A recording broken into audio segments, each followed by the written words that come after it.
Back in my bag, yo. Conscious. ISO. Diamond. Back in my bag and I gotta brag, I do this shit for real. When we was down and we had nothing, we had to share a meal. We put the shit in overdrive with no steering wheel.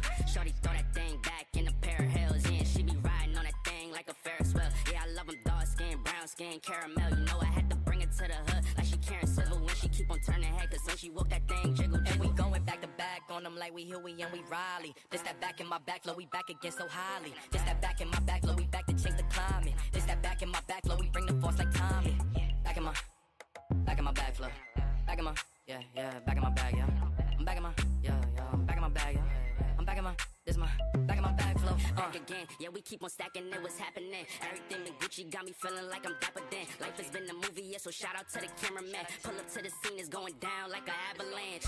Steady going up like a travel plan. Homer Simpson face, lucky power plant. Yeah, I'm off that dope, like I'm back again to Vizzy at the Millies. I don't club hers, give the word if it's a cinch, Lord forgive me. Still having motion, dog, so why would I slow it? Make it rain on them, bust a band, then you throw it. We was steady having it, even at our lowest. High speed road runner, keep my motor going. Hey, people feel away, but they don't show it. Gotta watch the people that's around you, that you grow it. They be coming around you with some plans to steal your moment. Soon as I bust a nut, she be like, baby, where you going? Never slowing down, it's enough to go around. Yeah, you probably knew it's then, but really you don't know it's now. Niggas let it show and tell, but all my niggas know me well. It was either chase a dream or go to jail, but none of us ain't and we going going back to back on them like we Huey and we Riley. This that back in my back flow, we back again so highly. This that back in my back flow, we back to change the climate. This that back in my back flow, we bring the force like Tommy. Back in my back flow. Back in my, yeah, back in my bag, yeah. I'm back in my, yeah, I'm back in my bag, yeah. I'm back in my, this my, back in my bag flow, Yeah, not for real. Double I. Do or die, you already know. Don't try. This at home, cause none of y'all really fucking with us.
What is up, kids? Happy Taco Tuesday, or Tumultuous Tuesday, or Tenacious Tuesday, or Tetaceous Tuesday. You name it. Good to see you guys. Can y'all hear me all right? We all good? I never know from one day or another. War Room EDC channel members in the house, as is CRISPR Critta, a channel member. Guys, and I apologize. I dozed and I've only got like 12, 15, 20 minutes of consciousness. So I'll snap out of it here shortly. Donnie Bless Knives, what is up? We got Brother Neil McKenzie in the house. We've got Greg Vanderlip in the house. Good to see you guys. Good to see you guys. All of you. Neil McKenzie's a channel member. I think I said hey to Crispy, but I'm going backwards. So if I double tap y'all, it's because I just woke up. I see Kathleen Smith. She's a channel member. Good to see you, Miss Kathleen. Angelo was in here earlier. Hopefully he'll come back. And I know a lot of you guys can't hang late because y'all have like real jobs. I currently don't have a real job, so I will go live as long as you guys are chatting and you got stuff you want to talk about. I'm all about it. Now, if I fade due to old age, hey, Wes, welcome, brother. Good to see you, man. Welcome to a weird knife stream. EDC stream. Double tap. I hear you, Donnie. I hear you, brother. I hear you guys. So I hope everybody's having a good week. To me, it seems like it's been super, super cold here, which I know is Crimea River, where you guys are. It's probably really cold. But it's probably 30, 28 here. It is quite chilly for me. I'm packing so much extra body weight, you know, on those things that, what are you going to do, right? So, yeah, I've had some things kind of creeping up in my mind. I've been trying to think of again, not to beat a dead horse that is in a very infantile stage of evolving, but Friday Night Flicks will hopefully be more of a kind of structured hangout with guests, with Kyle's Corner doing sharpening for a little while, just all kinds of different stuff, where these late night lives will just kind of be, Paul Mills, what is up? My brother from another mother. Good to see you. Will be just kind of odd, right? If you guys have stuff that y'all want to talk. Oh, gosh. Kathleen, age is just a number. I joke about old age because I know a lot of these guys here are, I would say the majority are my junior. But no, I don't want you to feel old at all. We are all living one day at a time. Age is just a number. But we will definitely talk about knives. I won't beat knives to death because it's going to be kind of whatever the chat's talking about. You know, some things we don't like to talk about just because they don't bring any type of harmony, like politics, religion. College sports is fine. Pro sports is fine. Now, if you were in Alabama, where I am, you would not, if you had a business, you would not be wise to openly profess a side for either Alabama or Auburn, because subconsciously you would probably eliminate half your market. But no, we'll just hang. We'll see what's up. We'll see what everybody's doing, what people are looking forward to knife wise. I've got a cool trade coming in from Carco. I got a trade coming in from Brother Paul Mills. I've got had a knife come back yesterday from Kyle Coonley. This is, that light's not going to do it justice. This is my Mini 100, which has got a very unique Andy chisel. So there's no bevel on that edge. There's the bevel on that edge, and you just knock the burr off the back. Well, I could never get it right because when it came to me, it wasn't right. And I've never really understood chisel grinds. For one, they look funny when they're closed. Hey, Legion Steel Knives. Good to see you, buddy. No. we'd done a couple of fixed blade trades, and I've got a little. You're gonna flip out, Donnie, when you see it. It is a fuchsia fixed blade, kind of a curved dagger with the pinky hole. It's a Kosh Tools. But this Mini A100, if you guys are wondering about Kyle and his sharpening abilities, this knife is not supposed to be that slicey, and he didn't lay it back at all, hardly too much. Hey, Richard Hopkins, how are you, buddy? Good to see you. So I got that in, which was really, really cool.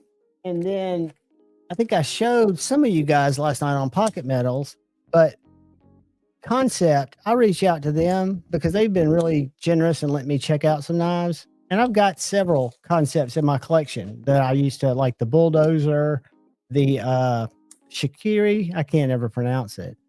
But this is an older, I say older, it's not a brand new design. It's the Cairo. But this is one that they just put out with the titanium handle, and it's the orange peel titanium, stonewash blade, S35, titanium frame lock, and it's $129. Mayor Salt, Carco gets the coolest shit. He actually, I was getting ready to buy, and I'd reached out to, I forget what group I reached out to, but I was seeing if I was getting a good deal on an Evo I was getting ready to buy, 3.0. He was like, dude, I've got an Evo I'll sell you for less than that. And it's got some Pro X 1840 bill scales on it. I was like, dude, you don't want to get rid of that, do you? He goes, well, if it's coming to you, you know.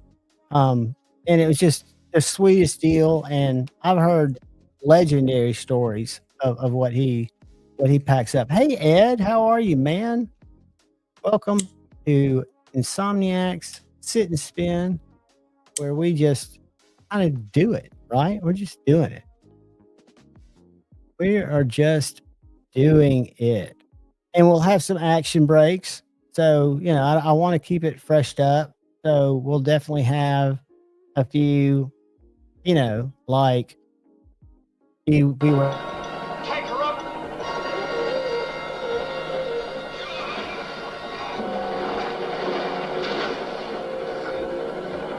Holy sardine. So, you know, it might get a little weird. It might get a little weird. Mere Salt, what are you doing, buddy? Good to see you. Carco is a fantastic enabler. Ed, that's true. And I used to, I think that's good advice. I think after dinner walks, I think exercise. For me, since I haven't been working, my Apple Watch screams at me every day. I used to get so many steps in, and now I just have a hard time kind of dragging myself to do stuff. And I just kind of flip.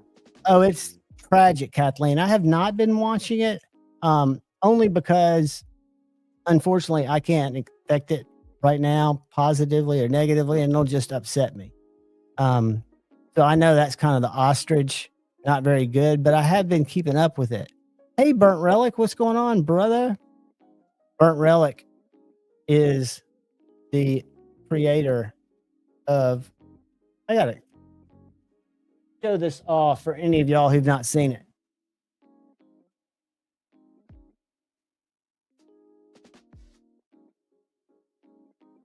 So I keep my Joe Isabella be-up jank. And I've got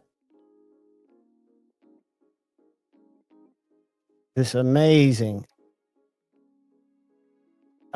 piece from Burnt Relic. Absolutely stunning, buddy.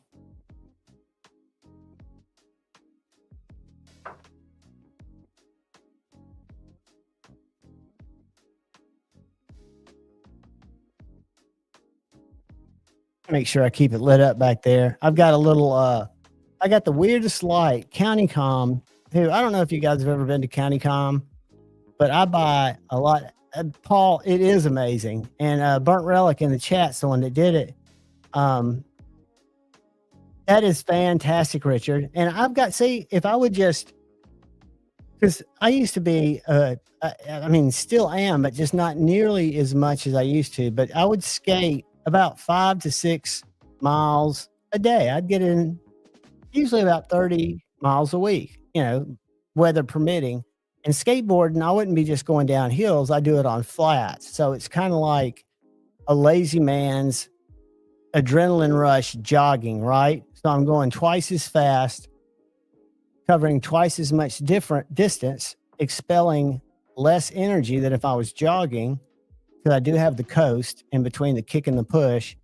And then I've got the fear of, getting taken out by a car or eating pavement.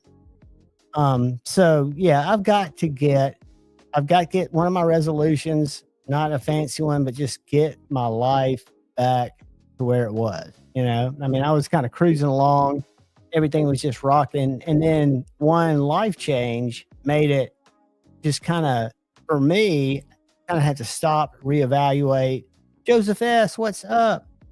What I was going to do next, what my next pull was going to be, because I don't want to go back into corporate America and do the C-level marketing stuff anymore. I mean, I was getting close, not close, but I was, I could see retirement. Neil McKenzie, that's absolutely excellent. I mean, one of the best things any of us can do for just basic health is be active. And you don't have to be active like play basketball, although it's good, or play pickleball or tennis, but just to walk. And I'm not practicing what I preach right now. If you're gnarly, skate. To quote Jay Adams, you don't quit skating because you get old. You get old because you quit skating. Now, I don't believe that, because I think we all will eventually break a hip. What's up, Brian F.? Good to see you, buddy. Todd Carr and Joseph S. is in the house. I probably said hey to y'all before. I'm starting to wake up. Unfortunately, I had this already open, which is not my double shot, which I've got over here, and I didn't want this to go flat because it's a soda. So let me finish it. Then I'll get into the caffeine. Maybe that'll help.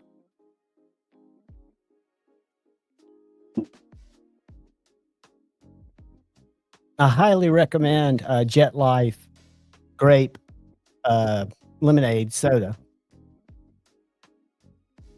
If you like your legal THC sodas.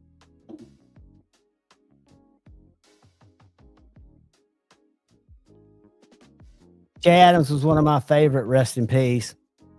But you look at it, hey, Roman M, Jay Adams went out the best way he could. If I'm not mistaken, he was surfing in Hawaii after getting clean and had a heart attack while surfing. Perfect. I mean, if I go out, I don't care if it's a heart attack, if I get hit by a car, as long as I'm skating or doing something and I'm not aware of it, like I'm not lingering, I'm not somewhere waiting for it, I think that's a blessing. And my understanding is Jay Adams suffered a massive heart attack surfing, and I forget, they even said the time of the day and the area of Hawaii that he liked to surf where he was surfing. So I don't know if he was paddling out. I don't know if he was riding a wave. I don't know if they were sitting on the beach going back out.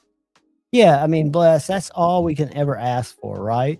Because the one thing that we, I think, pretty well know for certain is we're not going to be here forever, right? And I can tell you, it's, it's collectively, it's kind of probably a good timed ride. I mean, I used to think when I was younger how cool it'd be to live forever. I think that would probably be a curse. Personally, my thoughts. But yeah, so I think you just do it each day. Age is just a number. Hopefully health keeps us, you never know when any of us could take a worse turn for health, but as long as you're able to, my big problem and my big, I guess you'd call it sin right now, is I'm able to do stuff like walk, get up in the morning and walk. I don't have anything holding me back, but I don't, right? I don't jump into that gear. I've got to.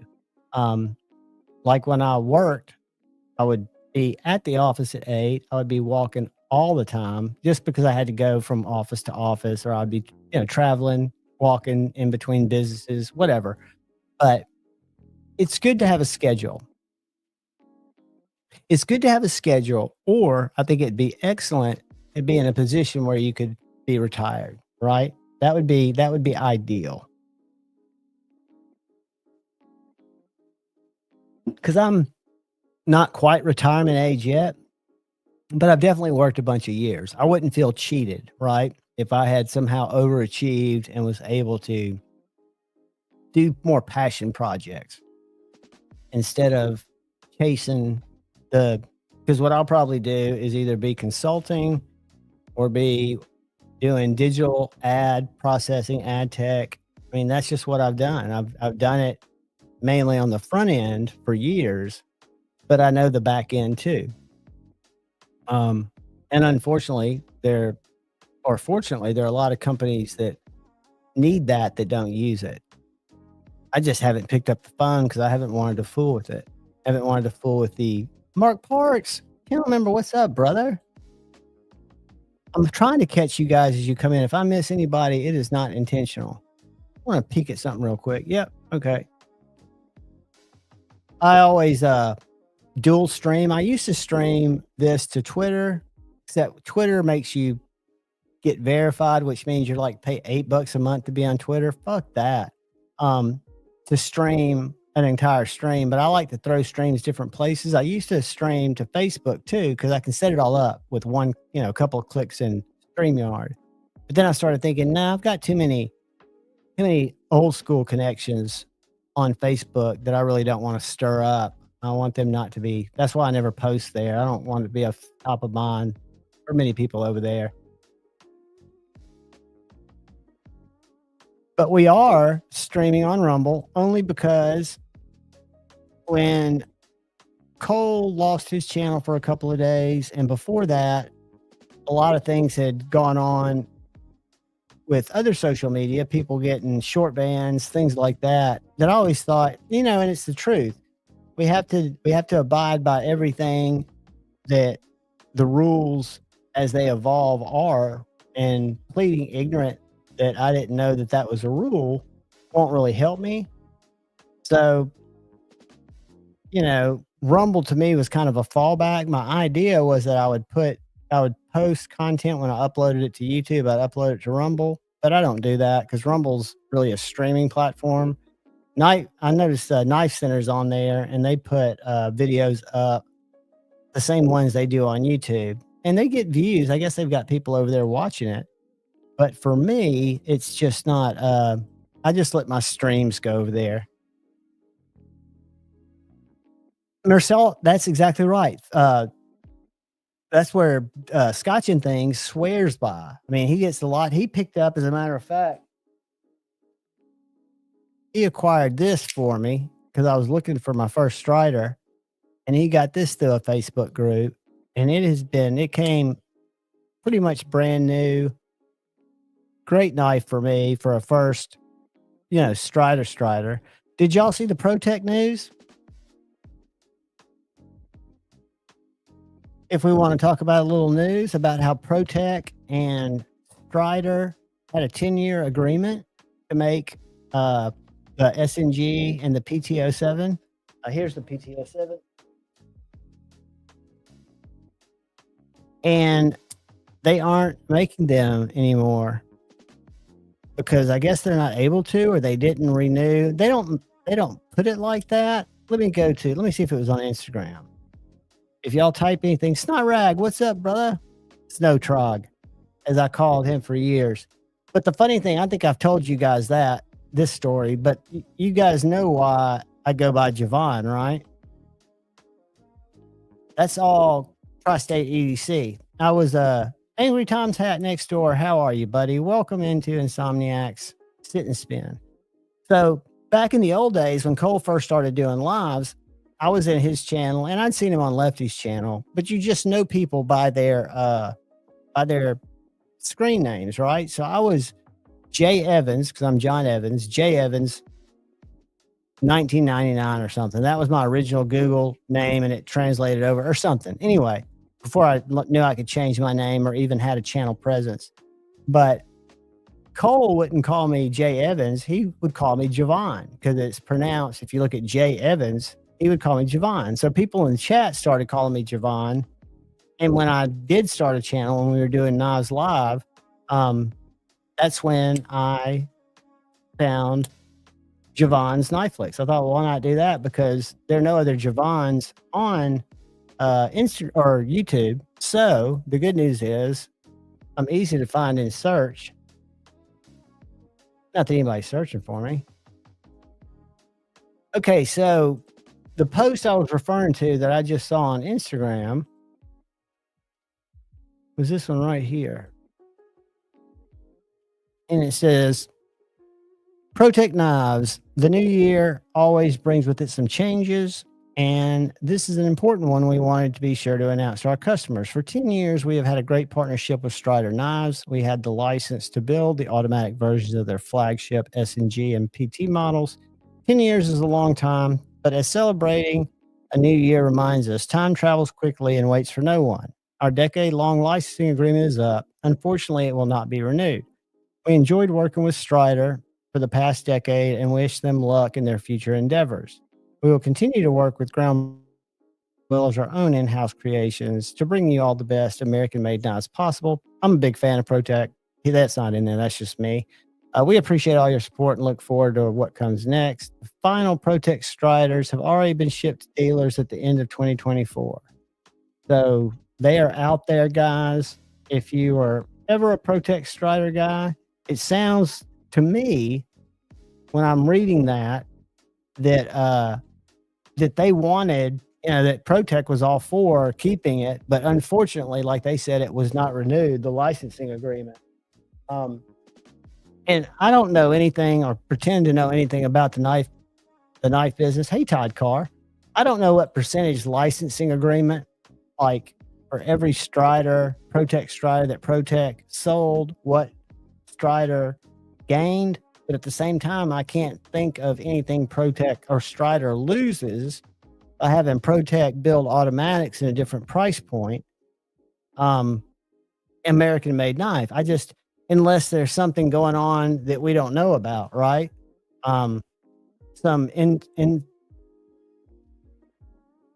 Todd Strider, if I'm not mistaken, that was kind of a collaboration. I guess Protech or Strider could offer an automatic SNG or an automatic PT207, but has Strider ever offered automatics? I don't know. Autumn Wind, what's up? And I meant today before the live, and I won't make us all watch it together, but I wanted to watch Laren's video about Crucible because Shane kept referring me back to it. And I want to learn more about that.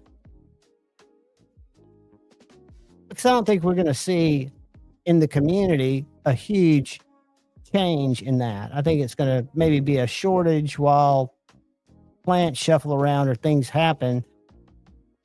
What is up, Rocky? Chef Rocky, good to see you, buddy. I hope you're having a great Tuesday. Striders do rule. I would like to, when I get back in the knife game, I'm going to continue my trying to forego buying the more budgeting knives and saving that cash for, I'd like to have another Strider. I'd like to have an SMF, even though I know that's big. Ed, and again, I don't know this for sure because, hey, Ron Dobbins, how are you, buddy? I'm doing good. I have not heard if anybody's buying it. I've heard a few blips from Shane in the chat last night, and from other people that were chiming in that sounded pretty knowledgeable of the situation. I think for somebody to come in and buy Crucible is probably highly unlikely because from what I understand, the plant is dilapidated. There are a lot of EPA issues to get it up and get it into compliance. It more than likely will be, broken up and different steel people will be, or different steel companies that are already dealing with steels will pick up those formulas, right? And those trademarks or the right to call it S9EV or 20CV. I don't know. And I need to watch Laren's video. As a matter of fact, I'll link it for you guys because Shane says it kind of goes through the different scenarios, but the bottom line is they do not feel that these steels are going to go away or are going to become scarce, or really we with supplies on hand from what I understand, again, I've not seen the video yet, but don't think that we'll notice a huge change. So I'm going to put a link that y'all can either watch now and come back or save it. But this is the video I think that probably has. Thanks, Ron Dobbins. Yeah, hit the like button, guys. Word up.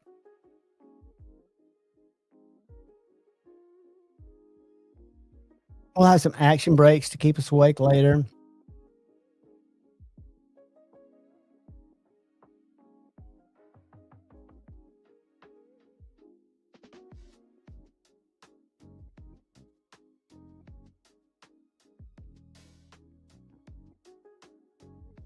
So I modded another bug out last night. The video will go live tomorrow. I don't know if y'all have ever used either one of Justin's OCD for EDC pivot alignment tools. I've got one of the ones from Etsy, one of the steel ones, and it allows you to take the one side off, put your scale on, put your hardware back on, flip it over, and then you just take your pivot alignment tool and push your pivot out. I had some trouble last night getting it all the way through, but I never had to take my blade out. My washers did come out, so I had a little bit of a struggle bus. Josh Branson, member for 13 months. Thank you, buddy. I appreciate you, man.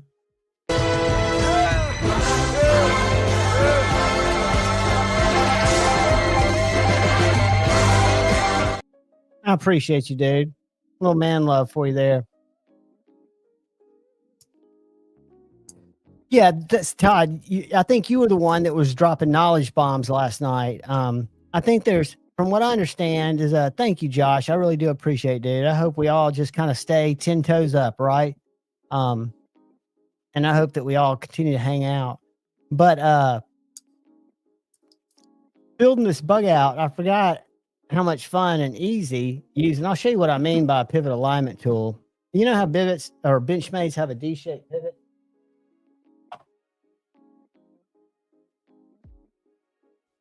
So this little tool I learned about long before I had a channel, watching Zach's stuff. And this is called a pivot alignment tool. It's just got two sides that are got a little poker tip, and they've got a D shape. They got that flat side there. This side's for the full size Griptilian Crooked River. So you've got two different sides on each side. And what you do is you just take your screw out, because you've got one side that doesn't have any screw. You got one side that does.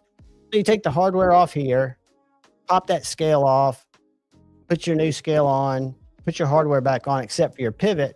And then you come over here, take your screws out, and you take this little tool, and when you line it up, this little hole goes in the pivot and it pushes it out, and this lines right up, keeps your blade and stuff. You have to pull back on your axis lock just a little bit, but it just goes right in there and it holds everything together.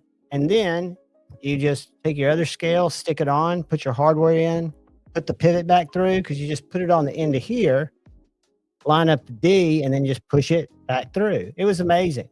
I'd done it a couple of times before, but it's been a couple of years since I modded my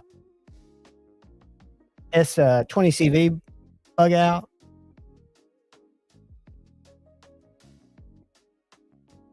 Todd, aren't the formulas pretty, are the formulas not pretty well known? I thought that was kind of like metallurgy, and maybe that's not true. I'm wrong. I think what I was seeing is heat treat protocols is what Dark Gravity had. Dark Gravity spent some time in the knife industry. He's still in the steel industry, but he's a wealth of information too. Hey, Jody, welcome. I apologize for any weirdness. You're welcome here anytime. It is a knife channel, but we don't always talk about knives. I would say more times than not, we talk about lives, our lives, people in the chat's lives. But you are welcome here anytime, and I think you'll meet some nice people in here. They're great friends of mine. I've been around them for years. They're just very kind people. Donnie, I just put the link in here because I have not yet watched it, but I've got it saved in my queue, and it's right here. And I know we don't want to watch a reaction or watch it together, but I dropped the link. I think I've still got it in my clipboard. Let me see. Yep. There is the link to Larry's video that Shane says kind of has all the answers.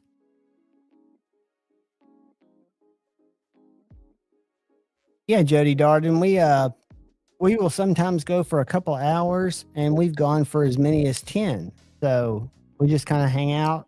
My clock is flipped, so I'm a night guy instead of a day guy. So instead of sitting over there watching mindless dribble on YouTube, I sit here and provide mindless dribble on YouTube for you guys.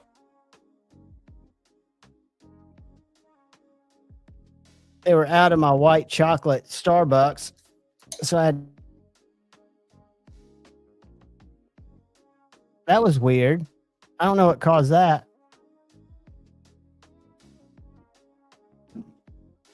My cameras just went away. Did y'all see that? Did it happen on your end, or was it just on my end? I saw a little. I am a night man. I would not say I am the night man, but at night is when I draw, when I do all my content. All my content is done. Kyle Coonley, what is up, brother? Hey, Kyle, what they were saying earlier is that those names are trademarked, but are those formulas for like S90V or 20CV? Are the formulas secret? I'm sure all that'll be passed on. I need to watch Larry's video. Ron, thank you, buddy. I promise that I will try to up my game with production, not with editing, because I don't have the mental capacity for that, but I need to get an actual dedicated camera instead of just using my iPhone. Try to make my content get better, and then, you know, maybe do more stuff with knives. Formulas are kept tight to chest, but not right. And I would assume for them to get any value out of those formulas, they're going to have to disclose and sell them, which somebody else could then start making them. Legit, like somebody buying the rights to. I mean, it'd be nice to see them all kept together. Don't know why I say that.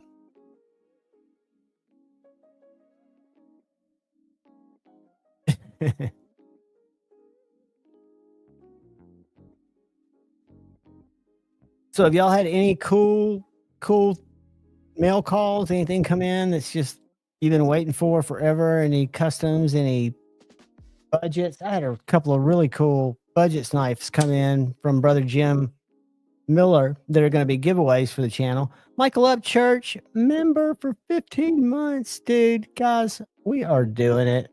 We are doing it.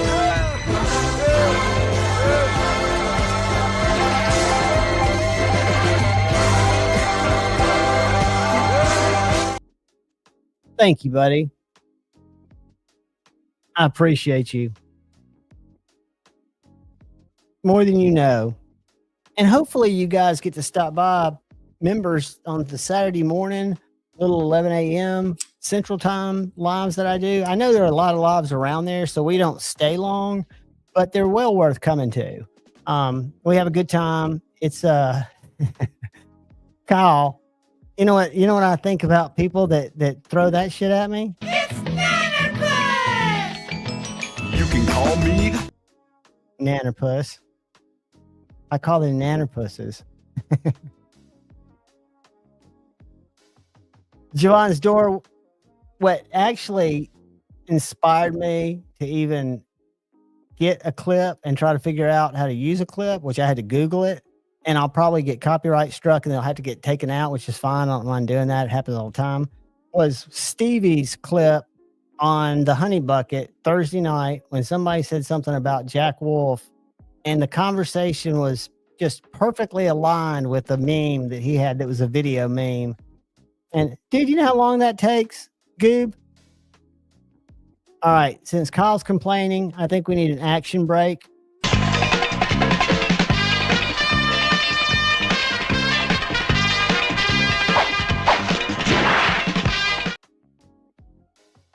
It takes 2 minutes, not even 2 minutes.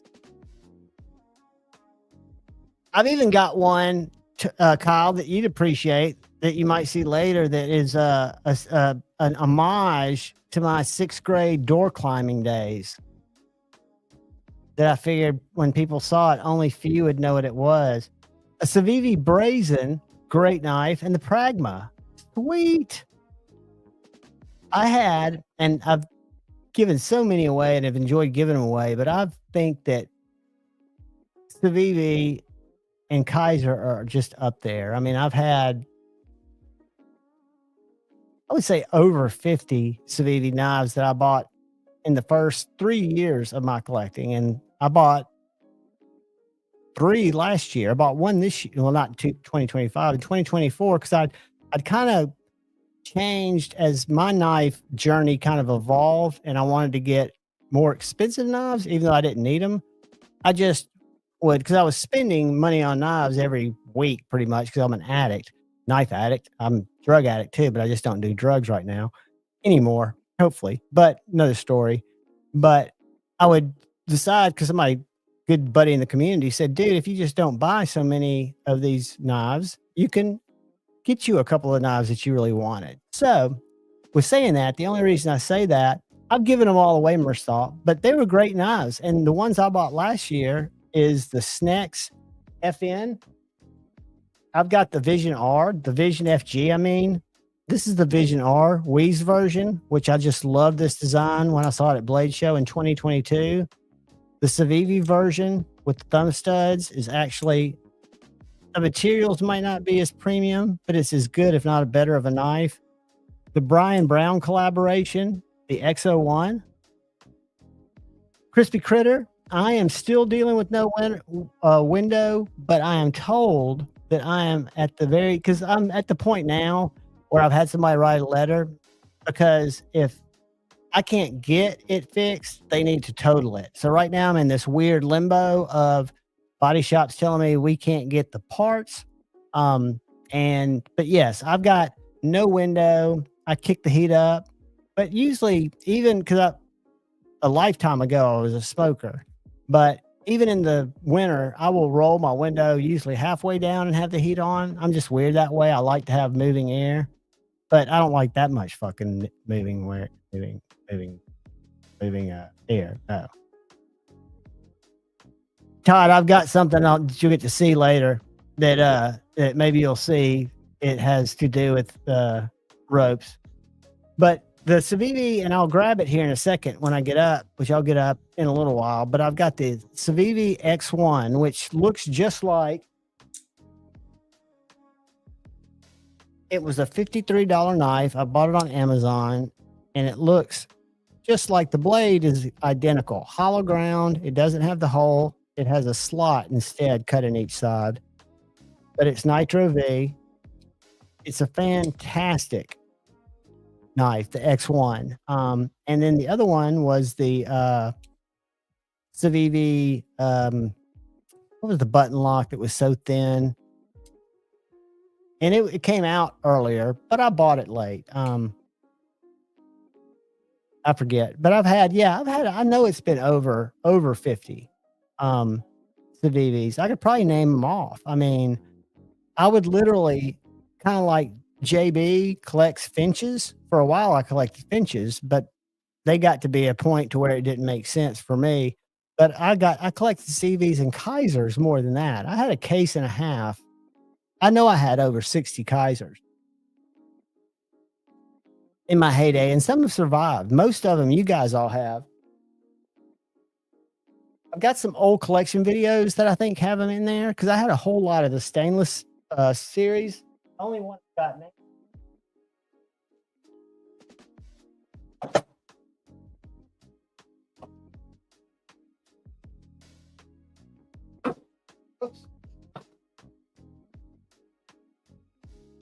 This is the only titanium Kaiser I have left that I didn't give away. This little slip joint.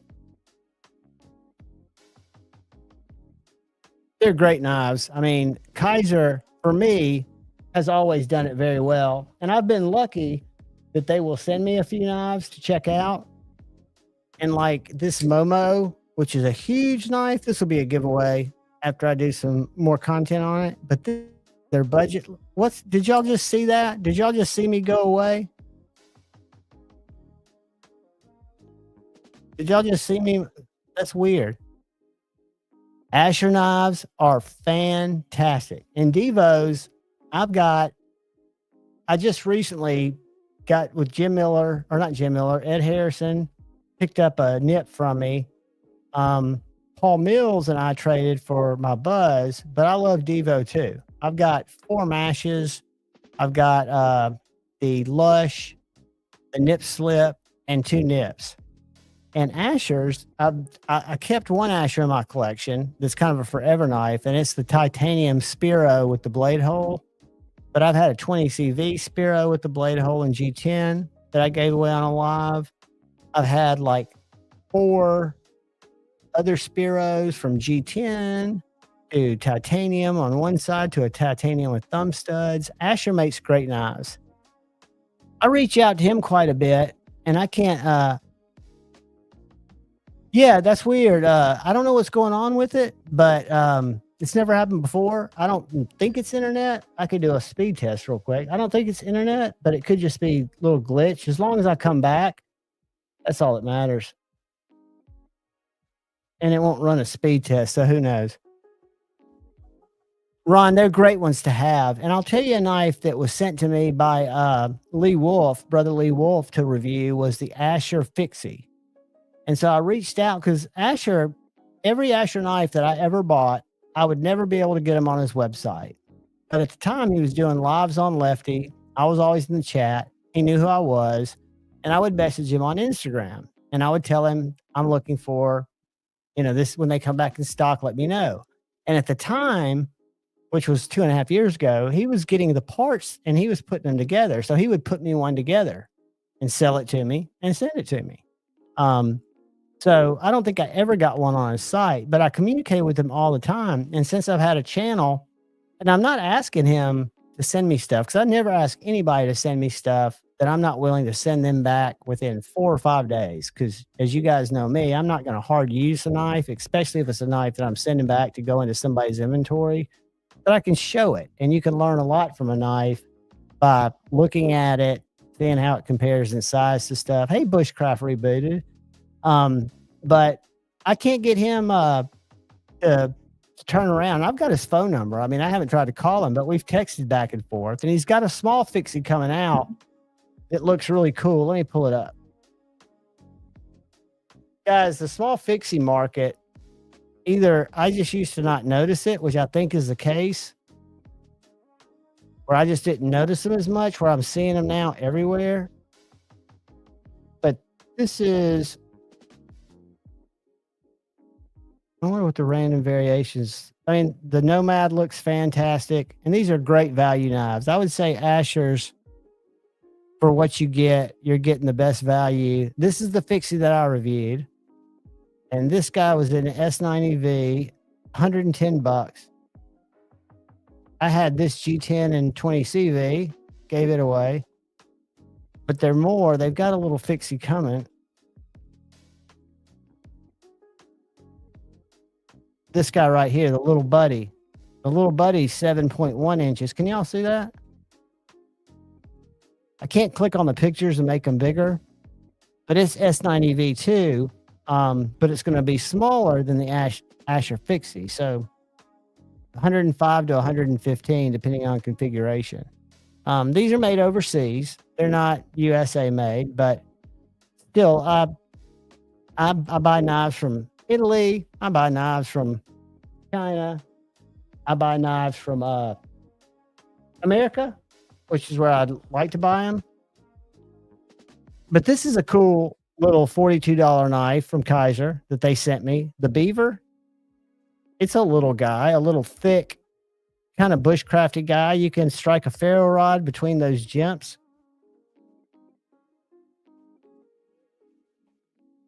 Got jimping up here. Got jimping back here. But I want to say it's 6 inches, but it's a little chunk. Comes with one of these like whatever you call it, containment methods. I always put an ulti clip on them. This is their bigger hair. This one's like 7.5 inches.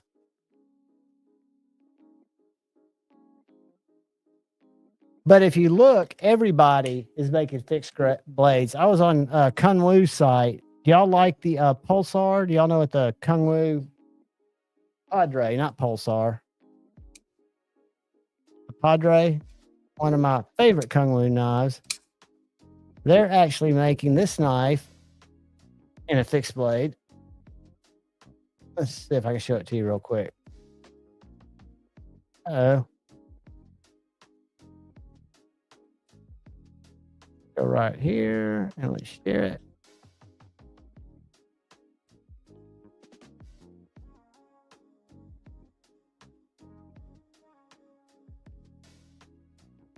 So where did I see it? Where did I see it?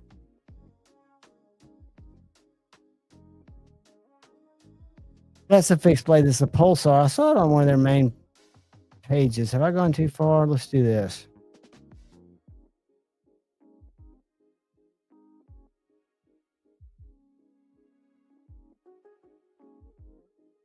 These are all their new knives. This one right here, the Stiffy, $139 in Vandus steel, which I've got a giant mouse in Vandus. That's my Carta. I've got it in a blackout DLC. That's basically a Padre fixed blade. I find it very attractive. I've got it in satin. And then probably my favorite would be this one right here. So the handle's a little bit different, but I find it pretty cool. I like that blade. I like a tall blade on an EDC fixed blade. I don't mind a small blade either, but I like a slicier blade, a taller blade. That's true, Brian. I know a lot of people hate Kunwoo. The guy that owns it, I kind of know him. I don't know him. I've never talked to him, but I have had conversations with his fiance. And they're actually Serbian or Russian. I don't know exactly how all those countries in the Eastern European bloc break down, but they're actually part of it. And I guess he just has a factory. I don't know who the factory is that makes them. But I don't think it's. What's up, MLK Ranger or Mick Ranger? I thought it was MLK Ranger. See, I can't see even with my reading glasses.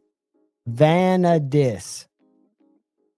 Vanadis. Okay, I'm terrible at pronouncing stuff. I like having Kyle to correct me, man. That's just awesome.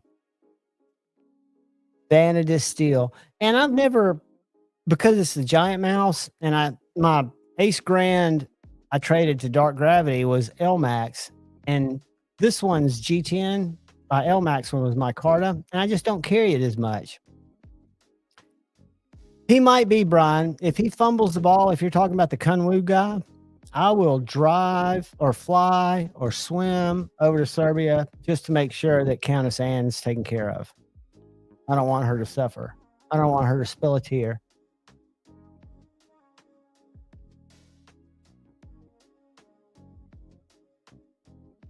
No, Kyle, I can't. Dude, like I told him before you got here, I'd fallen asleep on the couch sitting up, and I was kind of groggy, but I can't pronounce shit. I get dyslexic with shit. I can't see shit sometimes.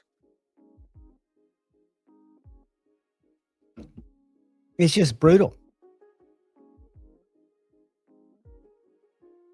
You know, I've been looking around because I try to see what's coming in, and I haven't just had anything blow my skirt up. You know, that I'm just like, God, I'd love to be able to get that. I mean, I see some fixed blades from time to time, and don't ask me why.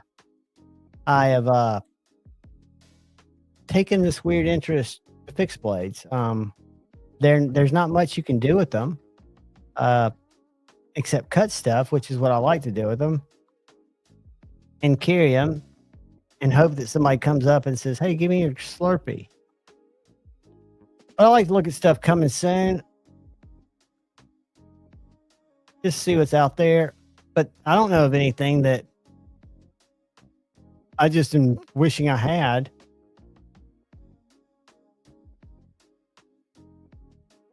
You know, so everybody's making fixed blades. This is a weird slip joint here. I wouldn't want it, but it's definitely different. Looks like it doesn't have a scale on it. What is the scale? Handle material, titanium. I bet it's slicey.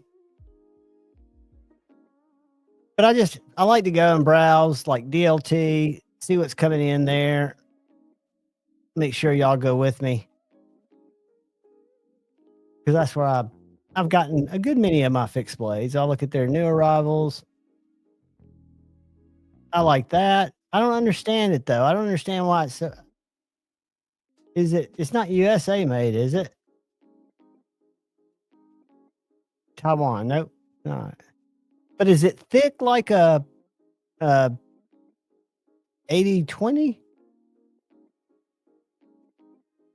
The baby shark caught my attention, but now if I was like I would probably buy it because I was buying stuff just to buy it. This knife is interesting, but I think it's way overpriced. I haven't held it to say that it's overpriced, but to me, it's a liner lock. It's $529.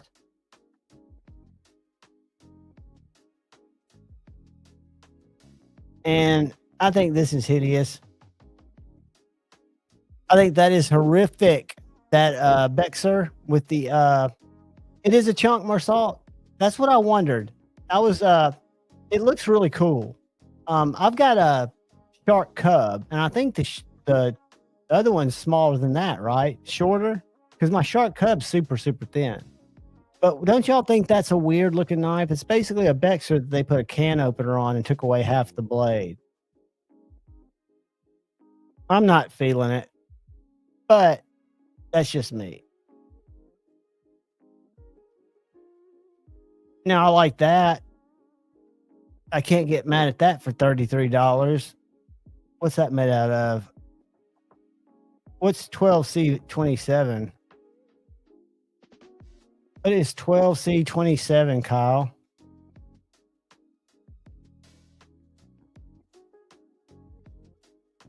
What's it called? Let me see. It is.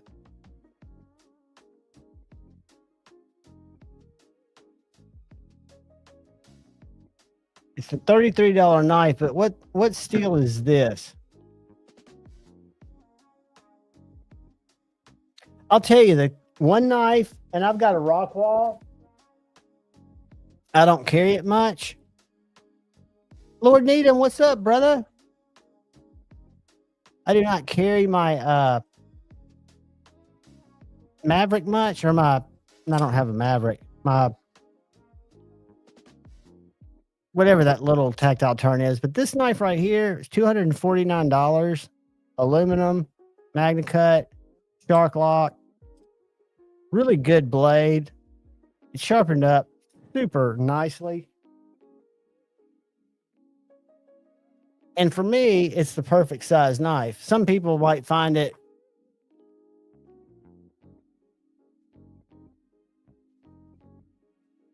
but I like a Shark Lock. So this is one mulligan I'll give him. Now, I also reviewed the Archer, and I hated it. I would not pay $500 for that knife. But that knife right there is less than $250 unless you buy one that has the Lynch clip. What's up, Mike? Paul, you and me both, buddy. I try to, I've got so many things that I just don't do much with, and again, I hate to just reach out to people to trade, but I'm always up to trade too. Yeah, but if anybody's looking for any weird stuff, there's some stuff, and Paul will tell you that I'm super attached to, but I might be attached to it. Hey, Patina Turner, welcome, brother. I may be attached to it this month, but not next month. And I'm getting less attached to my American knives I love. I think I put together a kind of a lot of what I like. And there are a couple that I'd still like to add to it. Not the ones that people would probably think. But yeah, I'm always up for trading stuff. And I've got Benchmades that I trade. Because for a long time, I bought a lot of Benchmades. Like I think we all do. Or not all of us, but people who kind of go through the hobby in a weird way as an addict who just buys shit because they can't make better decisions. Oh man. His blades, Brian's are so sick. I mean, he just does a great job. I don't have a mini harpoon one, but I just reached out because I just picked up the mini harpoon. I just reached out to Vosteed and I found that I can get a sheath from them for $5 because I was looking for somebody else. Let me see if I can find one. You need a sheath like this for this knife, right, Patina? Because I've got a contact at Kaiser and Vosteed. I had to get a sheath like this, or if I help find a sheath for somebody, and they'll sell it to me for $5, and to ship it from wherever, I think that's fine. I'll pay that for it. But if that's the one you need for this mini harpoon by Kaiser, all right, Tina, let me do something. Let me start some notes for tonight because I will forget. But I'll tell you what I'll do. Well, I got my camera as a phone. I would say I'd send a message right now, but give me just a sec. Y'all talk amongst yourselves.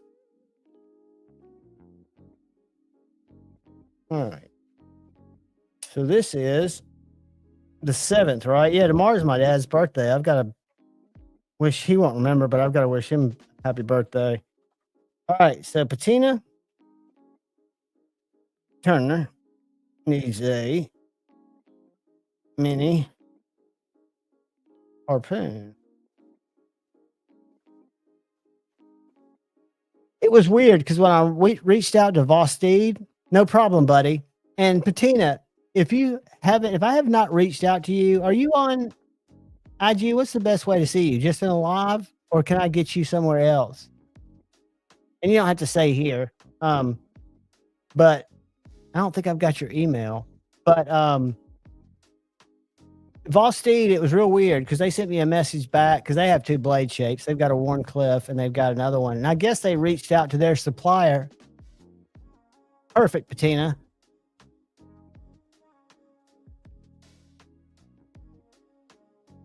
What I did with who was it? Why can I not remember? Ground Fog.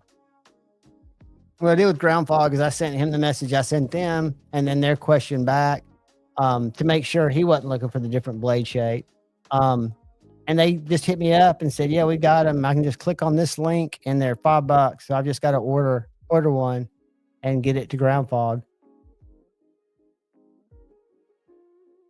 And the reason it's interesting, the reason he needs one is Blade Show 2022. When I met you. Really nice guy, one of the designers over there. I think he's one of the owners. I don't know. But we had a great chat. And I went back and saw him on Sunday. They were packing up and he had the mink prototype. Didn't have a sheath. It was stuck in the end of a Vosteed box. So it looked like this. It was stuck in the end of a box. They were trying to pack stuff up. And he asked me to take it because he knew I was kind of into fixed blades at the time I had one on. He said, "What would I recommend?" They designed their first fixed blade, but they didn't know what kind of sheath to do. And I suggested they do a very inexpensive taco or press sheath and put the cheapest clip they could put on it, because most people are going to change how they carry the knife. They're either going to use straps, they're going to use an ulti clip, they're going to use something that they can pocket drop it with. And I'll be damned if they and other people don't all use this clip. And maybe it's because it's the cheapest, but this is a nice external text lock clip. And somebody had reached out 'Cause I made an offer that I've got probably 8 of these clips. If anybody needs an external belt clip for their knife, email me at Javon's Knife Flicks and say, hey man, I need one of those clips. And I will send it to you free of charge because I've got a drawer pretty much full of them. And I've even got a few of the full size, which to me is overkill. Because see, if I was a knife manufacturer, I would think you could get a much cheaper little clip. And if you were plugged in, you would know that most people are going to carry the knife differently than just on their belt.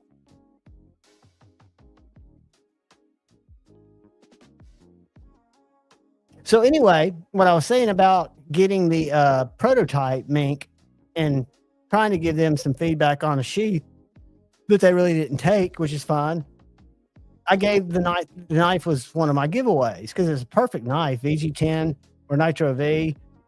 And I had to ship it in that box that they'd kind of made a makeshift sheath out of. And he hasn't gotten a sheath yet. So now that they've got him out in production, try to hook him up with a sheath for $5 so he can start carrying it. Because I will tell you, this is a very thin, nice, good size. It's kind of on the larger size of what I like, only by a little bit, but it is super thin. Well under $100. I mean, you can get them much, much less expensive than that. I've seen some, now this one is a little more expensive. I was surprised because this is more expensive than the full-size harpoon. Brother Lee Wolf sent me a full-size harpoon to check out that was in D2. And it was still a small EDC knife, but it was a little big for me. And when I saw they had the mini on Amazon, I was really smitten by it. They also had it in canvas micarta, which I would have rather had, but it would have taken longer to come. But the minis are 3V. So it was a little bit more. I think it was $68, but just a great little knife. I mean, and again, I'm just so pleased to see more companies. This is a company that just came into existence. And they're part of Viper Knives, or they have something to do with the designer of the Mirror 1 and the Mirror 2 because the maker's mark's the same. This is a company called Straight Line Knives, the Maniago crew. This is their Eddie, and then they've got a companion knife for it called the Alley. And I finally decided that I'm going to send the Alley back because I bought one of them and reviewed them both. The review will go live in a couple of days, probably Friday. But I think I've decided to give this one up, send it back to White Mountain. Don't y'all agree that this one's cooler? I like the angle of the blade. And the tip's very functional too. I think Donnie was one that helped me decide that the other night, that I'm going to hang on to this one and let that one go back. But they're both great knives. If somebody wants to buy a Divo nip in titanium, an S90V, I will buy this knife from White Mountain Knives with the proceeds of what I sell that Divo nip for. But I don't need it, so please don't buy the nip. I decided, but this is probably the longest I've kept a knife that's been sent to me to review. And I reached out. Justin's not in a rush for it back because he's got plenty in stock. I'm like, dude, I'm just having a hard time deciding. You know, I'm not using either one of them. But it hadn't been as easy as I thought. But you won't be able to see it on the camera. This Mirror 1 or Mirror 2, which is a little bit bigger, but it's a Viper Knives over in Italy. If you look right here along the skate, you can't see it, but if you were to look right there, you can see the same maker's mark, that line with the 2 dots. Mick Ranger for the nip. It's never been used, like new in box. I'd probably let it go for $140 maybe, 150, something like that. hit me up. I'll work something out with you if you're interested in one. I've got another one that I'm keeping, the black one. And I sold Ed Harrison. I sold to him for 150. Can't remember. But yeah, reach out to me. Are you on Instagram if you're interested in it? And I've got other stuff too. I was big into buying like all of them. So not the expensive ones. I only bought one Buzz, but I bought 3 mashes. So I've got mash, 2 2.5s, and then I've got a 2.6, which is really a Frankenstein where I made a blackout that I'll probably keep, where I took the blade off a 2.5 and put it on the black body of a 2.0 or vice versa. So it's a totally black hardware, black blade. And it's really cool. Hit me up, buddy. I'm Javon's Knife Flicks. If you're interested in that, I'll work with you on it. We'll come up with something. I'll send you pictures at least so you can look at it, send you the box. Because all I do with knives like that is review them. I don't think I've carried, even though I love the look because it looks like my mini Jaeger. I just don't carry tiny knives because I carry a fixed blade. I carry a slip joint that I rarely ever cut with. I used to cut with them more, and I think it's the slip. I think the slip, the time it takes to take it out of the slip is why I don't use them as much. And this is a really full-size slip joint. This is a Queen Anne's Revenge from Tuya knife. Kind of a modern, traditional spear point. An M390 titanium micarta, but it's a full-sized knife, and I would use it more. I just think it's, for me, Ed, talk to me, Ed. I will PayPal you, buddy. You got the purple nurple.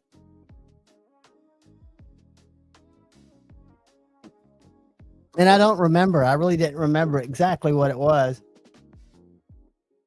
But I know Fed Harrison knows I'll make it up to him. Fed, do you have any mashes? Yeah, do you have a Divo mash? Yay or nay?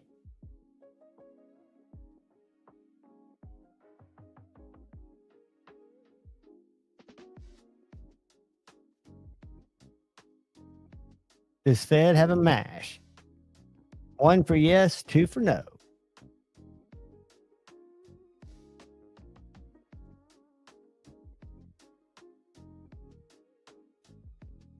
Oh, you have 2? The reason I was going to say is I bought 3. I don't need 3. And of all the Divos, my favorite, and I reviewed the Stout version 2. I thought it was a fantastic knife. It just was not a knife for me.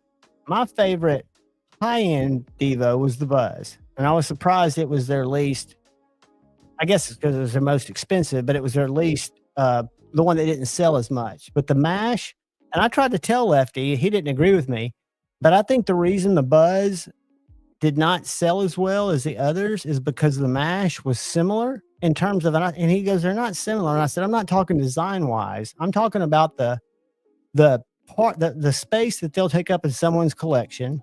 And yeah, one of them's 14C or 154, and one of them's, what is it, 20 CV? I forget what the Buzz was, but and one of them's better grade titanium from Best Tech, and one of them's made from Best Tech, and one of them's made from whoever else. But the mash, Kyle, I love it, dude. Yeah, and it's not, I have nothing against Divo. It's just, this has been the weirdest collection journey for me. Because I haven't collected things really in 40 years since baseball cards or Kiss cards. But it's so weird how your likes and dislikes, not likes and dislikes, but just what you're interested in. 20 CV? That's what I thought, Paul. I couldn't remember. Are you still liking that, buddy? Mirror Salt, that's a great deal. I like the hologrind. I like the way it fits my hand. And I'll show you what I did with 2 of mine. Give me 1 second. Put that back in my pocket. Let me do a little mash grab. I'll just grab this box.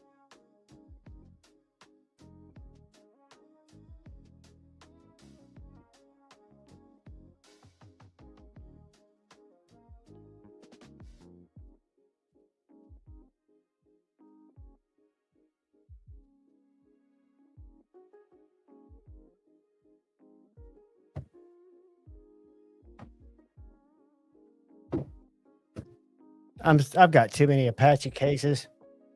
They're not all full anymore, which is a good thing.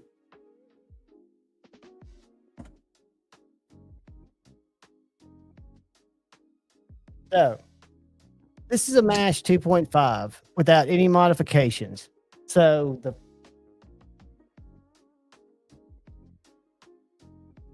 the second ones that came out were 154.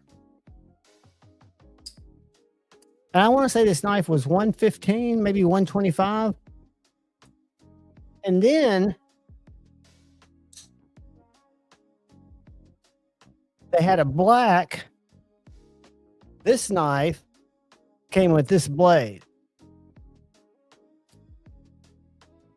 It was black satin. But this knife was one of their older knives where this blade, yeah, that was one of their older knives because this blade's 14C. Anyway, these two knives you cannot buy. That's my Blondie and that's my Blackout Mash. And I took a 2.0 and a 2.5 and did a blade swap. And I forget which was which. It looks like this black blade was from the last batch. Yeah, because this is 154. So the black blade would have come on this knife on the last drop. And I just did a blade swap. JWK Block Tempest Production of.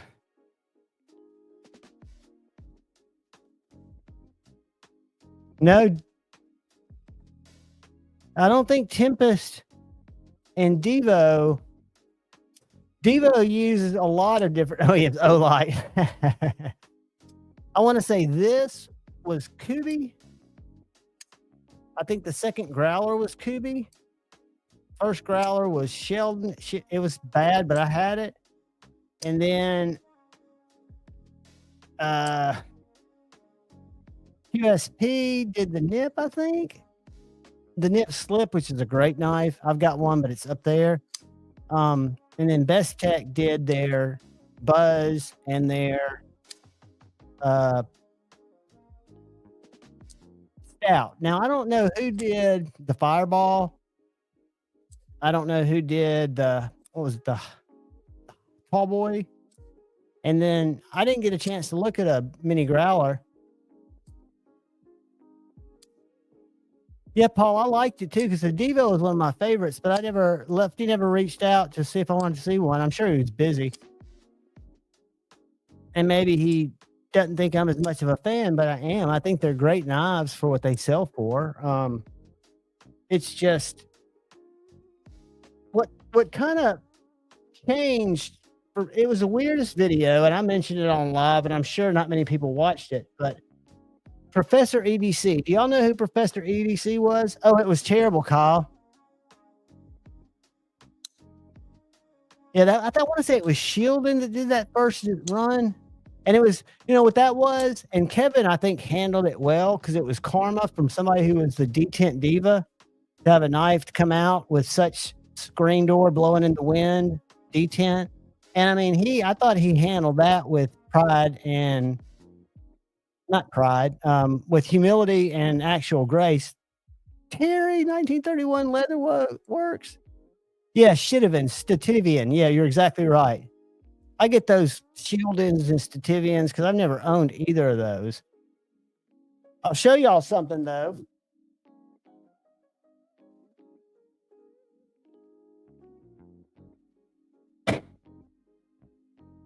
So, Brother Jim Miller sent me a couple of knives for giveaways down the road. And one of them was this. And guys, I think this is an original design of what I've come to find is a unique bar lock Contour G10.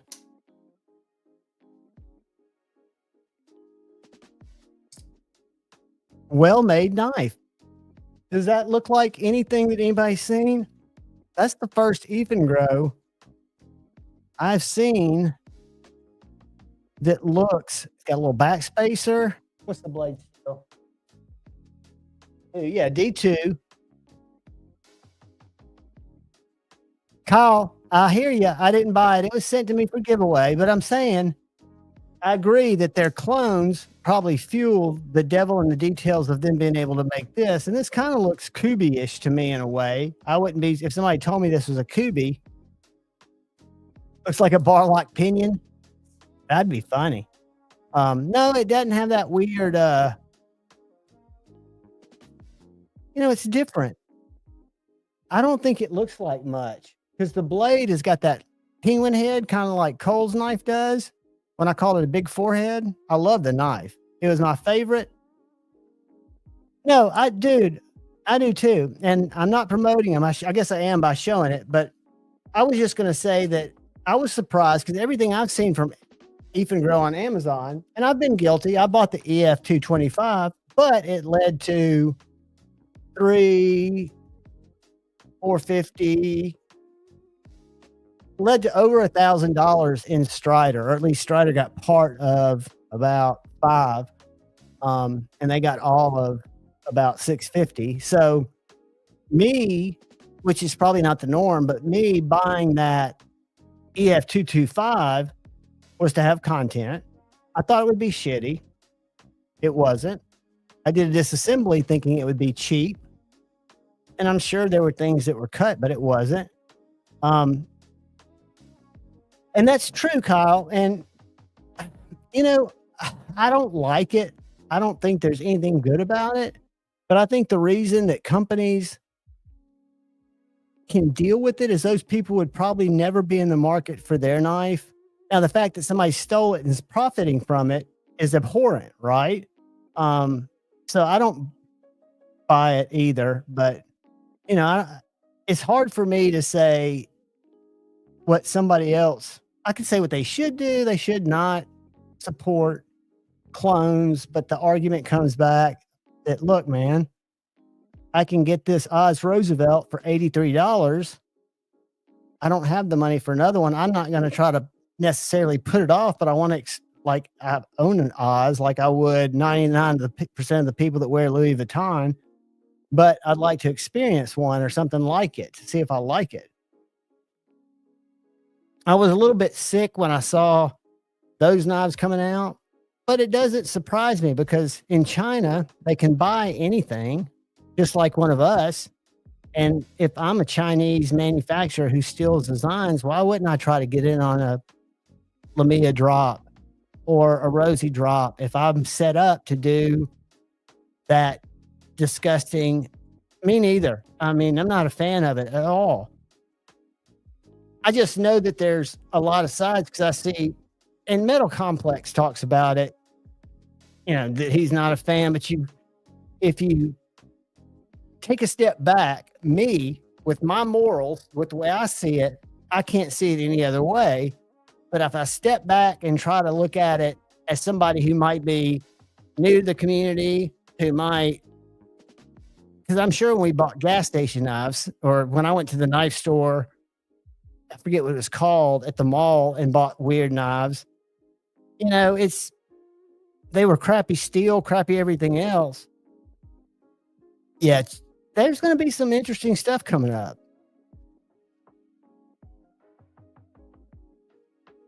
And again, I won't promote him, but if y'all want to go down a rabbit hole, watch Marine X's latest series about what's going on with the Las Vegas stuff. And the way he breaks it down in kind of understandable terms, but again, it's just coming from other people's stuff. But we won't talk about stuff like that. Yeah, Shade and I had a real long talk about that tonight, and I got an email today. I could read it to you guys because it's unfortunate, but it shows one of the things. Now, this does not mean that if you get a knife made in America, you're going to be immune from this. But I got an email from Griffin. It's an important update about the Scout 2.5 and the Scout Medic. Those are two little fixed blades I bought from Griffin. One of them I bought off Blade Binge. The other one I bought from River's Edge Cutlery. But it's an email, important update. And evidently Griffin Company, aka Combat Beads, must be one guy, because it said, I wanted to provide an update on the ongoing delay. I'd previously sent out a couple of newsletters informing everyone about the delay. Best Tech informed us that they were experiencing production delays. I say this because it probably trickles over to a lot of people's stuff. And it's another downside of putting your eggs in that basket, because if, you just never know. And we were collaborating with them to expedite the pre-orders before Christmas and the rest of the knives in the new year. Regrettably, these efforts fell short due to unforeseen circumstances beyond my control, which makes me think it's one guy and it's not our control. I have reached out to Best Tech to obtain a fresh update. This is the sentence that I hang on, which I will promptly share with you all. So what that means is this poor guy had a pre-order, which sometimes pre-orders go late. Hey, Alexa, turn on Studio Blacklight. I knew something was bogus. But before I told Alexa, I was talking about, you don't have a lot of control over delays. You're kind of stuck with it. But at the same time, there's probably a trickle effect. And I wonder how often he's getting updated, where if it was somebody here, it might be something that you could find out, or at least get some of the knives. You just never know. But again, another downside of working across, and I hear Best Tech's one of the easiest ones to work with because of their intermediaries or whatever. But, a major fall short of a lead time. And so the way he's going to remedy it in the future is extend his lead times, which, maybe China's, who knows what's going to happen politically, right? And we're not going to talk politics, but with goods and services and how they're changed, Transparent Knives, is he in the house? Is Brian here? Brian, we were talking about our wishes for 2025 to get a reblade. I don't know if Brian's in here. My first is to get a job, get back to where I can buy stupid shit that I love.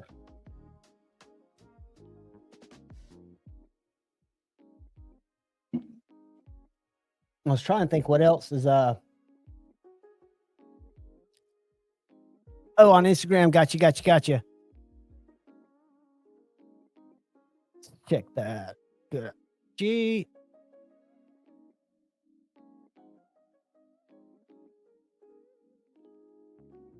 Instagrams. Yeah.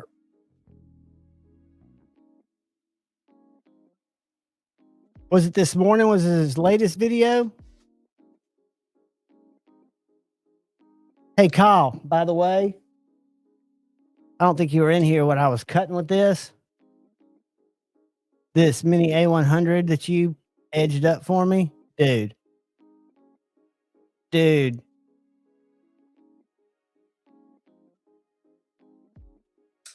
This is sharper than, let me get my paper.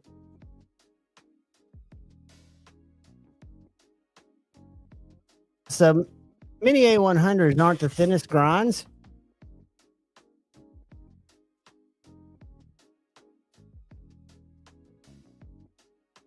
But Kyle just worked that one into shape.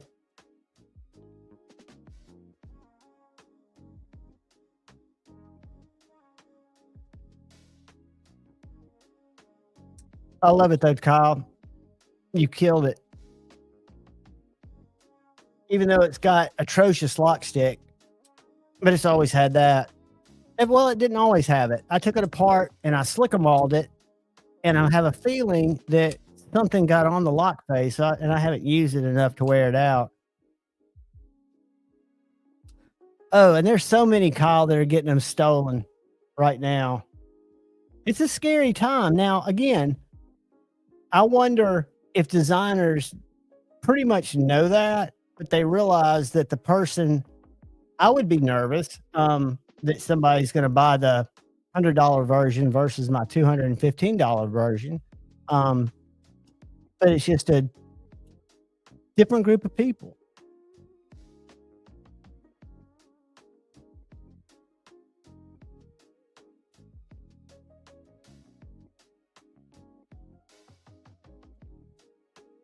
I wonder, is it Riot? I think, isn't it Riot that makes the Evo? Later, KK69, Knife Nut. Have a great morning, dude. If you wake up and you need something to drink, check the YouTubes. We might still be here. You never know.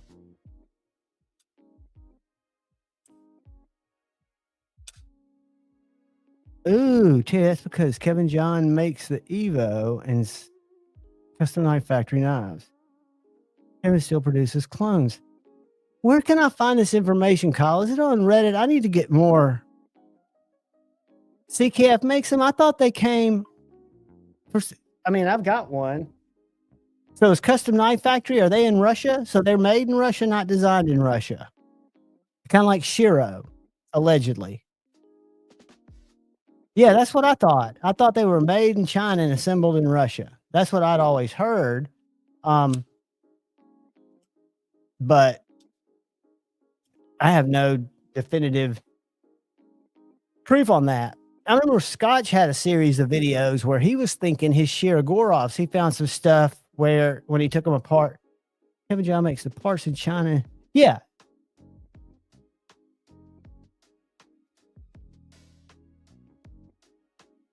And there's differences. We're all saying that, right, Paul?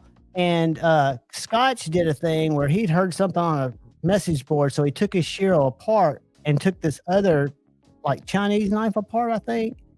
And there were some markings that were very similar. And he'd reached out and he didn't get definitive answers. It was one of those weird kind of Hobecky things. But I think that he's come back to settle to think that that Shiro are maiden. Okay.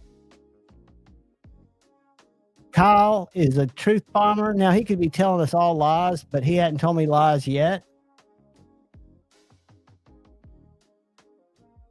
Because I know, I wish I could find Scotch's video, but Scotch got a video where he's very concerned and he's got a couple of his really nice Shiros torn apart and he's surmising. I don't know if they're a guy or if they're a company, Kevin John. I don't know if Kevin John is a... What I've got to do is I've got to type in. I'm going to have to get Kyle to come on for another segment, and he'll just start hosting Friday Night Flicks, and it'll just be Kyle's knife knowledge. And I will give him that vetted sources. I would say you will never go with a single source.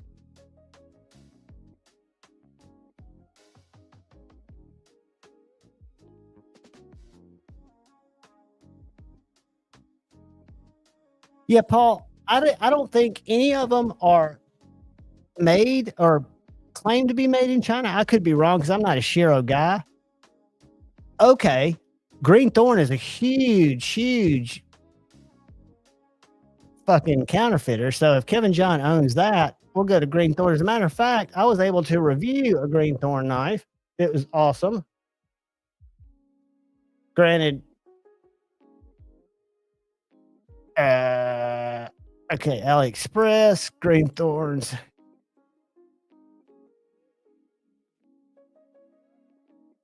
Yeah, I won't show it, but they've got Shiros for 78. They've got Sabenzas for 45. They've got and they even call it a 781, whatever Benchmade, but it's in 9 CR18 MOV. Nimbles, that's a large nimble. I'm just looking at the new designs that they've started producing. And this is the Thorn people, Green Thorn. See if I can just get to Green Thorn's store. Why? I mean, I guess it's stupid to say, why would you do that when you have a reputable company? Because it makes you a lot of money. Yeah, all these are clones. They got the little PT for $46. I'm not even gonna look at those anymore. That makes me sick because they've even got the ones with the wacky grinds for like 164. So yeah, maybe it's not,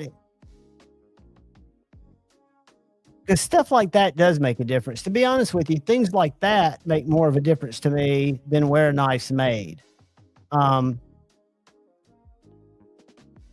There's another one, 1931 Leatherworks, that I remember when Grateful Panic lived with me. He showed me a knife company. I can't remember the name of it, but they made big Medfords, and they were like $187. They weren't sub 100, but they were like, I don't think of the other ones they made, maybe Striders, but just ridiculous one-on-one looking, try to be copies, right? Paul, A to Z, his favorite knives are his Shiros. For me, it's just like the same reason I don't like a haptic. I like them, but I'm just can't do just the flipper thing. Is he okay too? And evidently that company still does, Kyle. So is Kevin John, it's not a person, right? It's a company that makes knives, I would assume, because I wouldn't think one guy could keep up with that type of stuff unless it's, you know, Kevin John's like Kevin John's son, and he's just putting the deals together and producing designs. So how does that other guy, Rotten, is it Rotten Designs? Who's the other, because the Evo's 2 people, right? Something Obscene? No, it's Rotten Designs, and see, it's a collaboration, if I'm not mistaken.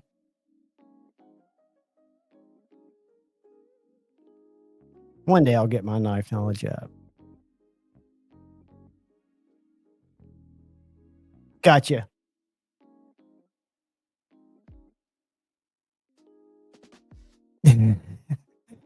Exactly. My mom's phone went out when it rains in the house. Then it comes back on. It's weird. So she calls AT&T and she gets this guy. She goes, John, he was not from America. I had the hardest time understanding him. I was like, what do you mean? What was his accent? She goes, I don't know. His name was Billy, but he had a strong... I was like, Mom, his name's not Billy. Billy's what's in his cubicle. John Sorensen. He's the one that always posts all those. He's got all those gators and all the stuff with his logo on it. It looks like he's making a ton of money. And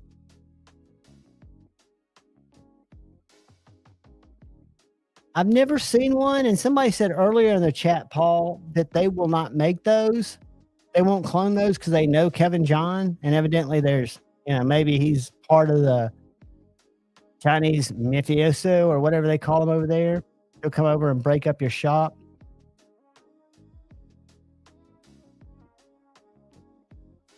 But I've not seen one of those yet. But I'm telling you, and I won't show it. Y'all go look at the Cut Loose Stiffy. If I was buying knives right now, I would drop $159 on this black DLC and not feel bad about it. Kyle, somebody said earlier, and it was, again, I think it was one of our better sources, because we were talking about that, and there was some reason that you don't see those clones. Let's see. Where is that? Scrolling. Man, there's a dude.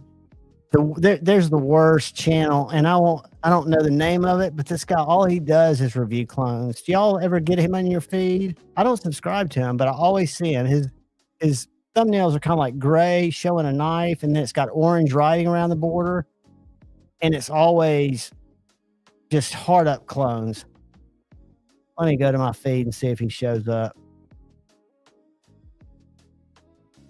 That guy, and there's another dude that makes my skin crawl just because I think he's putting out bad information. But again, that's coming from someone who doesn't know shit, so I shouldn't really say that.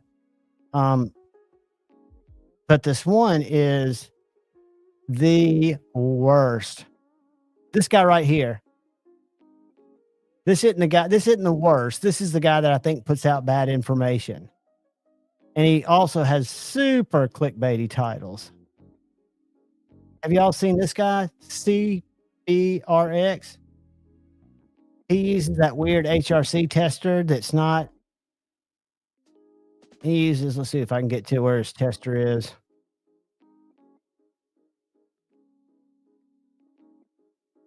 So the other guy, the guy that does all the clones,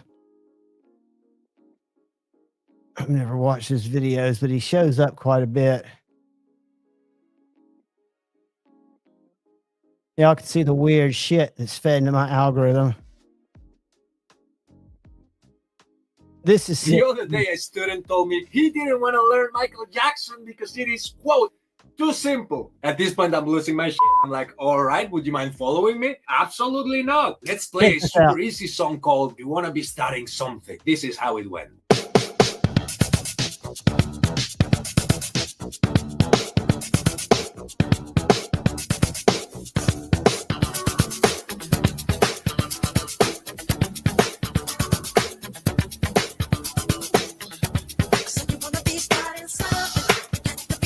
That dude's insane, guys. That guy is the man.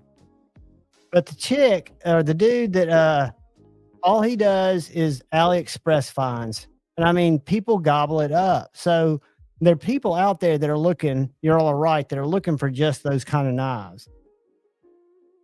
Because he brings it to the people, and I have no idea what his name is, or I would search for it. It's like Bama something. It's got Bama in the name. Do y'all know who I'm talking about? I'm looking up here and see if somebody dropped it in. It's got Bama in the name. Maybe it's Bama Knife Guy. Hold on. Let me go back here.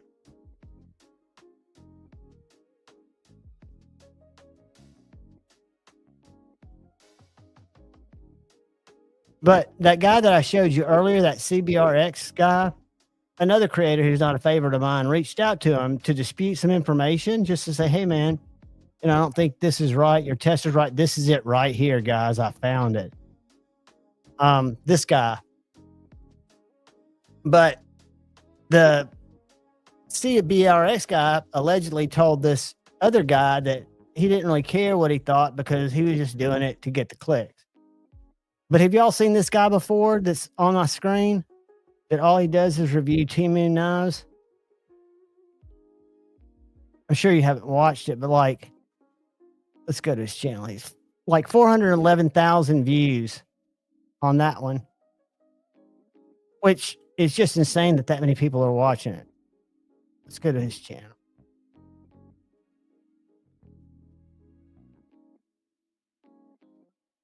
No way people drink that.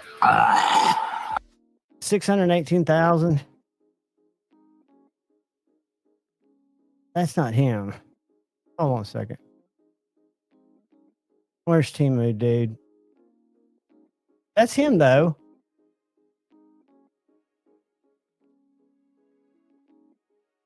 Where is it? Big Bore? No, it's not Big Bore. Alabama boss has a Temu addiction. Yeah, that's the ones I've seen. This guy brings in, he evidently has hot sauces and other stuff too. But there's evidently a whole group of people who are interested in that. And this guy. And I'm sure that he'll come to a conclusion that the Kaiser's better.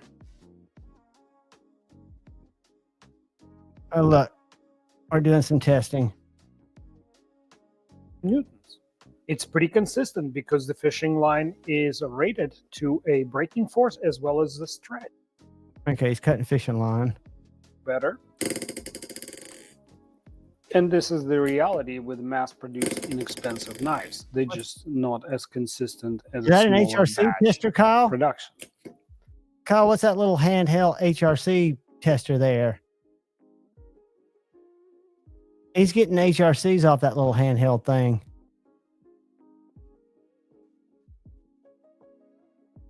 Kaiser makes a lot of degree, which happens to match the Spider So what's the sharpening on a fixed angle sharpener system. Let's check to your specific needs. That's all I'm saying. 9.4 newtons and 34.8 ounces is the average. Yeah, it gets into scientific shit that I don't understand.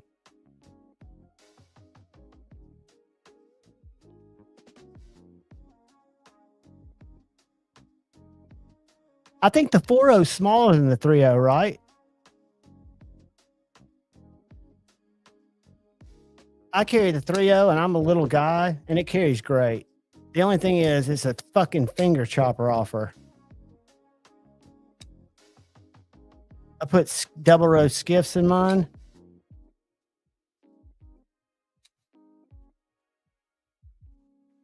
This is the 3.0. I think the 4.0 is just a hair smaller. But it's a very sexy knife. I think it's sexy. That's subjective. In the eye of the beholder, right?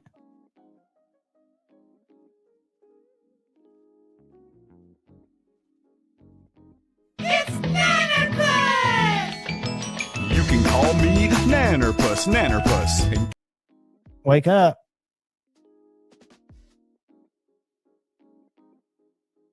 I see the 4s for a very good price on Blade Binge, and I'm sure that's one of the more expensive places to find one.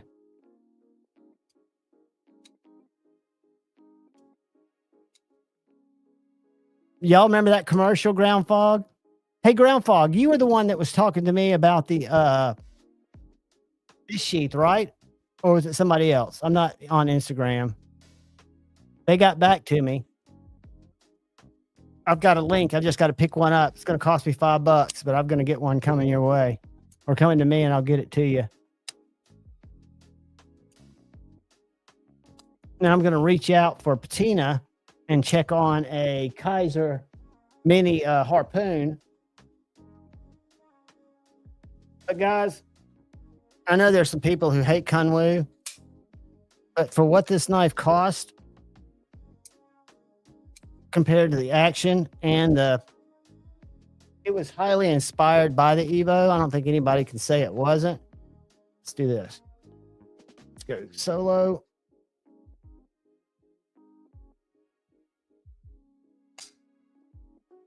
Just about the same size.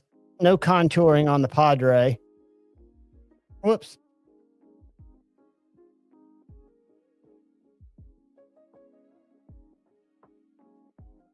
And the action on the Padre, which is also on skiff, is just as scary. This is a great knife for right around $300 in Van X.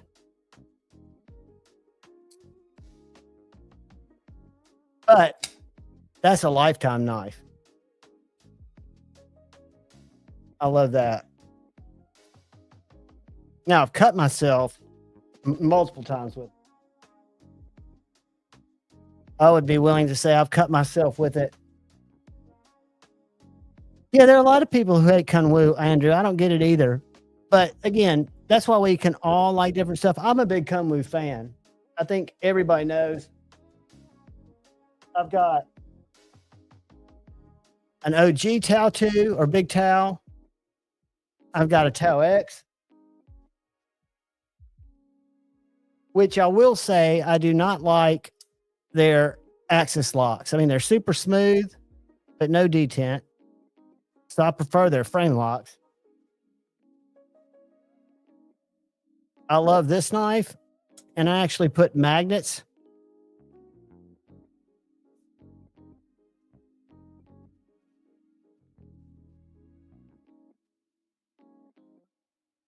I don't know if you can see, I won't be able to show you this, but I've got magnets inside these scales, these high powered magnets, so that it actually sucks it in and it gives it a little more detent on my pulsar because the magnets are pulling it. But this is a great blade shape. They made this in a fixed blade too. But I think they do original designs. Again, I know they had some connections.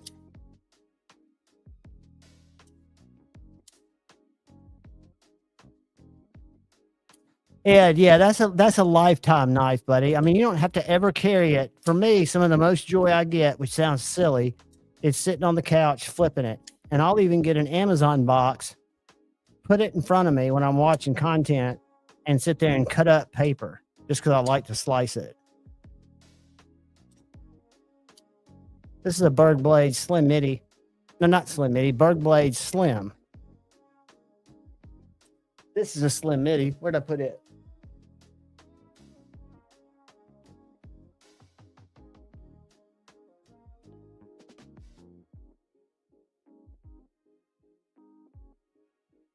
Oh, the Slim Midi's in my pocket. That's the Slim Midi. It's a DLT S90V exclusive. Did y'all see Greg's video today? His buyer beware video about what he was seeing more and more of, where people were, there are evidently some talented modders out there who are doing some kind of less than scrupulous things, where people are getting knives that have, what do they call that flame when they flame the blade? They call it something. It makes it look like it's got that rough, flamey look on it. Well, people are buying regular ones and then modding them.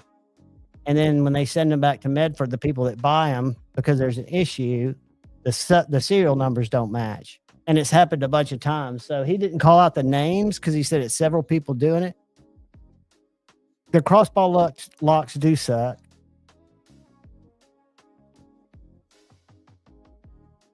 You know, Kyle, I will give you number 4 just because he is laying pipe on one of my biggest internet crushes. At the same time, I have to give him kind of silent kudos for that because he's bedding her down. But I've never dealt with him. I know that early on when I was reaching out to everybody that I'd bought from, I got zero insight from them. I mean, if you're not, they're not interested in. But yeah, I agree with all that stuff. I mean, again, I'm still not.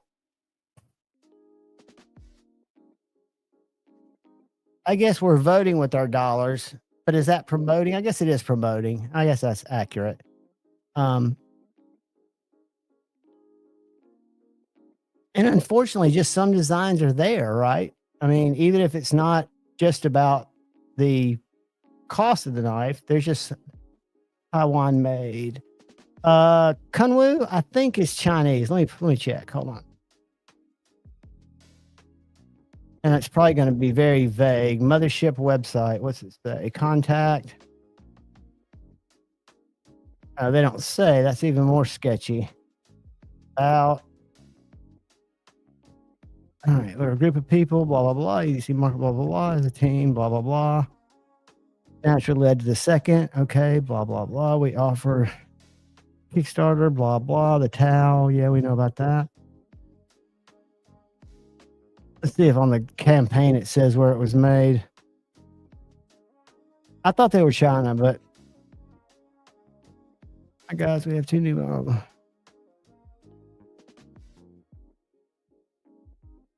Yeah, I mean, it's not disclosed, or if it is, I don't see it anywhere. I don't like that. I'd give that kind of a wham. Yeah, I agree. It's tough finding USA made stuff, and I have no problem. I buy a lot of Chinese stuff. I don't buy as much as I used to because I buy designs more than countries of origin, and I know I'm at fault for, I know not everybody agrees with that, but that's just kind of how I roll. But I think if it's kind of like not saying where it's made, you might as well just say where it's made. Just proudly say, yeah, I have these designed here and made in China. They're helping people here who sell them, and who's part of the company, and they're helping people, you know, they're who making them, I guess.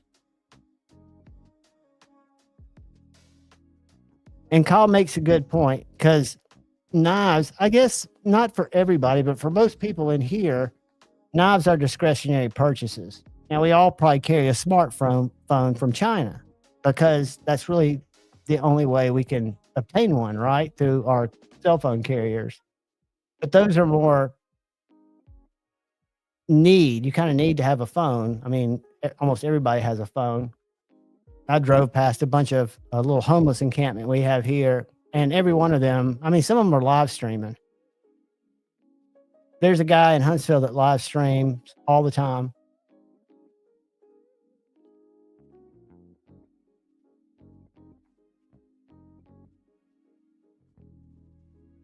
True. Discretionary, yeah. And discretionary purchases are one place where you don't have to. But yeah, and I agree with Paul there. So, because for me, it's just like some people hate a certain maker that I really like, and I don't agree with everything that maker says, but I respect what they've done for the knife company and respect their knives. So the same with, I'm a big Wii fan. And again, I know I only have 1, 2, 3 now. No, 4. But like Todd Knife and Tool, a designer that I really like, that made a lot of really cool knives that I couldn't get here, like the Rosie. And then the Best Tech Malware, which is a Todd Knife and Tool design.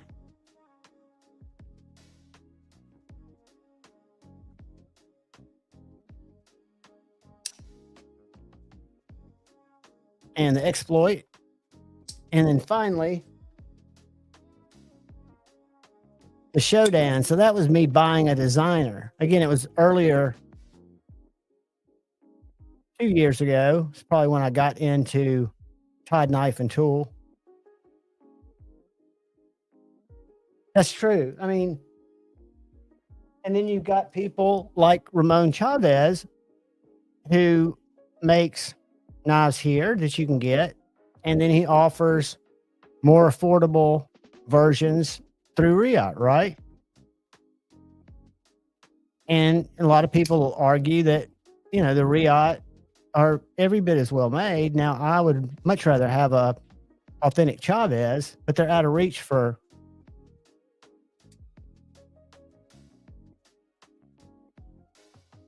Absolutely. Have the knowledge. And Kyle, you're welcome to come on and spend a few minutes and share a thought. You've got access. But this is a knife that's both American or Chinese. And I think it's interesting, Greg's perspective, Greg Medford's perspective on Ramon, and he understands why he does it. It's kind of weird.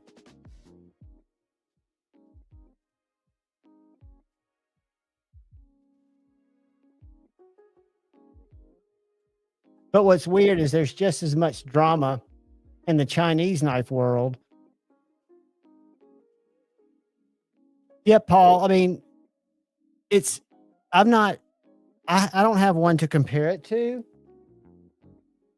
but the fit and finish and consistency that Riot puts out, and they've made this knife so many times, it's very impressive. This is the Street, the Redemption Street, the little, not the tack, the tiny ass knife, but it's this medium one, small medium. And that's the drop point.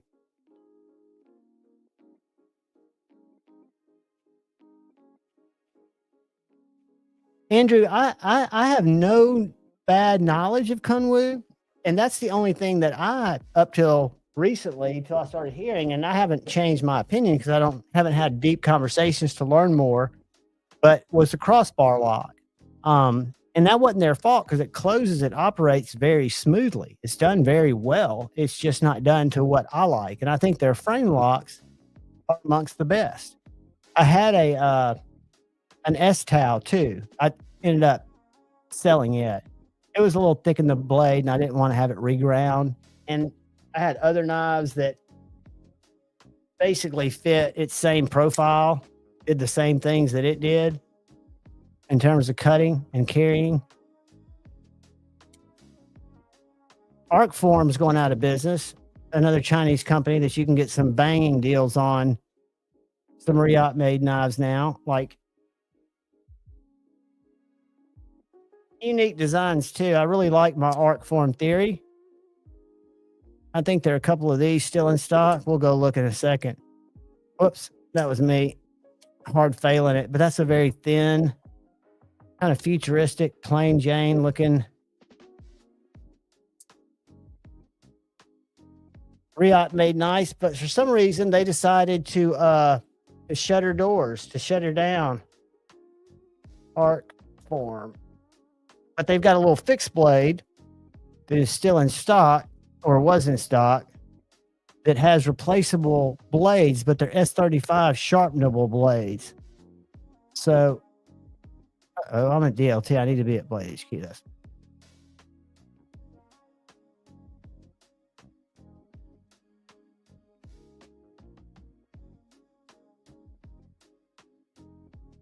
all the other. All right, so this guy's on sale now for $192. I paid $320 for it.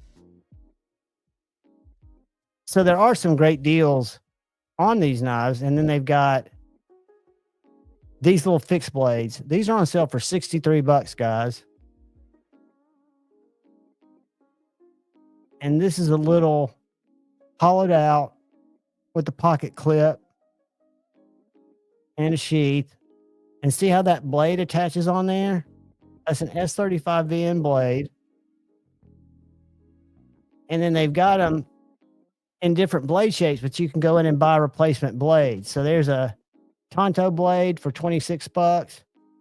You can buy a regular straight cut. They had more in stock. Let's see if they've got more.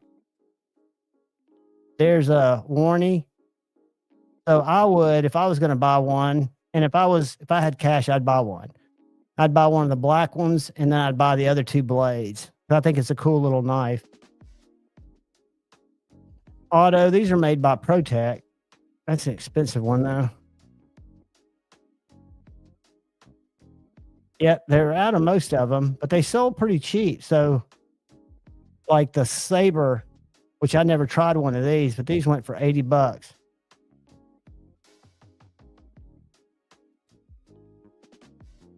And all of a sudden, they just decided they were going out of business, which kind of sucks. I like to see knife companies, but it could have been Ron Crow, a Chickadee. I put that little bastard. I had it out, I thought.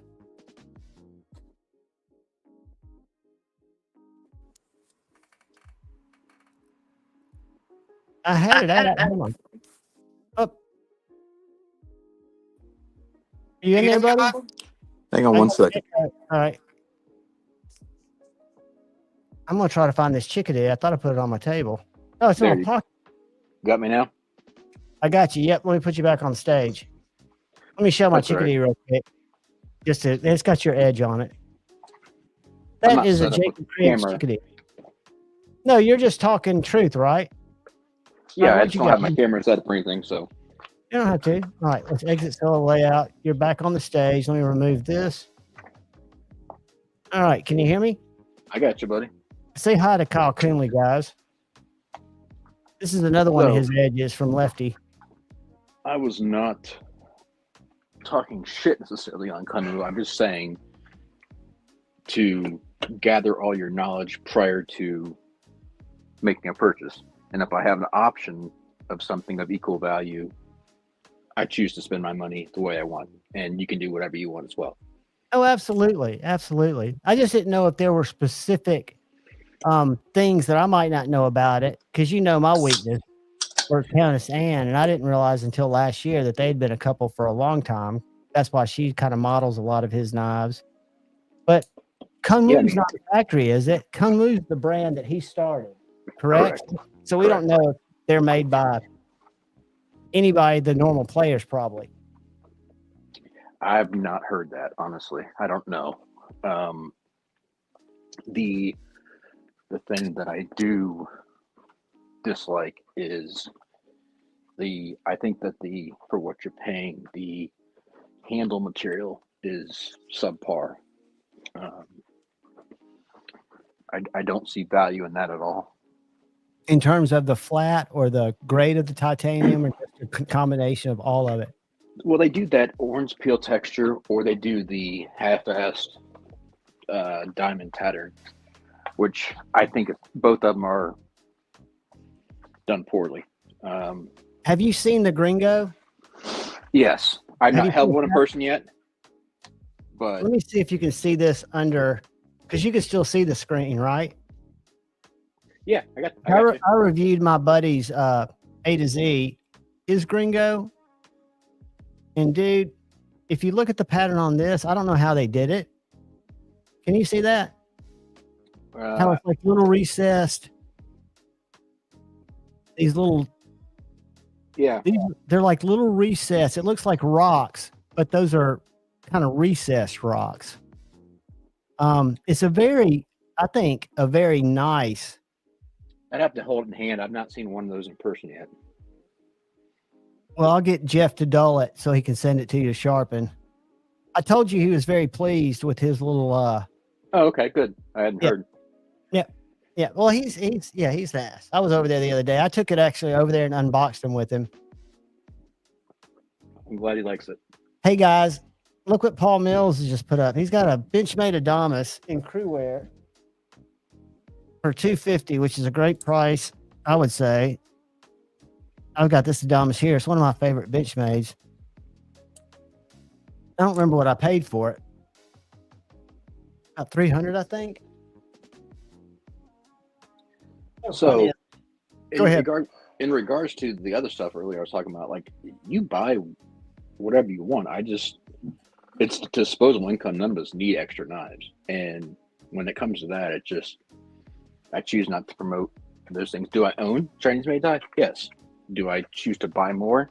Not unless it's, so my thing is, if a custom knife maker, say Brian Brown, say whoever, that I can't get on his books or can't afford to get on his books, makes a knife that I feel like I can't live without, and he can't fill the need for his knives, and he has production knives made, yes, I prefer it to be made here, but it doesn't happen very often. So if it's made someplace else and I have to have it, then I'll spend my money that way, knowing full well that that's on me.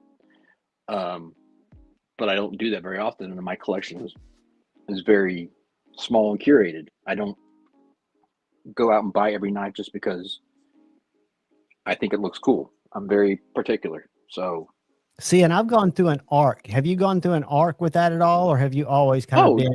Yeah, when I first started out, I didn't know shit. I didn't know better. That's my whole point of why I try to educate. Help is I just want you to have the knowledge and make your own choices. That's fine.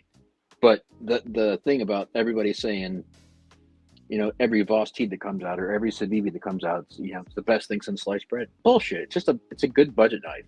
All knives that come out now are fairly well made, and choose to spend your money how you wish, but it's not something that you need or have to have.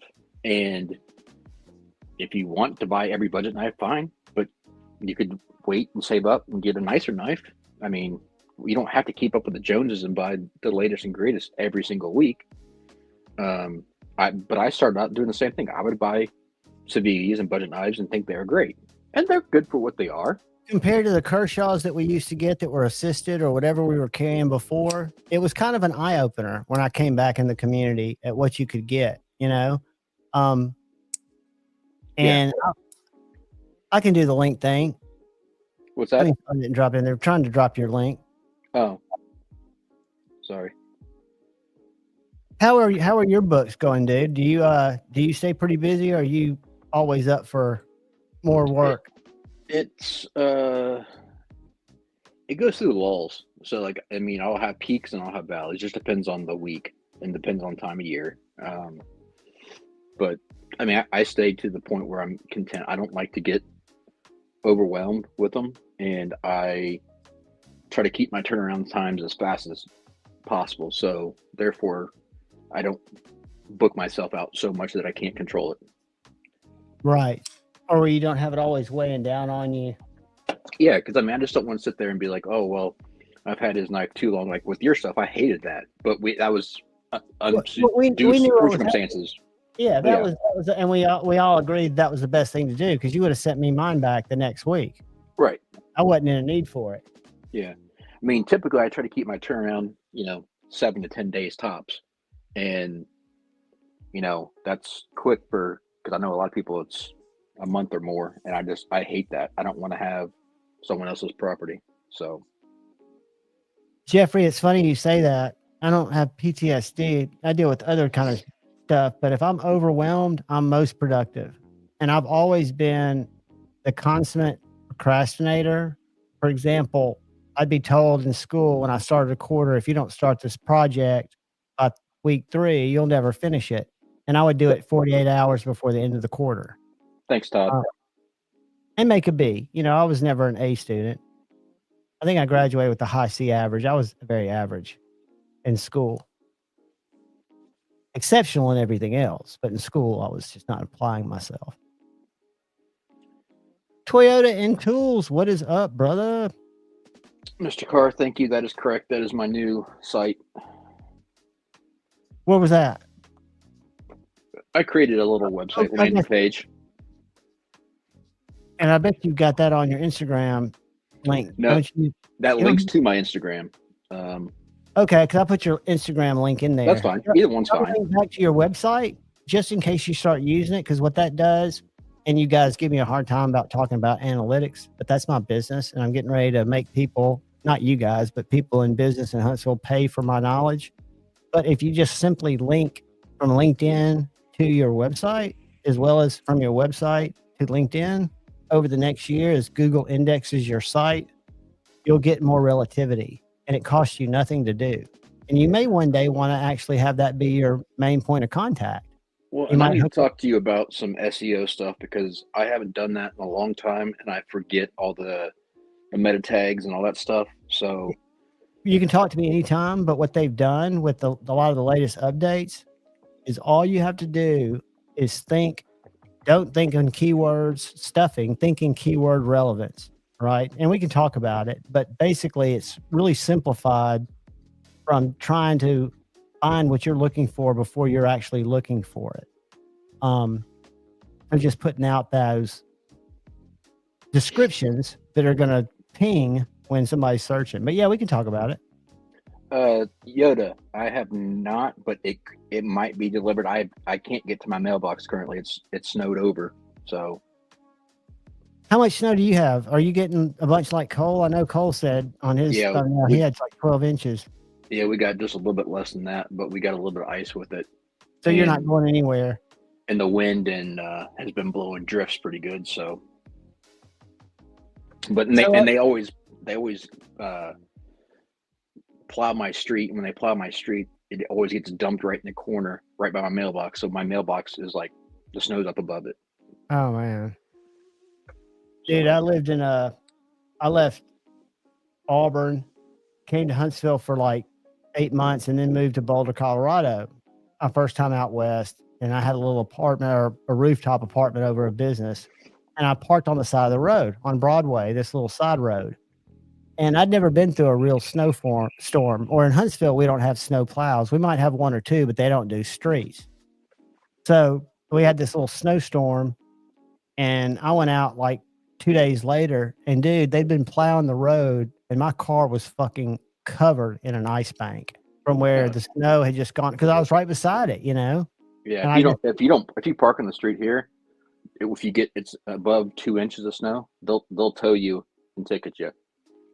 This was in 91, 92. So I never got ticketed or towed, but I did get bogged in. I mean, I can remember that year. What was so weird is you could go in April, like in the Target parking lot or the Walmart parking lot, whatever the big super center out there was, there were still huge drifts of snow pushed in the center where they'd come in, after every snowstorm and scoop it up in a corner. Yeah. Like icebergs, man.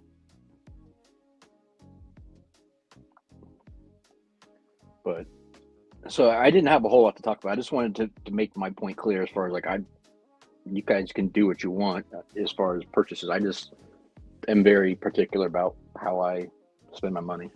So Well, and I think there's a lot of misinformation, or not misinformation, but maybe just one side of the equation that's presented so much on YouTube, right? well, there's assumptions being made too, because you can't fully express yourself in a small like chat box, like I was saying. I mean, I can sit there and type as fast as I can, but not everything's going to get out the same, and you're not going to detect tone or inflection on my text message. So Oh, dude, no doubt. I think I told you I dated a borderline personality chick for like 4 years, and our text messages were horribly misinterpreted. right. Hey, Jeffrey Dawson, isn't the Bodacious a little bit thinner than the Shaman? Or am I getting that wrong? I know they look similar. Kyle, do you know? Bodacious is basically the Shaman without curved scales or contoured handles or the finger choil / bump thing there. It goes straight back. For some reason, I thought it was thinner. I've been interested in that. It could be thinner too, but I just know it's not for contoured. a long time. I think my last Spyderco was my XHP Paramilitary 2 Warncliffe that I traded with Justin for OCD for EDC. Slightly thinner blade stock. Yep. Okay. And that knife, I don't think I've ever sharpened my Shaman, and it was a Cutlery Shop exclusive before I put scales on. I think it's Crewware. And as thick as it is slicey, man. No, it's CTX or CTS XHP too. But I don't ever side load my knives really. I've got a few thick knives, but I'll be honest with you, man, it's hard to open an Amazon package, or like the way you taped up that package, which was done very well. I had my Medford MIDI Marauder in my pocket when I went over to Jeff's to cut into it, and it was work. Where if I had one of these Kaiser Kirdashi looking mini Momos, I could have gotten to that tape super easily. So it all depends on what you're cutting too, in terms of blade thinness and shape and design. Absolutely. Yep. Geometry cuts. Absolutely. Geometry does make the difference. And again, I think I'm blessed not to have to cut with one knife and cut a lot of stuff for work or anything like that, that I'm just kind of, what would you call it? Pleasure cutting? Yeah. Therapeutically slicing. So Friday, are you going to be able to talk about like resetting edge bevels? Because lately, since I've been practicing my technique, I've been going with just trying to stick to as close to the factory angle as I can, just to smooth it out, get them even, and get it slicey. Yeah, but I used to always lay my knives back, my regular knives, to about 17. And I started out with, this is all stuff I learned from watching Jared's channel, but I've got one of those Atomi, I forget, it's a really low grit Atomi that I would use, to reprofile with. Yeah. And I'd have to tweak my TS Prof like 2 little clicks because it's a 4mm instead of a 6mm stone. Yeah. Profile with that and then get into my Venise. But I have not done that in a while because I haven't been wanting to take off that much steel. Yeah, the whole reprofiling thing is not necessarily about angle, but we can talk about the differences as far as how that affects the bevel in the knife. But the angle, so like there's pros and cons to lowering, and I think it gets wrapped up a lot of times. People want to go lower because they want to feel like the knife is sharper, but you don't have to take it low to make a knife sharp. It's just, what are you giving up? It's always a compromise. And like, for instance, like I was starting with Jeff's knife, like it's not designed to be a slicer. It's designed to be a penetrating knife. Right, a piercer. Right. And like even after I sent you that one video, I was not happy with it, so I went back and worked on it some more and got it to where it's at now. Did you freehand that? Do what? Did you freehand that? Just out of curiosity. On Jeff's, no, I did not. Okay, you were able to. Okay. Yeah. So, but that was even at whatever it was. I think I can't remember. I had to go back and look at what I sent you. It was 24 to 26 range, somewhere in that range. But it still cut well. But it's not designed to be a slicer, right? But right. if you were to penetrate and then pull through something, it cuts like a mother. But it's just a matter of getting it in there to where you cut it. Using the right tool for the right job, basically. And for him to carry it and use it at his music store to open big boxes is perfect for that, if he wants to use it for that. Yeah, I mean, if he's just cutting tape or whatever else, it's not the right knife. But if he actually has to pierce into something and then drag cut, then that makes sense. No, he seems to be, I don't think I've seen him with anything other than his Rosie XL lately. You know, he got a really nice Rosie XL from the Maker Syndicate that has got kind of a blurply tie handle with some interesting milling, and it's got an acid etched blade. Dude, those things are huge. What's up, Brant? Those things are big knives. I mean, they'll definitely come out, I would say, not that they need to, but they could do a Rosie L right in between those. That would be still a big knife. I'm not overly fond of the Rosie. I think it's okay, but I don't know. It didn't speak to me at all. I thought it was kind of boring, kind of plain. I was not into it when I handled it at Blade Show. I couldn't understand. It didn't feel, the weight and everything in it did not feel like a.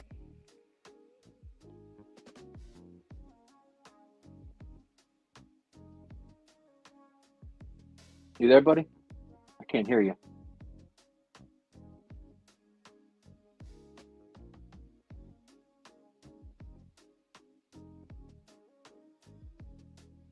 Guys, is it just me, or can you guys hear Javon?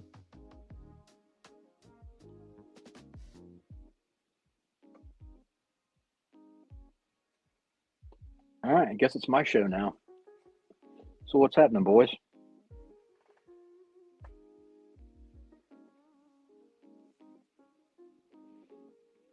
Dawson, that makes sense. I just I just wasn't a fan of it. I thought for the price point. Oh, you're back. Yeah, my camera, I'm glad you stayed in here because I've had a couple of times tonight where I glitched and both my cameras went out and something just kicked me into the lobby and said my camera and mic lost connection. So I don't know what the fuck that was. I don't know. But yeah, the Rosie to me it's fine, it's plain, and the knife I compare it to at times is the Lamia. The Lamia is a much better knife, but it's plain too. Very plain. But it ergonomically, it's a bit small, but it works. The Rosie is just too small, period, to me. But the Lamia, I just think all around is a better knife. I mean, I like everything about it better, personally, but, you know.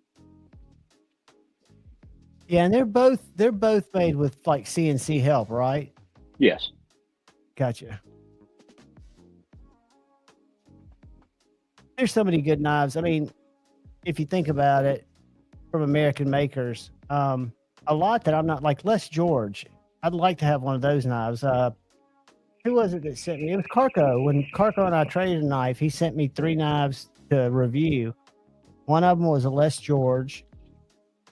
One of them was an Andy DeVillis. Is that how you pronounce that? That South African maker? No, Andre DeVille. Yeah, Andre DeVille. And then the third one was, God, I can't remember. I have to go back and look at my videos. A Rosie XL. Ed, my buddy just got one. He's got a Rosie and a Rosie XL. Let me show you a side by side of these two knives because there's a huge gap in. I think they should have made, unless they were just looking to make a giant knife. Here you go. I'm gonna share this picture. Tell me if y'all can see this. The only issue is the Les George knives are those mid-techs. I mean, he's not even making them. Right. Can you see those? Yeah. See how much bigger that XL is than the regular Rosie? Yeah. Don't you think a medium would fit in there perfectly almost? Or do you think Yeah. that covers it? I think there's definitely room there. So this one, A to Z, bought from Brother Paul Mills with this putter milling pattern. And then this one, he bought off, I think, Blade Binge. And this is one that was offered up at the Maker Syndicate. But they're slicey big knives.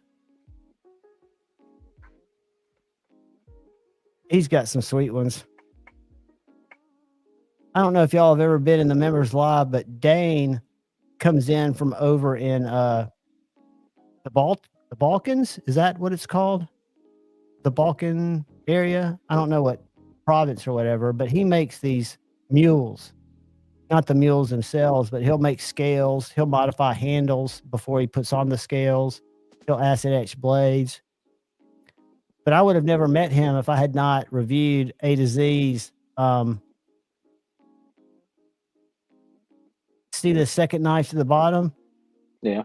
That's the driver defense, Dustin driver, completely handmade, like Donnie does.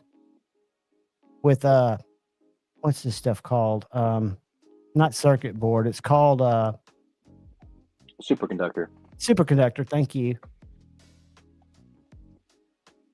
I got one of Dustin's fixed blades. He's actually in Alabama. Yeah. And makes them. But yeah, A to Z, if you guys aren't following him, he's my local buddy. I've done a lot of reviews thanks to his collection, and we'll be doing a lot more because I need his to go through some of his knives because we buy different stuff. But he's definitely worth a follow because he's got some cool stuff. Uh-oh. No, I don't want to do that. No need to share. All right, Jeff, buddy. I'm going to bounce, but I just wanted to pop in and say hey with that. All right, buddy. All right, man. All right, I'm glad you cleared it up. Appreciate it. All right. I'll talk to you later. Buddy. All right. Bye.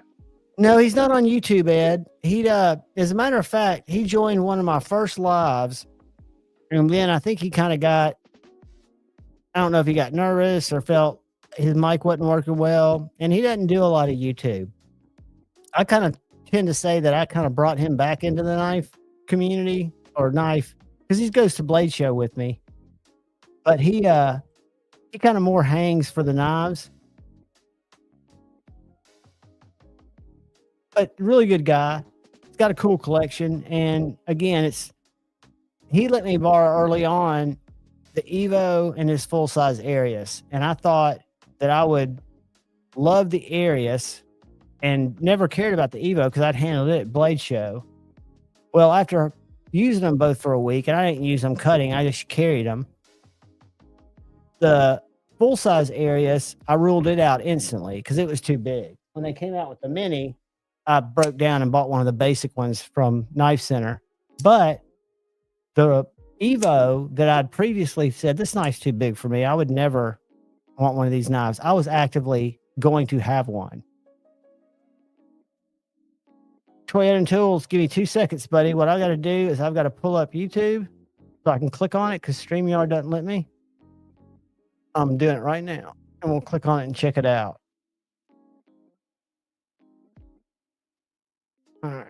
Pull my stream up. I got to mute it. Mute.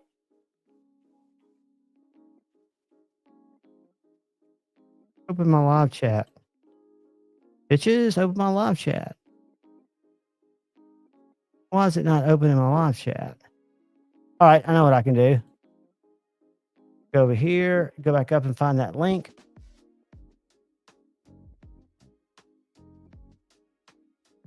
Looking for the link. Scrolling. We had a tool. Oh, I just passed it. Man, it's moving. It was out there. Oh.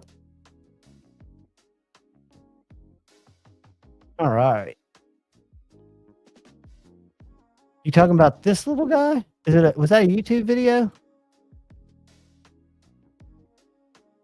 Is this that little scale release? Is that what you're talking about, Toyota?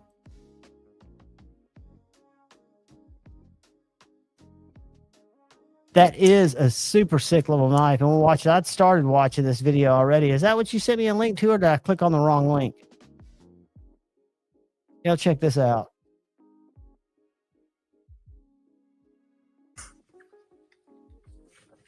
It's kind of like a... Now, the unique sear mechanism is engaging the blade. Let me see if I can kind of... Is that the knife, Toyota? Yes, cool. Focus in here just a little bit. Right behind the heel. So there is a little sear in here that's pivoting. It comes into play. You feel a clunk as everything drops into place. You don't feel that here because the sear, it's a teeny tiny little sear. I don't want to tackle most frame lock of the dual action autos that are out there. I don't think I'd really want to go messing around trying to take. Yeah, that is definitely an absolutely sick knife. I was watching Jim's review of that. Dual action, yep. That is sweet, dude. Did you see the one that Winter Blade Co. had at Blade Show? Yes, I think it's very pricey. I think it's a mid-tech, right? Or...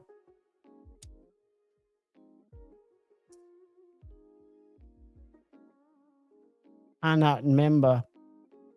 We probably need a...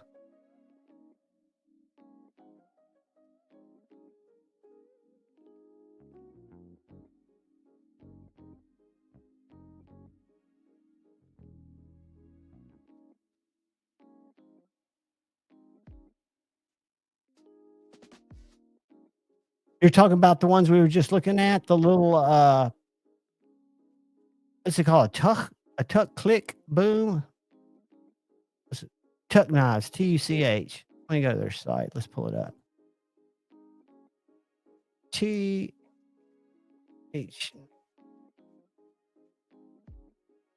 See, that's why I love doing live streams, because I learn about so much shit that I'm not aware of. I'm so out of the loop on so much because I get in a bubble. I mean,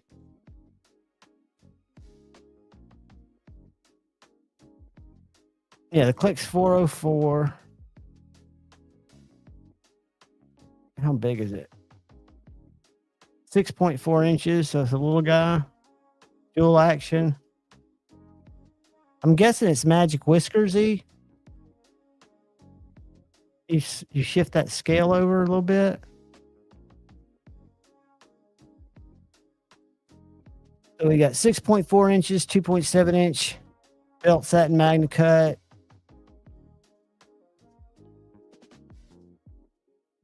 I love the logo of the dude and his kid. Are they made here?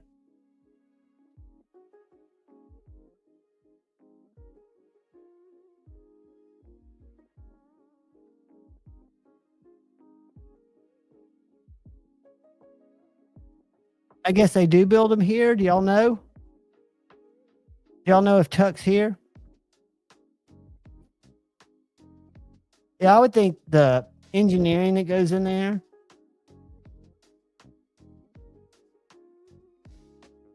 The sub hilt is a sick knife. I've never seen a dual action, but I've reviewed a sub hilt, the Spyderco sub hilt. One of the sickest hologrons. Oh, I bet, Patina. But they came up with a new mechanism. I think that's really cool.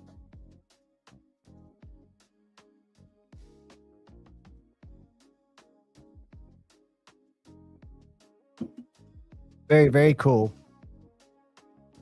You know, this past Blade Show was a lit down because I planned it wrong. I tried to do it all on Saturday. And that was that's undoable if you want to look at knives too. I didn't get to see all the people I wanted to see, much less knives. But that's where I met Donnie for the first time outside of the Blade Show. He and Dopey were outside. Dopey had just gotten one of his knives, and I was introduced to him.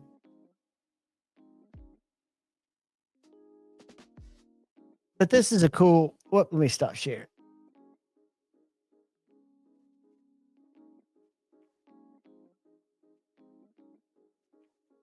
How many of you guys carry fixed blades with your folders?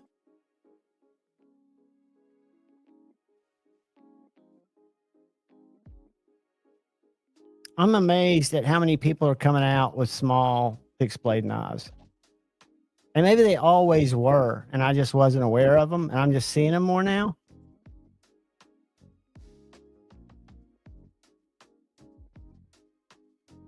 Not me, Mark. And I didn't. It was something that I swore I'd never be interested in for the first 2 years, 2.5 years. I think the first fixed blade I got was an SE3 in stainless. I do too. Even if it's a tiny one. Today I'm carrying a tiny one that I always catch hell for, but that's okay. I'm carrying my little yeah, I did, Jeffrey. It's actually ended. We were looking earlier. I'll go back to the post, but they shipped the last of the production run that they did. It didn't sound like, even though Protech was very politically correct or PR driven when they left the post, it's definitely said, unfortunately, they did not continue with it. So it says the final Protech Strider knives have already shipped to dealers at the end of 2024. If you're on the fence, now's the time to get one. And I'll tell you guys what I've learned, and I can give you the name of a company here in Huntsville called Knives and More. But a lot of the big, like the ones we all go to, DLT, River's Edge Cutlery, Blade HQ, Knife Center, wherever you go, a lot of times they'll be out, especially of the SNG. But if you look at Protech's site and call around to some of those smaller dealers, they've always got them. That's how I found my Malibu, my first Malibu. That's how I found my Magic Whiskers 2, which I didn't know how big it was. Have y'all ever seen that knife? Y'all ever seen that big son of a bitch? Where the Magic Whiskers 1 had the little bolster up here. This one has it at the butt, where you just give that little heel of the knife a wiggle with the butt of your hand. I don't know if you can see those little vertical or horizontal lines. Just give it a little whoop. And that's right over a 4-inch blade. It's the longest Protech I've got. I love the Frontiers patina. The one I use, because I'm a littler dude, is I've got an LT Wright Frontier First that I got with a leather sheath from, I can't remember if it was River's Edge or DLT, but it was $95. Let me grab it. Y'all talk amongst yourselves. I'll be right back.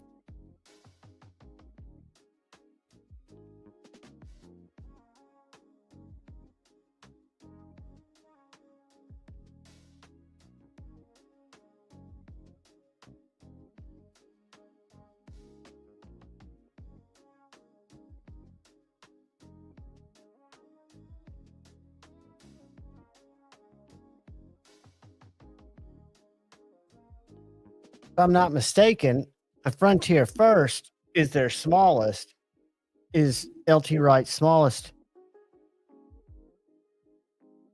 little knife. And this is micarta and Magna Cut, and it is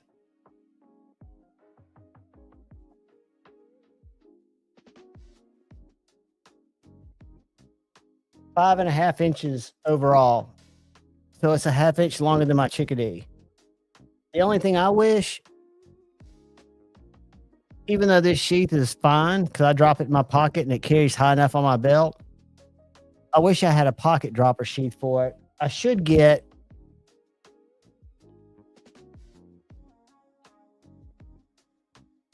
Oak City Leather has a pattern made for them. I should get one of these Oak City Leather piece for my Frontier First.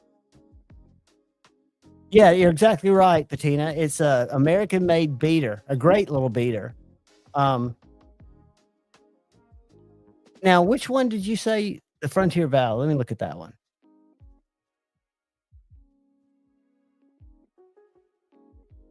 Frontier.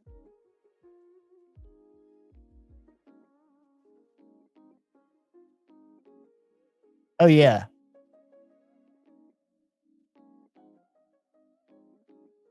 Six and 5/8. So it's about an inch longer than my Frontier First. And they're priced so well.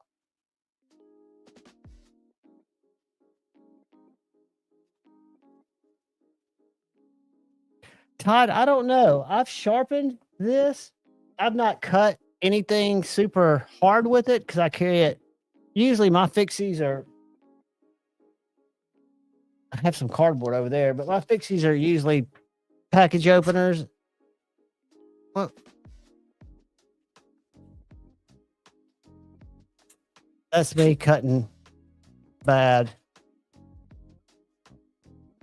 I'm sure when I got it, it's been a few years, so I'm sure if they were running it soft, this is run a little softer, but it burned up really nicely.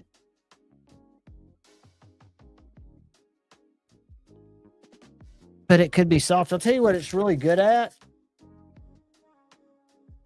I'll try to do this without starting a fire. So the Frontier First, and I'm sure the other one does.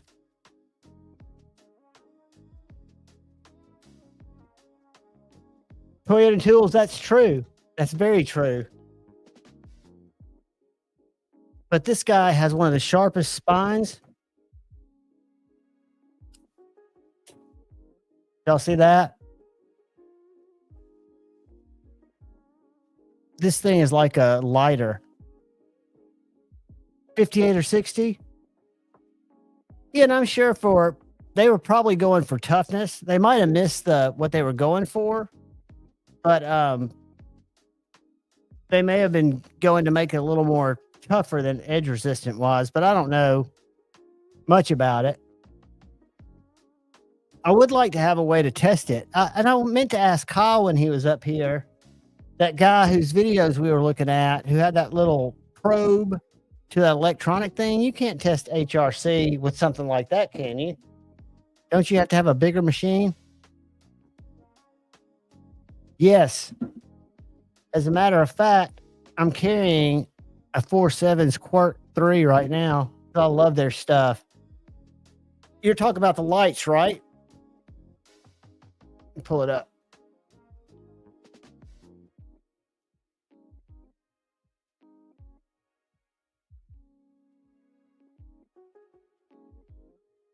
You talking about these guys?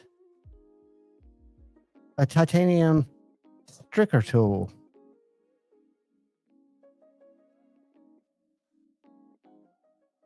Striker tool.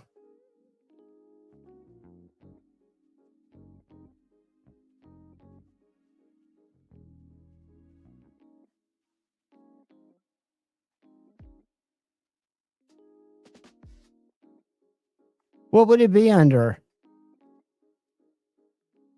Talking about all their gear.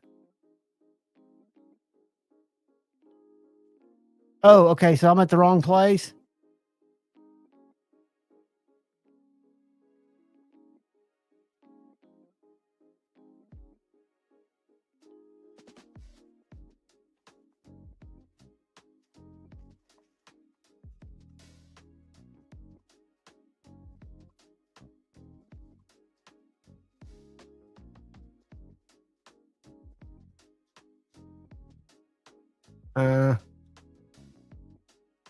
So I'm on the wrong site. Oh, there it is. Hold on. Let me go over to my thing. Pull that back up. Click that off. Go back down here. Open that up. Ah.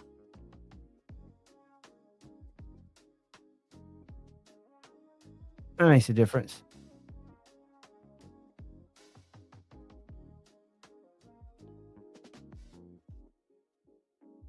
Oh, very cool. Is it just a little roller and a flint?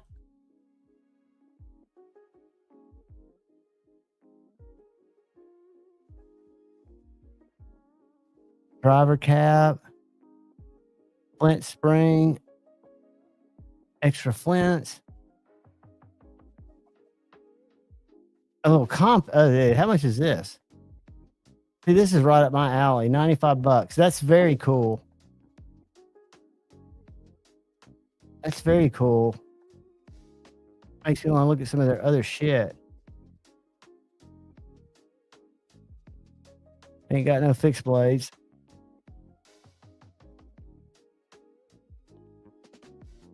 Little compasses, little titanium steel compasses.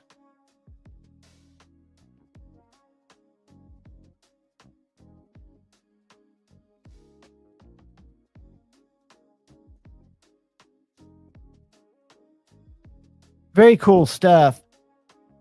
I'll show you my favorite fire starter. I like to, when I go out camping, I like to try to ferro rod it.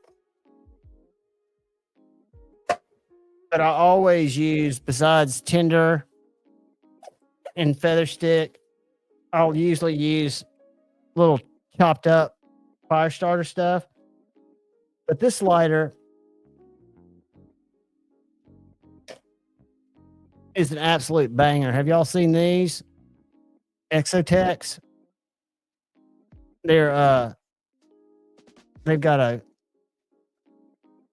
absolutely airtight.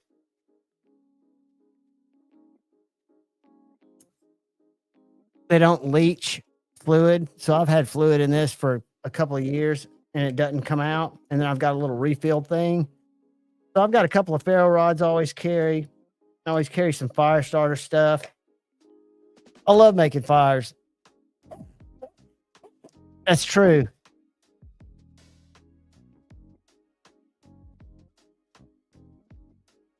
Some water, girl. Let's switch up the music. I know what else I need to switch up. I need to switch up the background.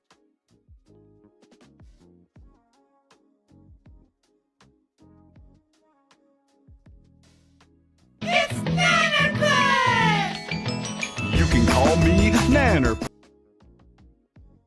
Where is it?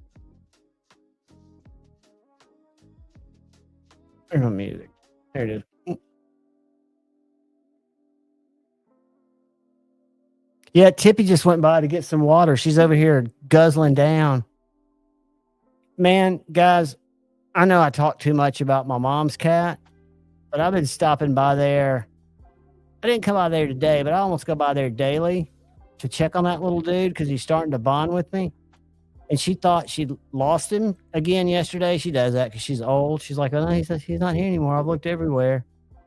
And she's got this Florida room right off her bedroom, between her bedroom and the study. And she put out some suet bird feeders. And that little bastard was glued to the window. I mean, he was like fixated watching these birds eat. It's pretty funny, if I must say so myself. Let me see if I can find him in here. Yeah, there's who he is. Whoops. Where'd he go? Where'd he go? There he is.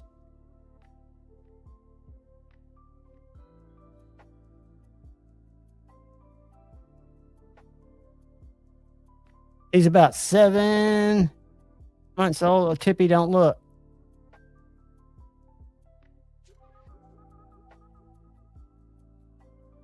But his markings are all perfectly symmetrical. He's got the same markings on his left leg that he does on his right leg. And he's a little hunter too. I mean, he will get down.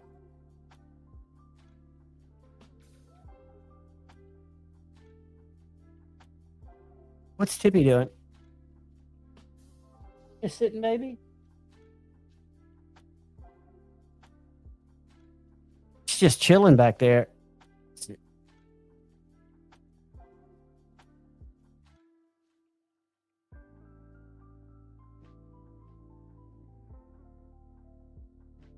No. No, she was I meant glued to the window. Like my mom couldn't find the cat. It wasn't my cat. It's Cooper, my mom's cat. And she'd put out some suet feeders. Uh-oh. Sorry about that, guys. That was Tippy stepping on shit. But can you still hear me? All right.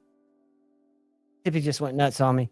But no, she'd put out the suet feeders, you know, that attract cardinals, blackbirds, all that kind of shit. And she had it hanging outside her window of her Florida room. And the little cat was standing like a statue right by the window. I mean, its head constantly moving, but its body not moving at all. It was overwhelmed by all the birds. And Paul, what's weird about Cook is you got to think that little guy was probably living off birds. You know, I mean, he was out in the wild forever.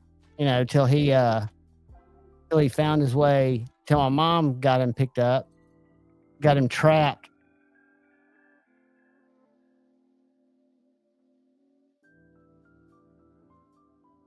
Oh, dude, were they kittens? See, I don't need to. I put food out on my porch because I've got this cat that lives down the street.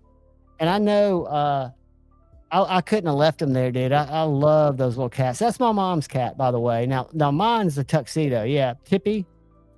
Tippy's probably 8 years old. She was feral when she came to live with us. My ex-wife, I was still married when she came around, so she's old. But she's still very much a hunter, gatherer. This is her right here. This is the tipstress. There she go.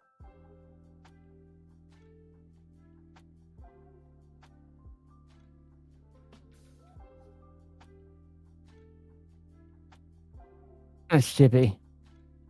Tippy's kind of, I mean, even a feral cat that's moved with me a couple of times and ran away for like 6 months, got lost. And my ex and my daughter found it on Facebook and went and picked it up. But she's always been still kind of, I think feral cats kind of keep that in them. Yeah, I mean, a lot of times that happens and they'll slowly get adopted. And I think this little guy my mom found him out at where she plays tennis, the Huntsville Athletic Club. And I think people had been feeding him around there. But when my mom said she wanted it, the groundskeeper out there said, well, I call him Cook. I've been feeding him. And he had one of those humane raccoon traps and put some, I guess, tuna fish in there. And sure enough, he went in there, closed it up. And that guy, the groundskeeper, took it down to the Humane Society to get it shots, to get it fixed and stuff. And brought it to my mom like 3 days later. I thought it was an awesome thing. So my mom kept his name, Cooper. That's what the guy called him. I'll tell you one thing about strays. They seem very appreciative. Because even though he's still a little sketchy and standoffish in terms of wanting to fully let you pet him, like he follows my mom everywhere. And he'll sleep in the bed with her, like on the other side of the bed. But you can tell he's appreciative, you know, that he's not outside roughing it, that he's getting fed, you know, 3 hots in a cot, so to speak. Jeffrey, that's a wise decision. That's one of the regrets I have when I went through my last real buying spell. I'd planned on getting a long gun and didn't do it. Never got out to where I was going to get it and ended up knifing it and billing it away. But I had some set up. I think it was very important and I should have followed through with it, but I didn't. I'll be wielding hand peas.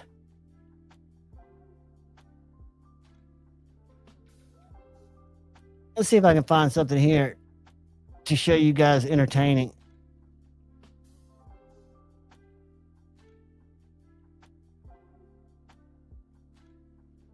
I think we've seen this one a couple times. Let's watch this one.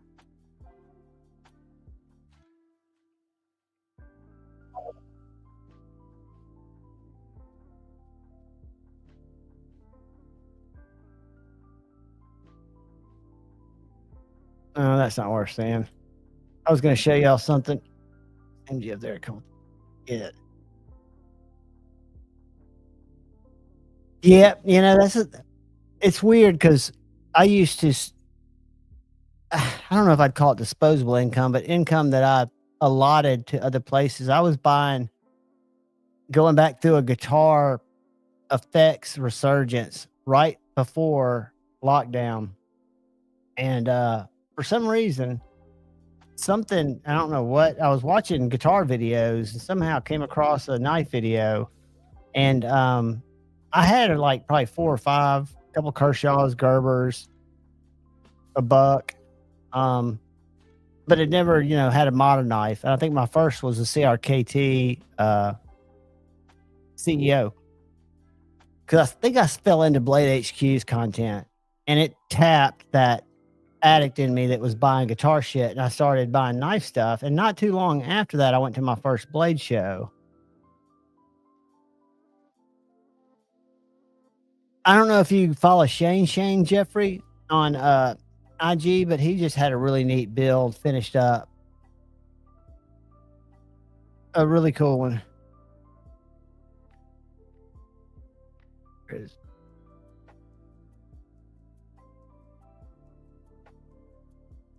Yeah, I didn't get to review. I'm looking through some of these videos. A lot of people have the Divo Mini, which looks like a great knife. I did not get to review that guy, or have not reviewed it. Let's see, what do we got here?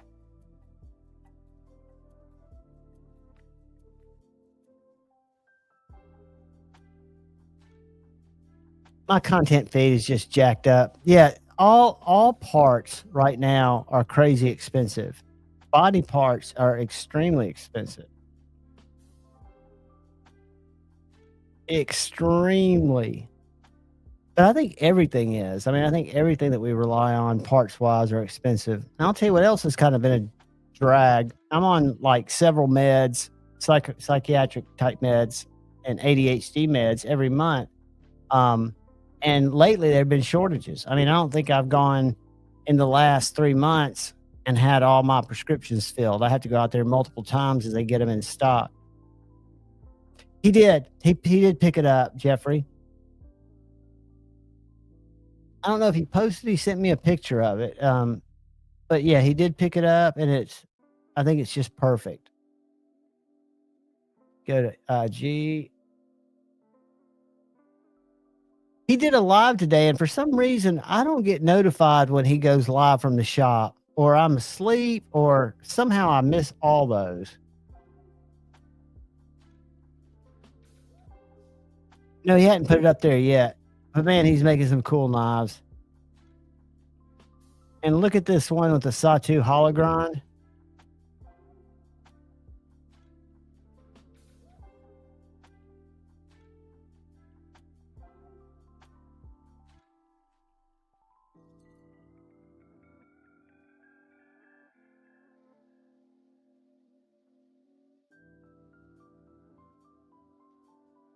I'm really digging what he's doing. That's what that knife, Thug, I think is this one right here. I think that's a Thug.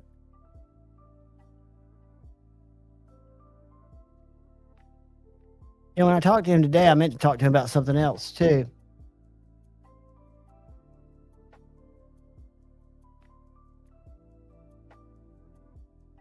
Is that something for your vehicle, buddy?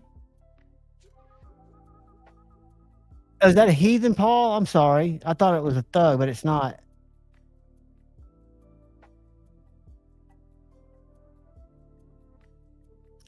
Jeffrey, I had and I don't know, my buddy Dark Gravity, who's always kind of been my, I guess, advisor.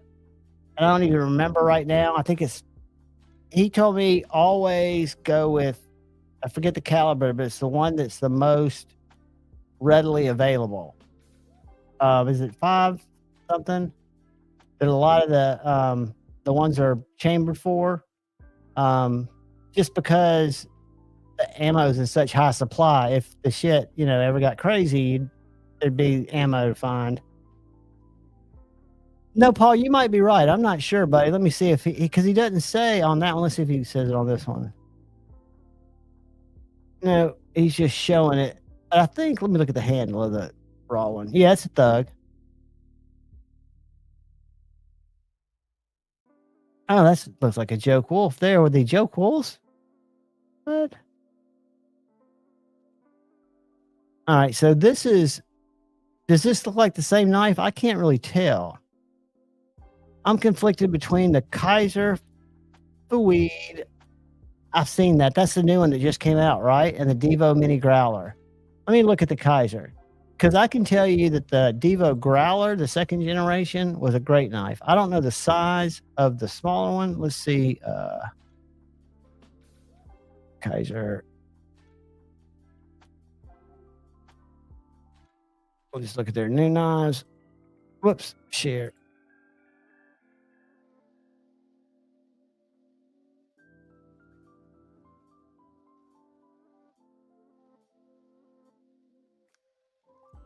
S45, right? I forget.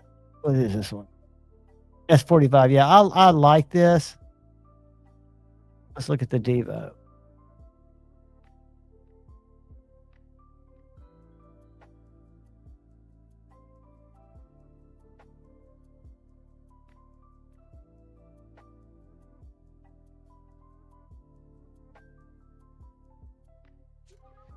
I guess it's just on White Mountain. Let's go to Lefty. Hold on.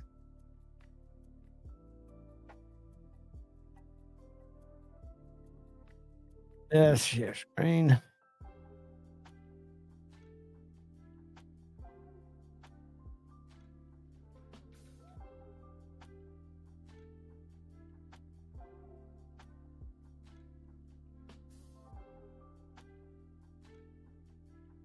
Wow.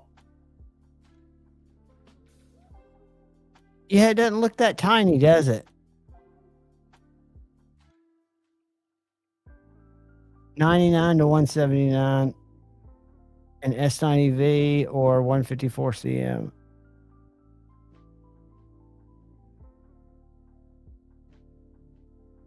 I don't think you could go wrong there. I think it really comes down to what you like better.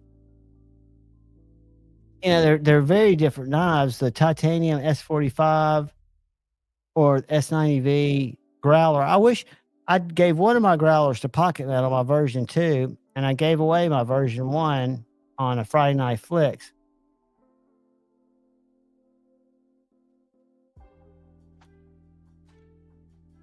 But I love the carbon fiber. Divo does some great stuff. I love Lefty and Collins designs. Have y'all seen this little bit tool that they're doing? It's got the little holder that looks like a flying saucer. I thought that was kind of cool. Kind of cool. The carbon fiber is gorgeous. The carbon fiber on my, what's it called? The Lush. I love it. Love it. And I really like that knife.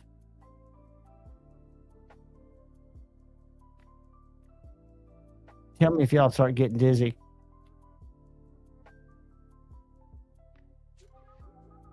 I think the one Shane got was a 9. Making me dizzy. I'm going to change that. See what happens here. I like the slow swirl. I think I'll go with some New York. Not that one. That one. Yeah, I think it looks nice too. I haven't seen much more about it, but again, I haven't talked to Lefty. I reached out to him right before Christmas, I think it was. But he and I haven't talked to him in a while. And we used to talk all the time. But I know he's super busy. I know his daughter's really taken up to him since the new baby's come home. He spent a lot more time, as he should, dadding. But a couple of Kaiser knives that were sent to me to check out that I've been very impressed with, that I never liked the premium versions, or they're not knives that I would have sought out just because they're different. This is the full-size Momo, the budget version, and it's got a G10 bolster and what they call Damascus G10 handle. And this is the mini Momo, which is not a mini, it's a medium-sized knife. I really like this knife. It is super slicey. This one's micarta with G10. This one's 154.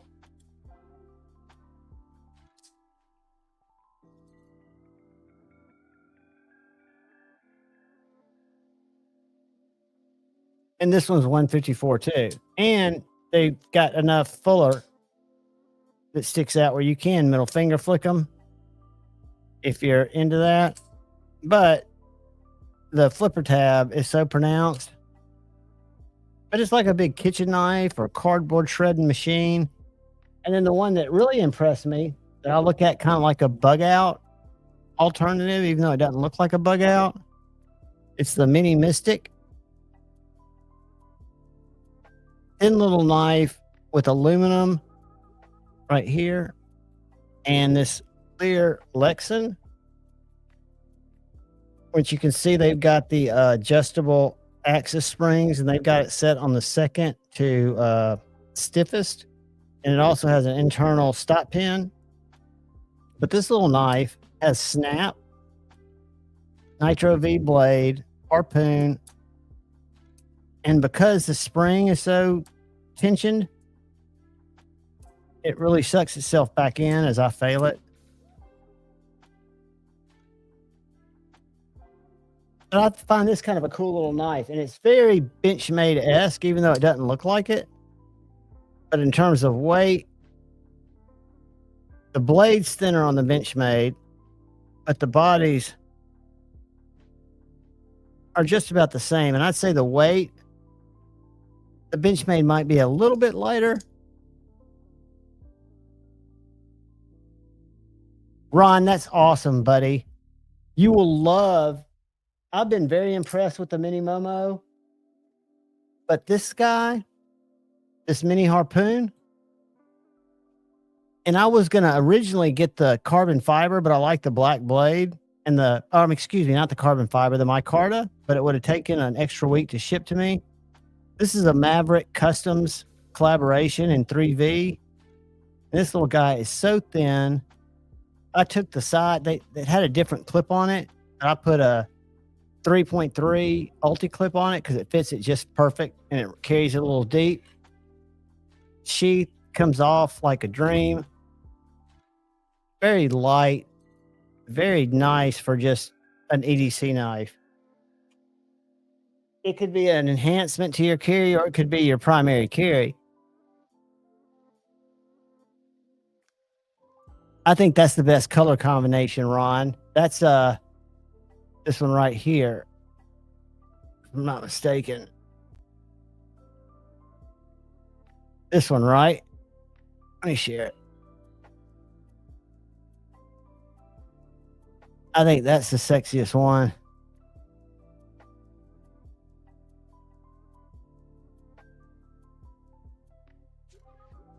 But that's a gorgeous little knife. And really well done. I didn't get to check out the this one up here, but I'm very interested in the carbon fiber. I love the thumb studs. I love the fact that they're using S45.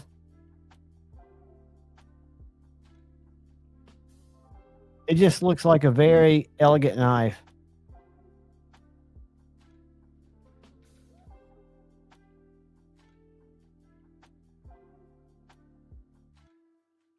Who's the designer on this? Is this an internal design via Hugh Naiman? Young designer. Very cool. Very, very cool.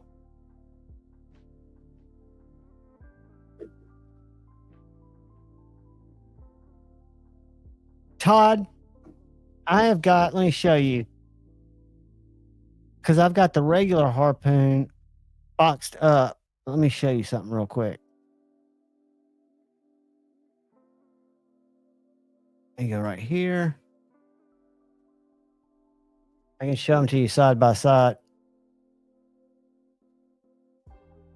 on my videos. Find that video.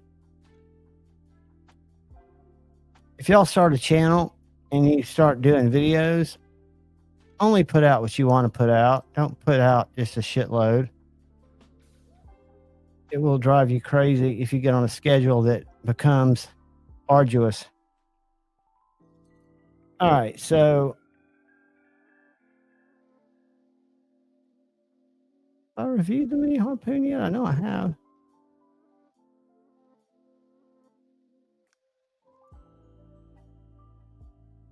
Maybe I haven't. Let's see if. Hold on, guys. This is weird. I'm sorry, I'm abandoning y'all for a second. Checking something out real quick. Here.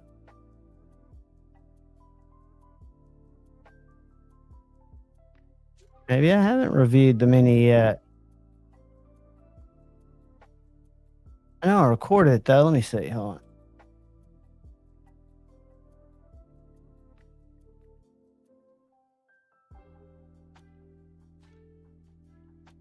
Nope.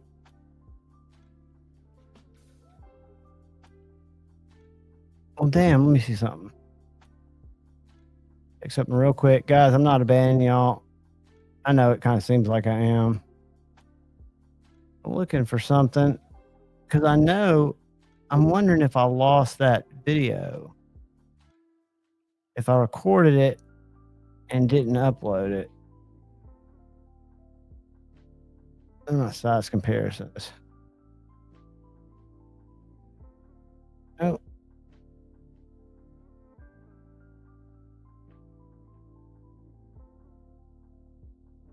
Huh.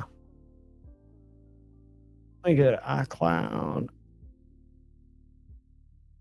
I could have sworn I reviewed that freaking knife.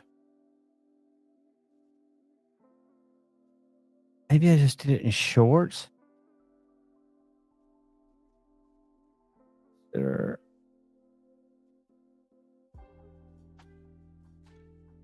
I say.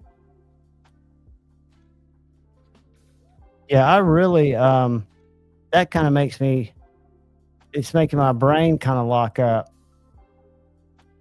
Because I knew I had it reviewed because I remember doing a size comparison, or maybe I just took a picture and sent a size comparison to, I bet that's what I did. I bet I do have a picture of it where you can see them side by side. Back to pictures. Scroll up. Scroll up. No, damn it.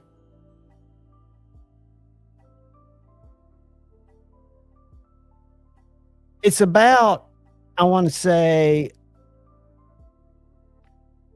it's 7.5 on the full size. And I want to say it is 6 even on the mini. But let me check something. Yeah.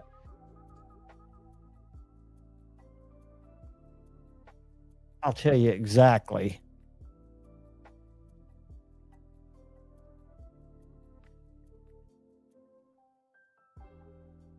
All right, this page is now pissing me off. Where's type?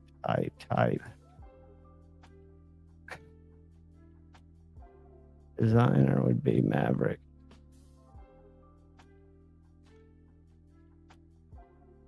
All right. Yeah, follow fixed blade. Boom. I want to go right there. All right, so the mini harpoon is 6.49, so 6, almost 7 inches. And the harpoon is me find it. The harpoon is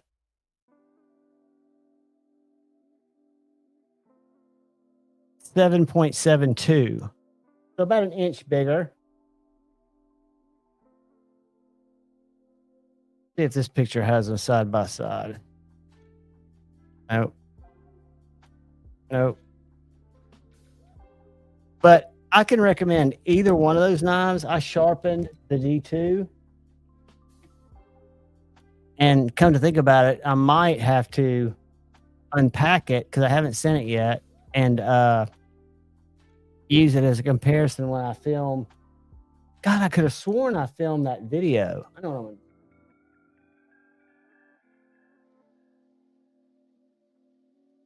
Let me look at my phone. Oops.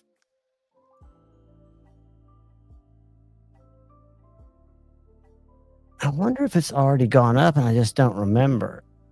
But I'm not seeing it in my nope.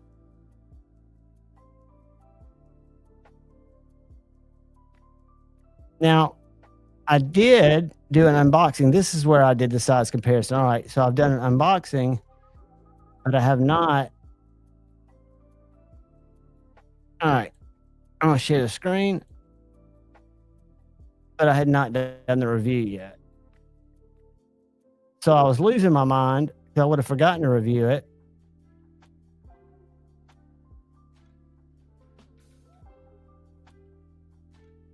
Can y'all see that?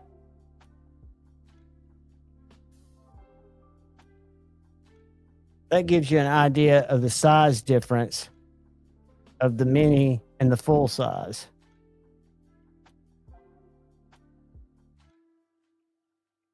So I'd say it's about a good inch and an eighth, maybe.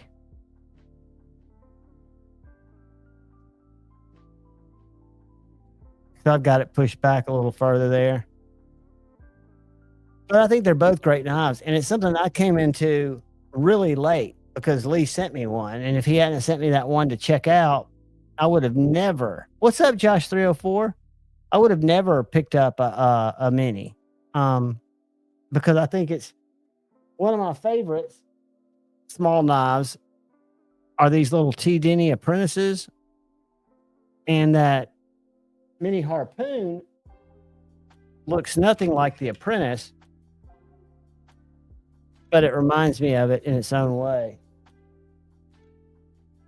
And it's so thin. The full size is a little thicker, but these guys, you're going to really like it.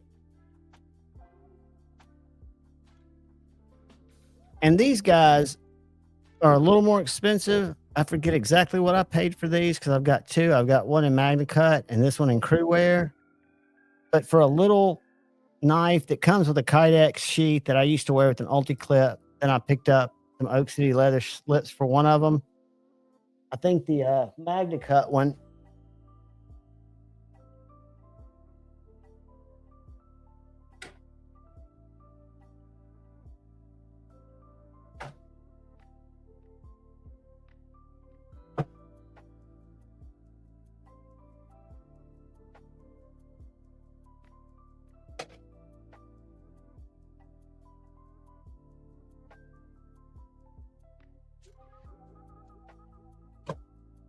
it's in there somewhere. Trust me, it looks just like it, except it's acid etched and Magna Cut. Acid Test Kids, what's up? I'll show you the one I traded with Carco for that's on the way. Let me do this. Have y'all ever heard of Koch Tools? Koch, I think that's what it's called. So this is the little knife that we traded a knife for. It's fuchsia.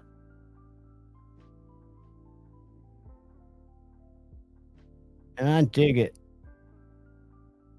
Because it's different.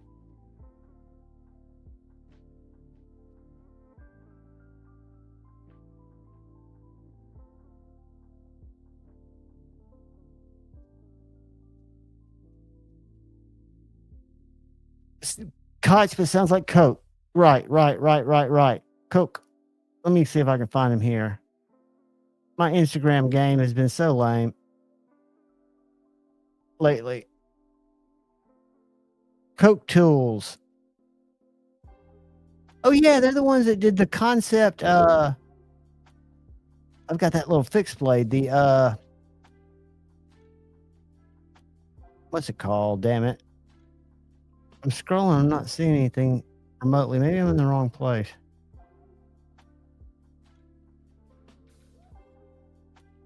All right, I think I'm in the wrong place. Hold on a second. I don't think they are the ones that did the concept knife, are they? The concept, what's it called? I'm so helpful. All right. We're here and search it again.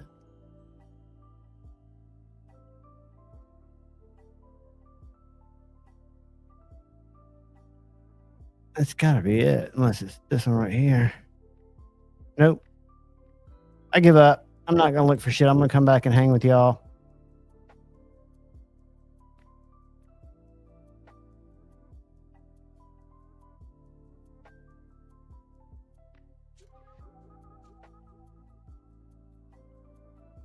I've not, but I want to.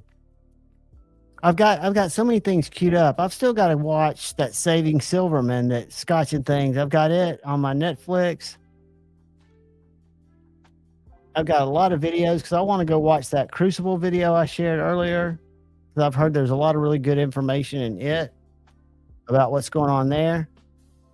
Ron, have a good night, brother. I don't know how late people are going to stay up, but I'll hang here while the hanging's good. Glad you stopped by, brother. I have not asked the test kids.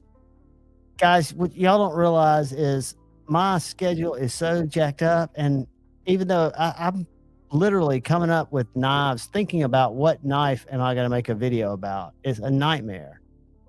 I'm up till 6 a.m. too. That's the way kind of I roll. I mean, I kind of come to life about 8:30 or 9, and I've got to change that. I've got to get back on a normal. Yeah, Stevie, everybody's been telling me. Maybe I'll watch it tonight.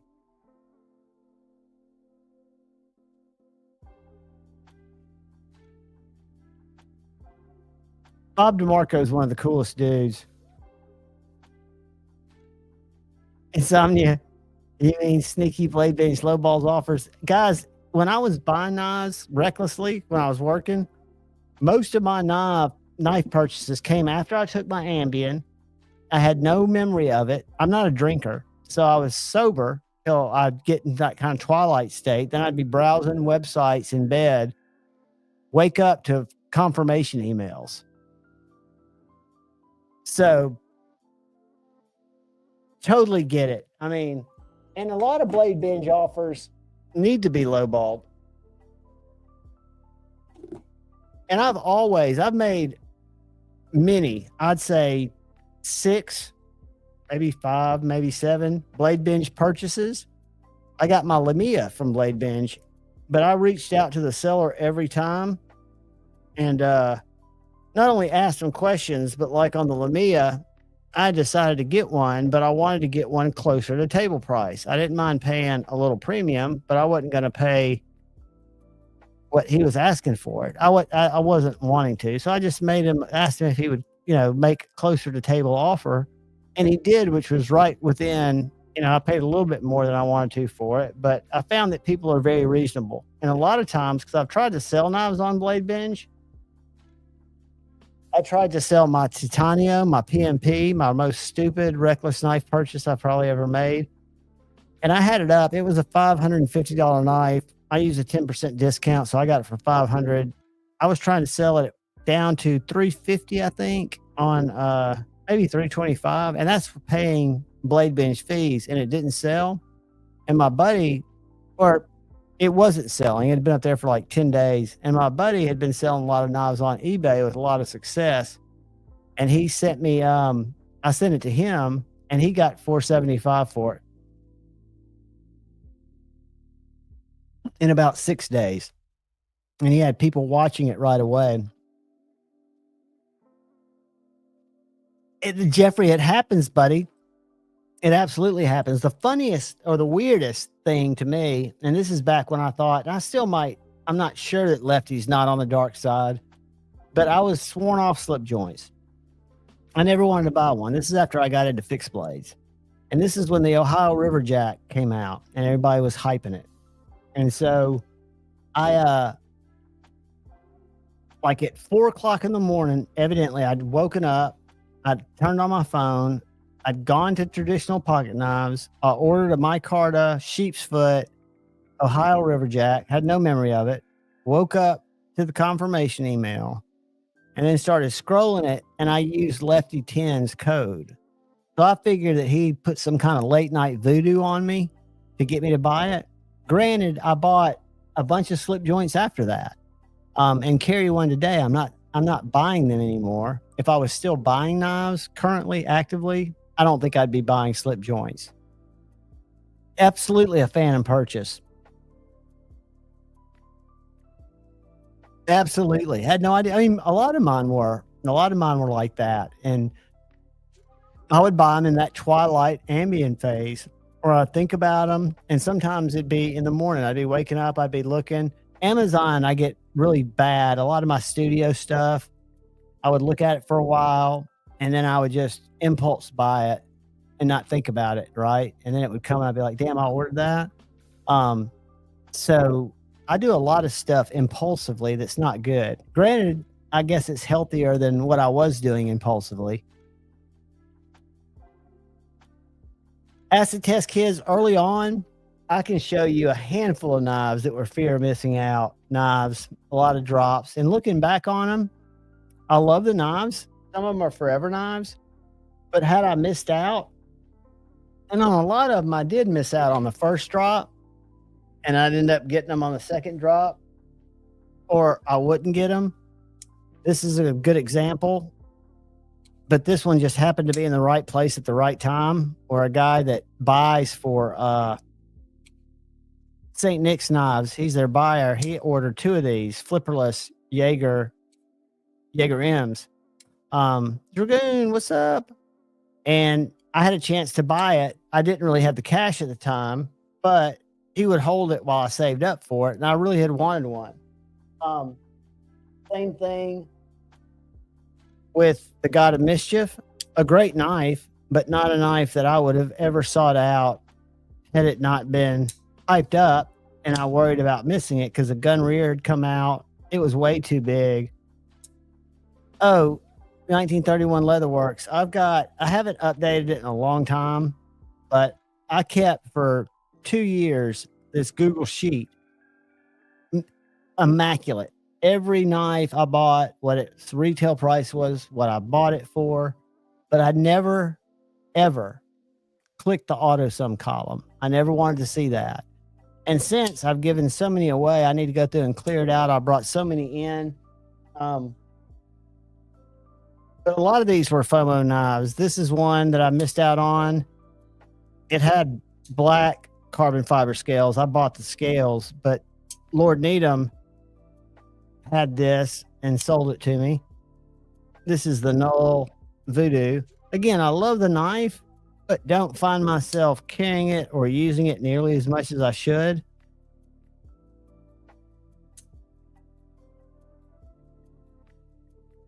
Acid test kids. I had a Sharp by Design Tempest. I would have done the same thing with a mini harpoon, but it was one of my, I love that knife. I ended up trading it with a buddy, but I was looking, I don't know, a month or so after I traded it. For some reason, I was looking for my review of it, and I never reviewed it. I never filmed it. I did shorts on it. I put some Instagram posts of it, but when you're trying to make content, when people send knives in for me to give away, like this little Kaiser that I didn't know existed, the Seahorse, I went to Amazon. You know how much this knife is? Not fancy, a basic little knife, $39. And I want to do a review on it because I didn't know it existed. This Grow, again, I know Grow is kind of a polarizing word, but this knife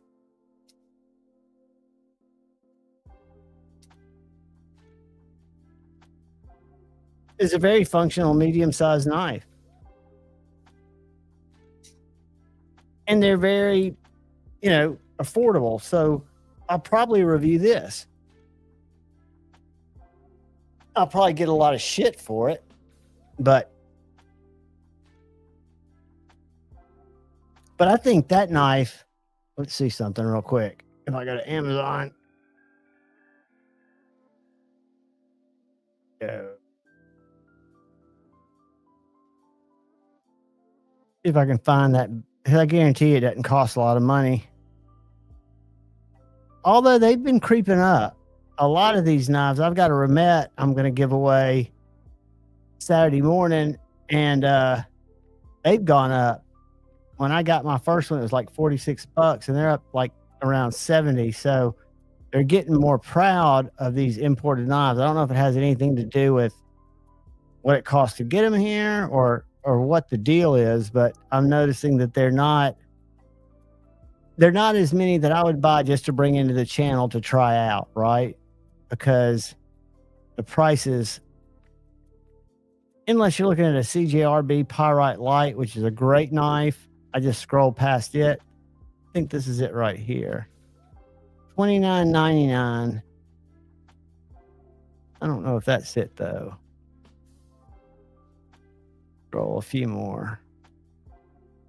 But yeah, I bet that Grow is a $20 to $30 knife.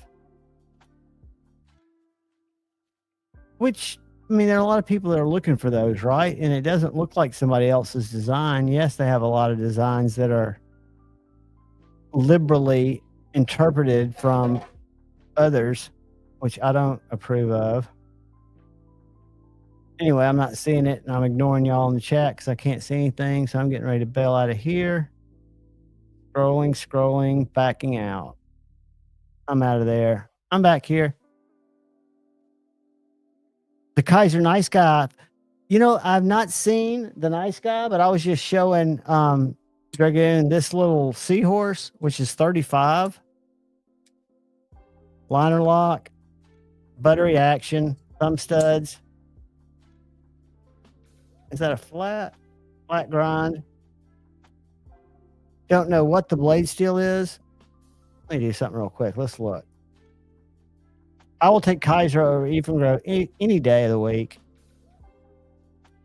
Same with Civivi. I'll take Civivi over Grow. I'll take pretty much anybody.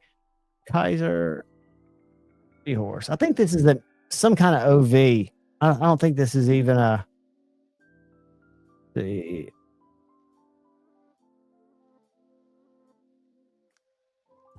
Where's that little bastard? I saw it earlier. Here on Amazon. That's how I found out how much it was. Where is it?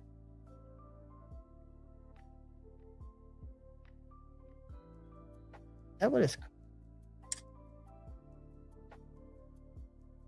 Huh. Yeah, the Nice Guy is a good looking knife. Here's the Nice Guy, $29 on sale right now, guys. And I'll drop a link in the screen for you too. Only because if you're interested, you can use my link. It's 26% off right now. Lowest price, usually $39.99. A little my card, a flipper.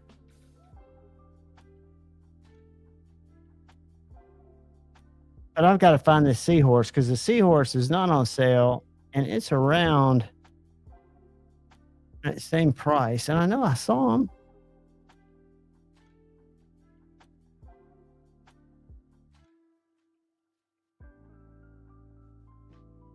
All right, this spec pissed me off.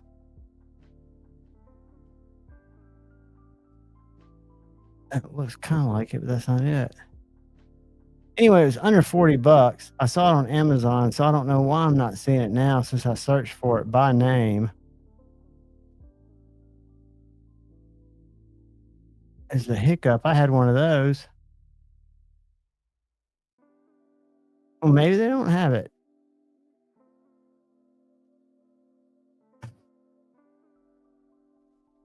I pulled it today. Go to Amazon. Here it is. That's not it. That's a sidekick.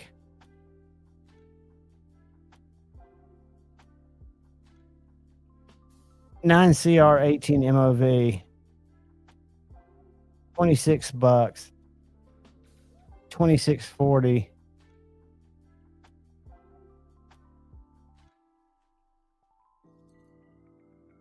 Out of stock here, but I've got one that I'm gonna be giving away. A good little knife. I mean, great action. I don't know what 9CR 18 MOV does or doesn't do, but for me, I would be remiss to think it would cut through a paw.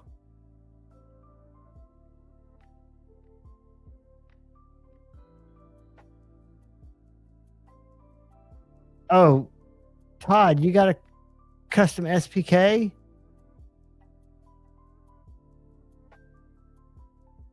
Josh, the Wicked Edges look super cool. I would have to learn how to use that system to do like this. I've really enjoyed my TS Prof. I got one of the Blitzes, the Blitz 360, the cheaper ones, and they're very economical now for a higher end system. But I enjoy that system. I would do sharpening videos, but nobody likes that shit.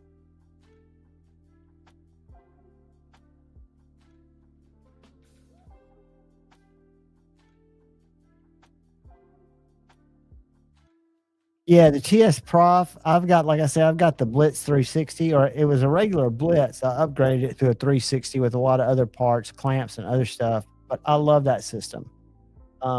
It sits on my table over there, and I sharpen on it daily. I've got a set. I've used 4-inch instead of 6-inch stones just because I started using them. I've gotten comfortable with them, and I've got a set of the Neve. Which ones do I have? Scorpion stones.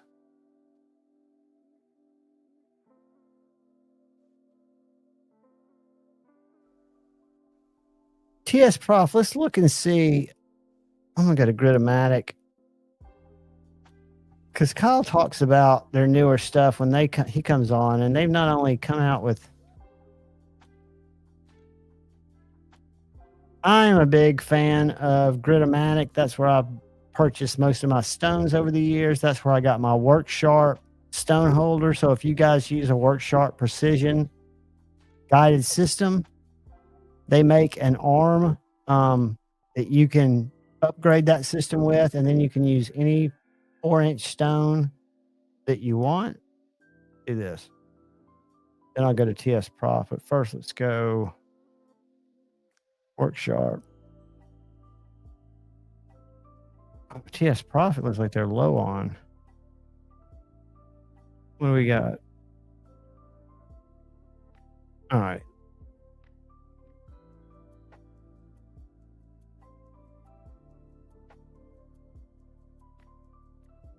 So this is the Blitz set of stock. That was a $450 bundle, which is a lot more than I paid. $320 stock. Here's one of their Pioneers. Kyle says this is a really good system. They're just so precise.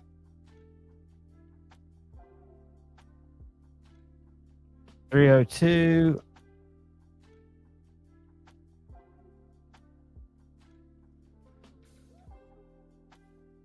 They've got some nice systems. I mean, I've got the basic Blitz, and I'm a big fan. Let's go to stone holders. Go to Work Sharp stone holders. And again, Work Sharp, I had a Work Sharp forever, and I picked up one of these that allows you to put it on your precision adjust, and then you can get any stone you want if you don't like using the grits. And if you don't want to spend $23, you can get a plastic one for 14.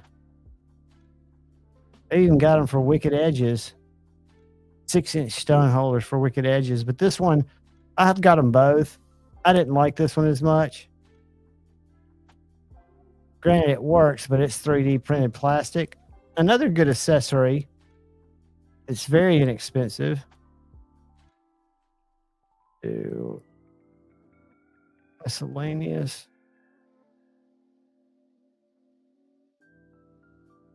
They've got a little thing that you can put under. Yeah. This is the full upgrade kit, which you wouldn't need. It's got different jaws for the work sharp. It's got this little thing, which they sell by itself. And this is a little thing that's really cool because you put it right under here. It's soft and it just fits right under there and keeps your clamps from going up and down at all, because they will be a little flexy. But there's a little full upgrade kit for a work sharp.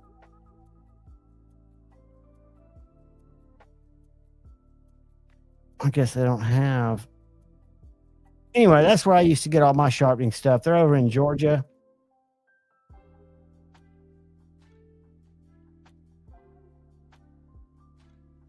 Dragoon, you will figure it out. And I would, were you sharpening freehand? Because I've done that some too, and I messed up some knives. But I got started out with a Spyderco Sharp Master, where you just go down the things, and I couldn't do much with that. I jacked up a few knives, and then I got the work sharp, and I'd practice on kitchen knives. And anything that's a fixed angle system, as long as you kind of read the directions or watch some videos, they're almost, if you follow the directions of people who've used them, they're almost foolproof to a point.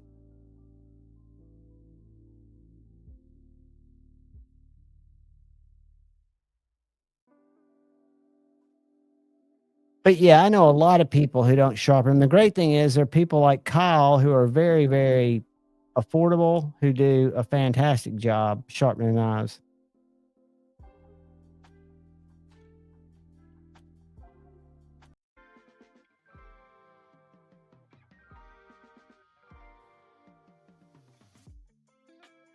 Exactly. You want to be able to, and what I recommend, and most people don't like this because they like to learn on a bench stone, but I learned the little bit of hand sharpening that I do on a work sharp field sharpener. That's like a $30, $28 sharpener that's got edge guides that are set to, I think, 20 degrees. So you can kind of line it up.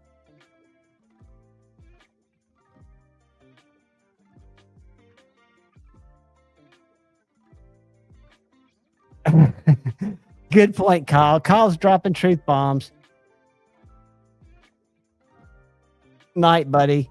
Get a good night's sleep. These sleepers. Give yourself 20 years. You won't feel like you need to sleep. You'll be running from sleep.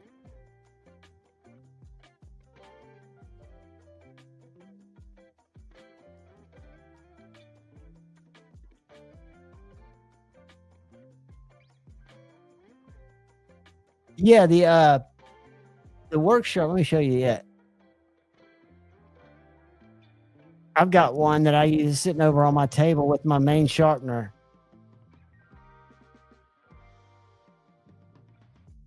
Work sharp, nice sharpener, field sharpener. Where is it? Right here.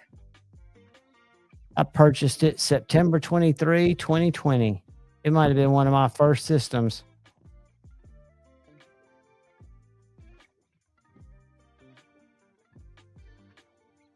See, so you've got this 20-degree guide.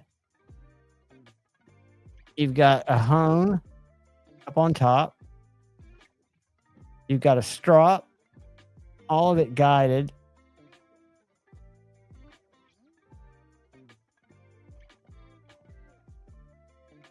But it's $34. And if you need to, if you wear out your stones, because it's got a coarse stone, it's got a fine stone, got the strop, and it's got the ceramic rod and a little fish hook rod. But you can buy the plates, the replacement plates, the little sanding plates. This.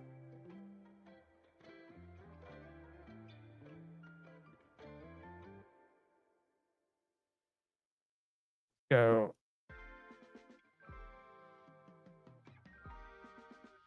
Replacement plates. So you can get those guys right there.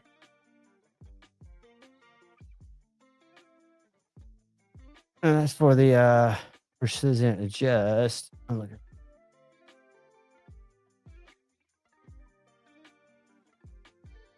You might have to get them at Work Sharp site, but no. But they do make replacement plates, and I've never had to replace mine because you're hand sharpening on them, right? You're not going to be. I'll get off that. Come back to you guys where it's safe. Paul, that would work. And I think Kyle has some really good tricks on holding an angle too. And I know Jared used his thumb trick where he would find his bevel and then he'd put a marker, a Sharpie on his thumb and use his thumb kind of as a guide. Angle, the wedges, I don't know. I know how it would get me started on the right angle, but I don't have a problem setting the angle. It's more following through when I get to the tip. I even struggle with that on fixed systems. Kyle's helped me immensely with that. I mean, getting around the tip and getting it to burr and not misform it. Damn, this is a short song that keeps replaying.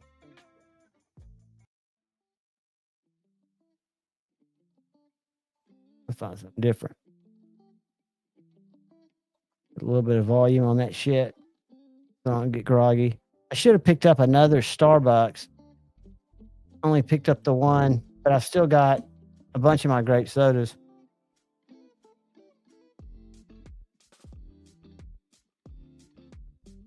Yeah, it needs. I think, there's so many great. I saw clips of it on Instagram, Josh. He was there with, was it with Zach? Who was he there with? No, he's with the main guy. I saw him in that room, him and Kara. I saw the picture of him and Kara going in, a little video. I've not seen his video yet, but I'll check it out. I've always thought of Jared as a little brother. When he was coming up, I was always on his channel, listening to his stories, his real life stories at the end of his lives. Does he still do lives a lot? I see him every now and then live, but I don't know if he's doing scheduled lives.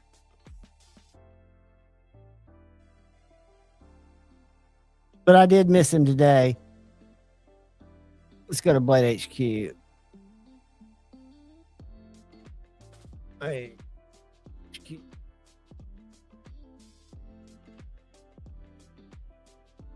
Let's go to their page. Click. Video. Click. Special guest Neves Knives. There's that goob.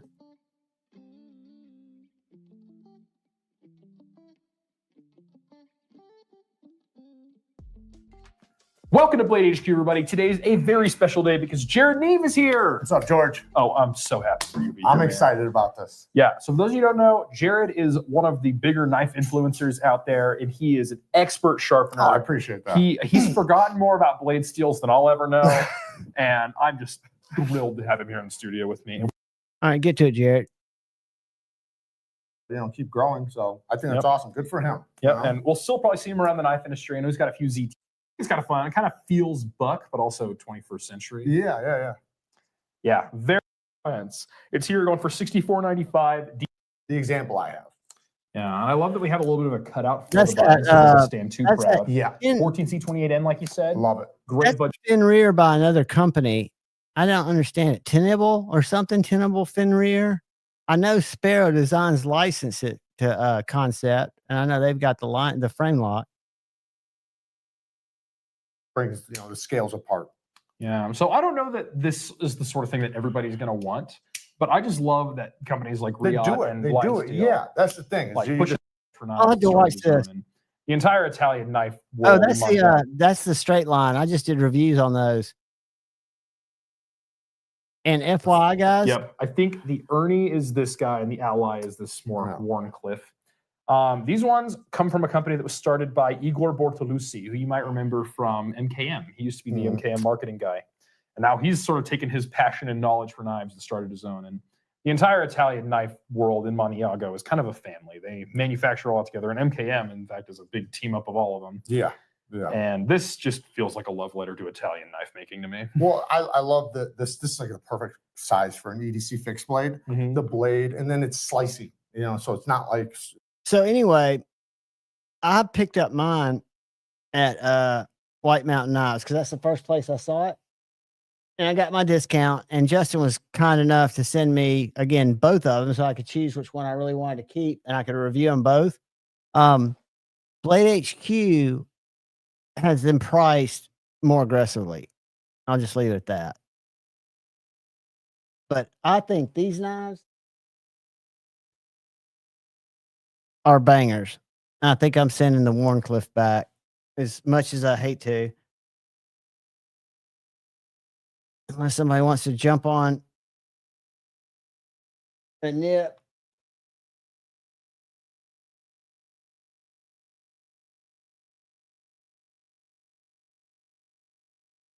Very, very much. Yeah, Tenable is Concept. Okay. Josh, I'm an idiot. See, I should know that stuff. But I'm not a knife influencer. I'm a guy that reviews knives because he digs them and he's learning about them.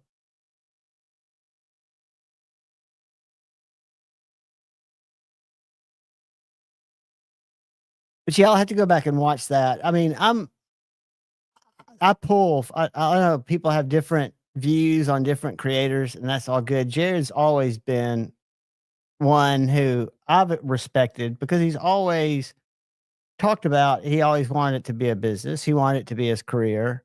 And he comes from a place where he could have taken totally different roads, and he's made something of himself, and I'm proud of him.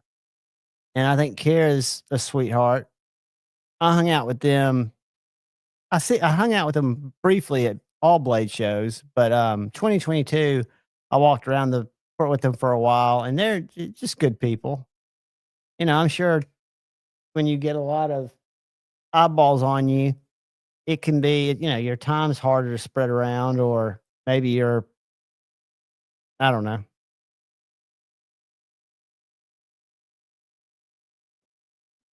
I contained my thought because it would be misinterpreted. I've got to do that more on live streams because I'm sure there's so much stuff out there that I've said just in trains of thought that could be totally misinterpreted and if taken out of context. Is it 3 a.m. there? It's only 2 here. How long have we been going? We've been going 4 hours. You guys pop out of here anytime you want to. I'm going to hang as long as there are people in here hanging. A few. I might get out of here 30 minutes, an hour. Who knows? 15 minutes if y'all want to get out of here. But I appreciate everybody that comes and hangs out. The Insomniac thing is kind of a live that I wanted to do where it's just kind of me hanging out. And really not, even though I don't have a lot planned for Friday Night Flicks short of guests. And I've got some cool makers lined up down the road as things become available that y'all can see. But I want Tuesday nights just to kind of be, kind of a free for all, really. Whatever y'all want to talk about or however long y'all want to stay. If y'all want to hang out for 30 minutes, that's awesome. If y'all want to hang out for 8 hours, I'll hang out because it don't matter to me. Oh, thanks, Dragoon. Appreciate it, brother. Man, I'm glad you stayed and hung around. And keep in mind, we do this every Tuesday night, and Friday nights I go live at 8:15. They're a little bit more chaotic. We have some more people that join us. Pocket Metal joins, Scotch and Things sometimes joins. What's your request, buddy?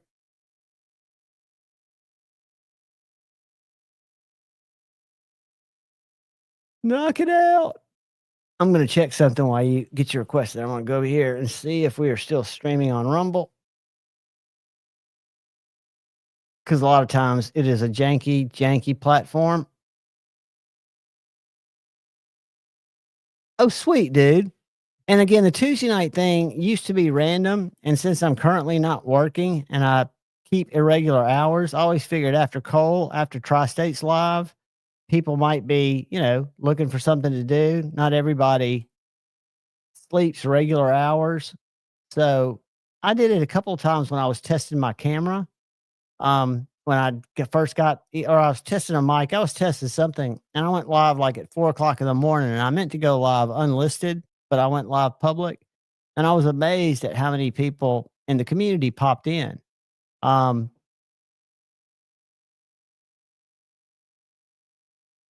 That's awesome, dude. Well, reach out anytime, Dragoon. Are you on Instagram too? Because I've got the easiest way to ever get me to ask questions. Shane was in here earlier. I bet you he worked all day at the shop. He said, I bet you he's crashed out. But Dragoon, shoot me an email anytime if you have a question. That's I'm slack on Instagram, more slack than I should be. I do check messages, but not every day. But the emails I do check pretty much regularly. So if you ever have a question or want any input on anything, just reach out. I will share what I know, or I'll put you in touch with somebody who can definitely answer it for you. Because that's the great thing about the community. I always say I know very, very little, but there's so many people around, depending on what you're wanting insight on, that know so much. That's how it works out.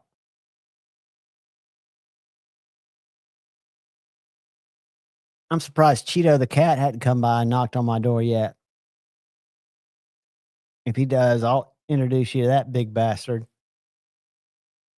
He's a big Garfield looking cat who gets on his hind legs and knocks on my door. He can almost reach the doorknob. I think he's going for it.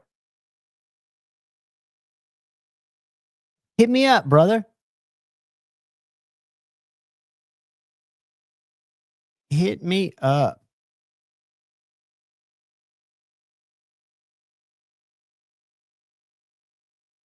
Do something real quick. Check this. Check this.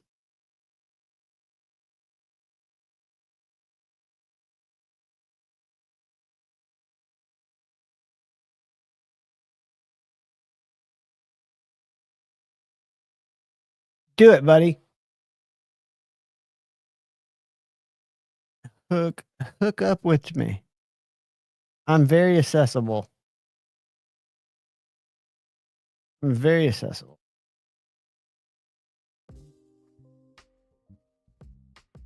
So does everybody got busy weeks? How many of the people in here have morning work schedules? Because I would stay up when I was working. I would stay up till 4 or 5, and I would usually get about 3 hours sleep a night.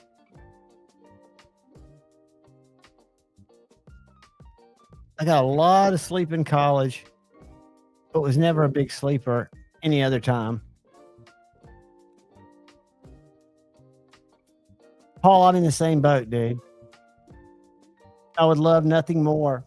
I'd miss y'all, and I'd still do my Insomniac stream, but I'd probably cut them shorter.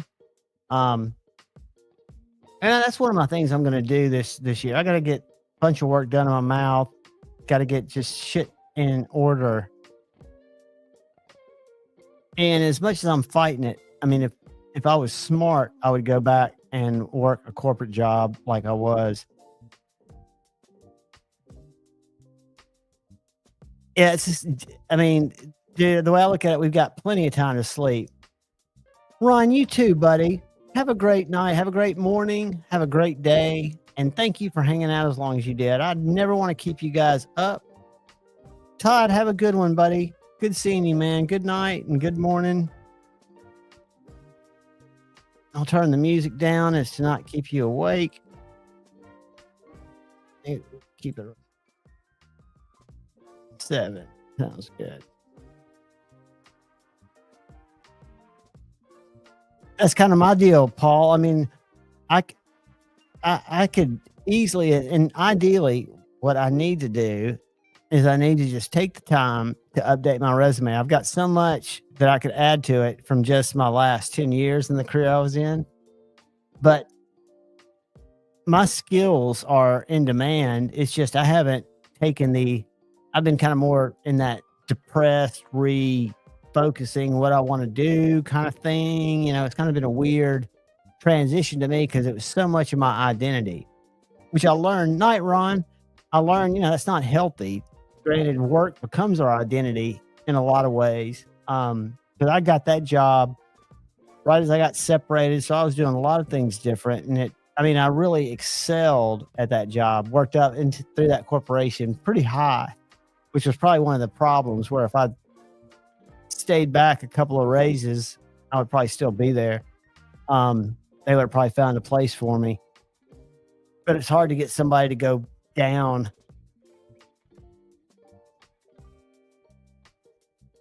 But I'd like to just do it consulting, and it's hard to work with knife companies. That's why I know that they use YouTubers, because they really don't have a lot of other avenues to advertise in. For example, they can't buy paid search because they're Google prohibited category, which means they can't have display ads. They can do social media advertising in some cases. They've got it easier than the pew industry. But there are other companies, like I worked with a ton of financial institutions. I worked with community colleges all over the state. And if I was smart, I would just put together a little portfolio and go to them as consultants. So I know I could get 3, 4, or 5 to probably pick me up, which would give me a living wage. Richard, that is awesome. My daughter, I'm trying to get her to talk to Pocket Metal, who's a graphic designer, because she graduated.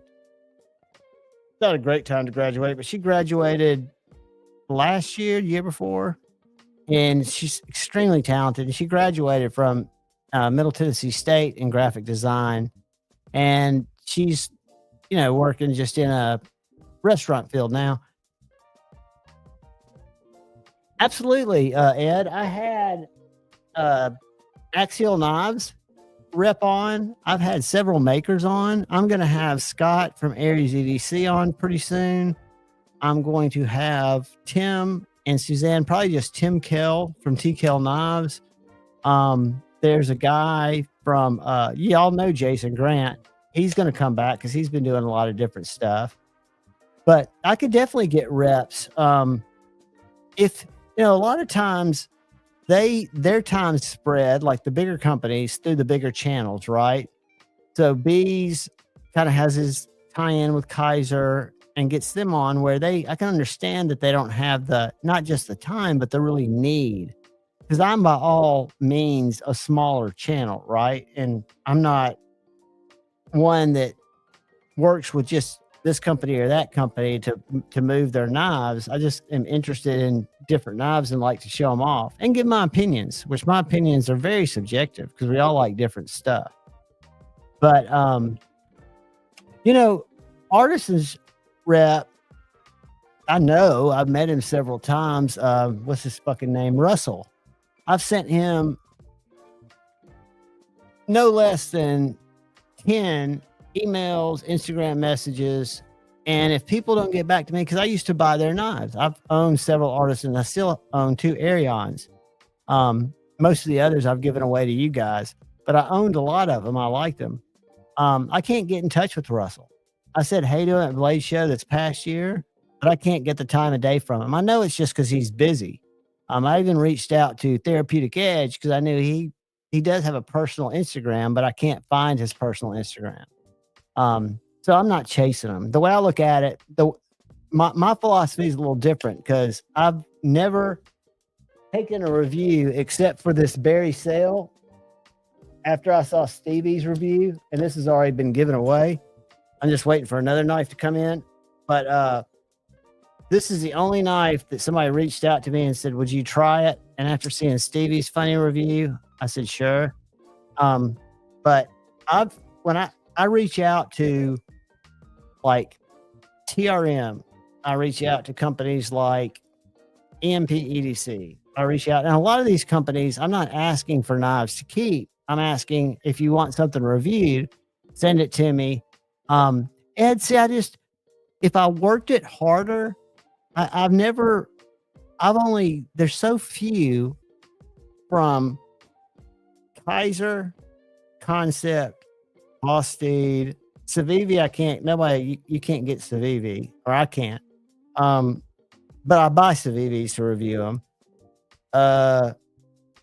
TRM, Tactile Turn, Axial, a few fixed blade makers here and there. TKL have been real supportive. And then like Mr. Designs will send knives to pass arounds, prototypes.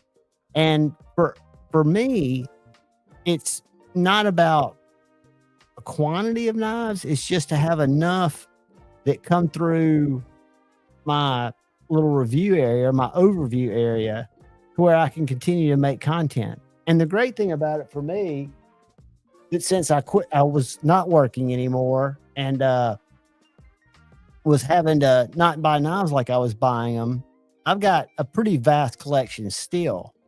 And there are a lot of content. The content that performs the best for me is content that is showing groups of different knives that are kind of random, or they might have something in common. And they're not new knives. Because I'm never going to be the guy that gets the knives first. That's going to be the Melissas, the Jareds, the Metal Complexes. I don't want them first. You know, I got the Kaiser, what's it called? The Bear? Something Bear? I got to go to the website. Damn it. I hate when I go brain fart. The Drop Bear. And I got it late in the game. A lot of these Kaisers, like the Momo's been out for a long time, but I haven't experienced it, before. And to me, I don't have to be early in the game because I'm not trying to really gain anything, except just have a catalog out there. Because when I got into knives again, I say again, when I really got into knives for the first time, because I've kind of got an addiction to them, I was searching a lot, right? So I'd see a review and then I'd want to search how that knife comes apart or more reviews on that knife. And that's why I upload so much, is because I'm trying to get a lot of content out there that's searchable, right? That's why I do disassembly videos and scale swaps. Nobody watches those. Those aren't entertaining videos, but I used them. Zach, and I credit him in the one I do that comes out tomorrow afternoon on the Benchmade scale swap. That's how I learned to do all of that, is watching them. And that's how I got the confidence to go be able to take my knives apart so I could maintain them, so I could make sure that there wasn't getting any corrosion around the pivot. Do bearing swaps, which was a great way to just see the pieces and parts that make up a knife. And I enjoy that part of it. I'm one of the weird ones that, to me, whether it's sitting cutting paper over an empty Amazon box while I'm watching content, or sharpening knives. I love sharpening knives. I wouldn't ever want to sharpen anybody else's knives, but I love sharpening mine. Because I've got leeway there if something goes wrong. But it just kind of, I understand people who don't like sharpening. Because for me, I kind of threw caution to the wind, and it was something I wanted to learn how to do, but it wasn't a pain-free process, especially with the Spyderco work sharp because I have a hard time why I don't hand sharpen as much, keeping my arms level. Paul, you got to remind me because I can get you. I've got some bearings. I need to just find out what you're looking for. I can probably hook you up with some bearings. I've got several American sized bearings, and they've got so many now because Steve has started to make different diameters where you can go single row, you can go double row. Because I took out, what did I take apart? I think it was that Tough Knives concept that I gave away Saturday. Forgot who won it, but it's shipped. I did a bearing swap in it, and the bearings that came out of it, the pivot was much smaller than the ring. I mean, so the bearing was not even taut around the pivot. It worked fine. The action was great, but I was just like, damn. Get a nap, guys. Get a nap. Anybody that needs to bail, bail. You're never going to hurt my feelings. I'll sit here. Keep in mind, I live with a cat and I record videos all day long. So I'm talking to myself constantly. And I don't have a voice changer. Not that there's anything wrong with changing your voice to sound like it's deeper because you don't like to hear it. Nobody likes to hear their voice. This gives me cringe, but I'm used to it. Sleep well, Dragoon. Have a good night, man, and a great day tomorrow. Today. It's only 2:16 here.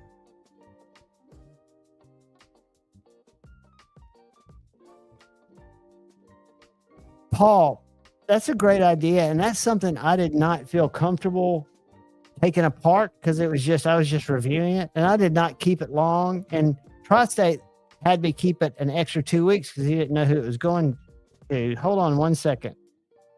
Let me look at something. Yes.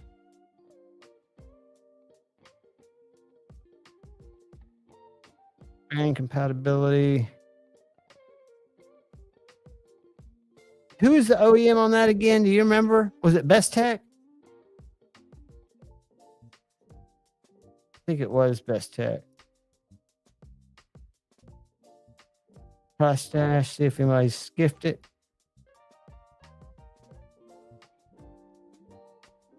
I'm looking at the bearing compatibility chart on Skiff Made Blades. River Burger, Vista. All right, so if we go back up to Best Techs.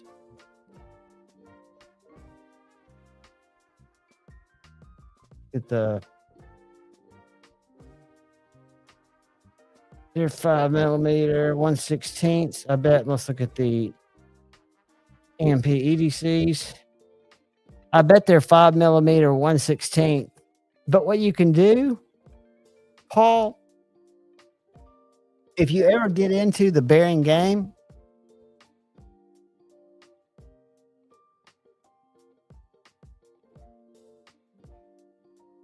this is a fantastic little tool.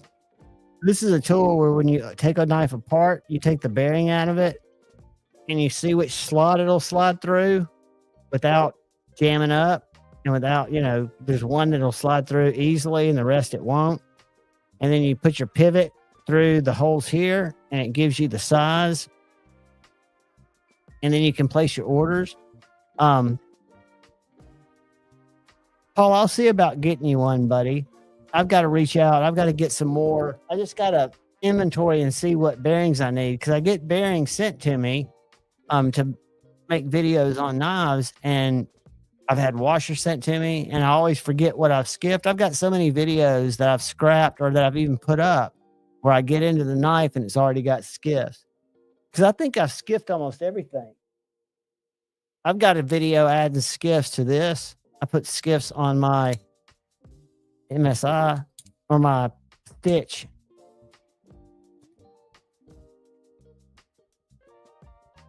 And again, I don't think skiffs make the action that much better. I just think that skiffs give it less lateral movement because you've got more surface area with the bearings touching the blade, because, for example, you'll go from 9 to 11 bearings to, you know, you can have 14, 16, 18.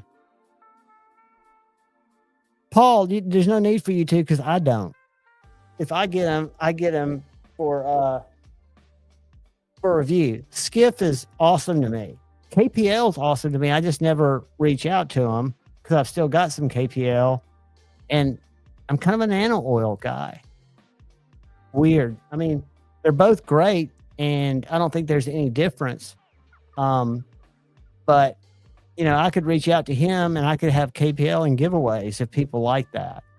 I just don't want to attach a ton of products to it. But Skiffs, I totally believe in, and he hooks me up.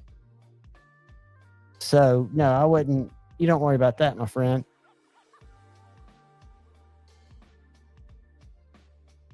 Because usually, like last time we gave away a card, he sent me a couple of cards, a couple of the little bit drivers, which these are pretty ingenious.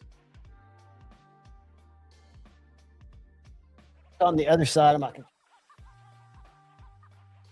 a little finger bit driver that's good just to hold your pivot or to hold a body screw. And then he sent me a couple of those, but I've had those included in giveaways, so I'll just reach out and get some more stuff hooked over. And I need to reach out to Kaiser this morning while they're still there to see how to get a mini harpoon for who was it for? Who did I write it down for?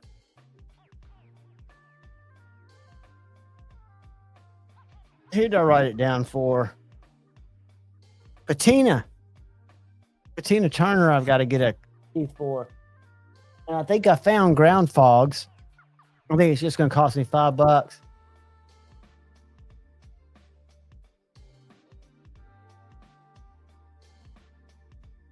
So a bunch of y'all are in snow, aren't you?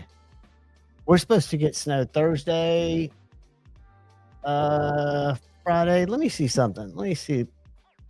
Oh, I just saw your Tri-Stash. Maybe Lefty has a video. Let me see something. Tri-Stash. Bearing swap.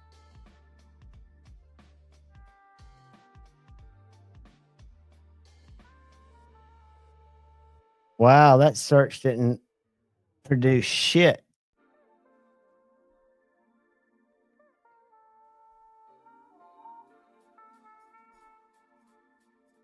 There's a growler skiff.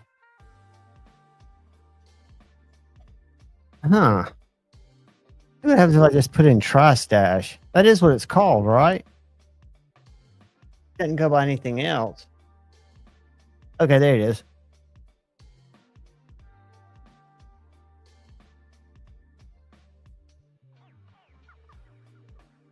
I've got 1, 2, 3, 4, 5 shorts. All the damn shorts show up. And I apologize for flooding y'all with shorts, but they seem to get a lot of views, even though it's not a revenue thing. It's just a subscriber thing. That's where I would say probably 70 to 80% of my subscribers come from, are the shorts that I put out. And I have learned how to. Oh, you're in Southwest Louisiana? I'm in North Alabama. So I'm right in Huntsville, probably 20 miles south of Nashville. We usually get ice more than snow, but you never know. I'd rather not have it personally, but what are you going to do? I'm not going to complain about it. Let's see if there's anything funny to put on for you guys. Oh, man, the fires in California suck. Don't want to watch anything about that. Don't want to watch nothing about that. I was just seeing if there's anything that we could snipe that was live that was funny.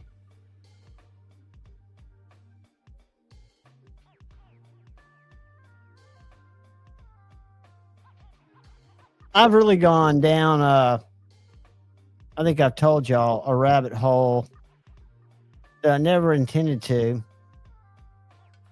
And I'm not in it actively. I haven't watched anything else on it. But a guy that I don't watch for his knife content, hadn't been a fan, but now I'm starting to like him. His content is different content, which is this stuff right here. It started 5 days ago, actually 8 days ago. The stuff that he talks about before, during, after, and the active duty turn. I mean, because this is. And said, hey, this guy, scientific research. This is all science. Regardless of what you guys think of Marine X, if you're curious about some of the wacky shit going on, the stuff that happened in Las Vegas, the email that was sent out that's been from that guy, they've confirmed it came from his account, talks about everything from drones to other crazy shit. And it's not very long. It's only like one page when it's printed out. But yeah, let's take an action break.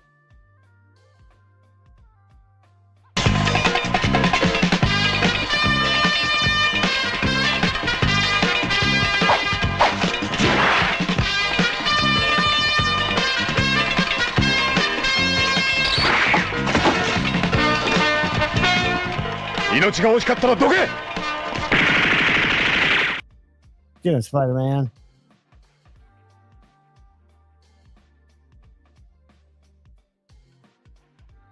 But that's an interesting video. If y'all want to watch, if you want to watch something interesting, get a soldier's perspective of what's going on. I found it fascinating. Can you hear the sounds on that with the other one I got? And I've got to get some more. This is my favorite. You can call me Nannerpuss. And I like Batman trying to be. Take her up.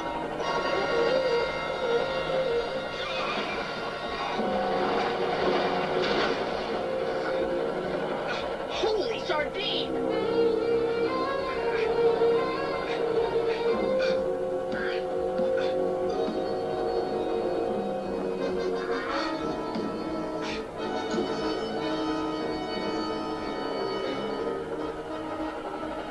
Hand me down the shark repellent bat spray. Yep. I'm telling you, you got to watch out for the sharks. That's why I don't go in the water. That's why I don't go in the water. I'm going to get some more, but I'm sure I'll get hammered on them. Because the way you get them, I mean, you just download. There's this app that will clip YouTube videos for you. Take it to the link, and I just try to find old shit, Old. Oh, I think I have the one about the John Doerr. Here's one you haven't seen yet.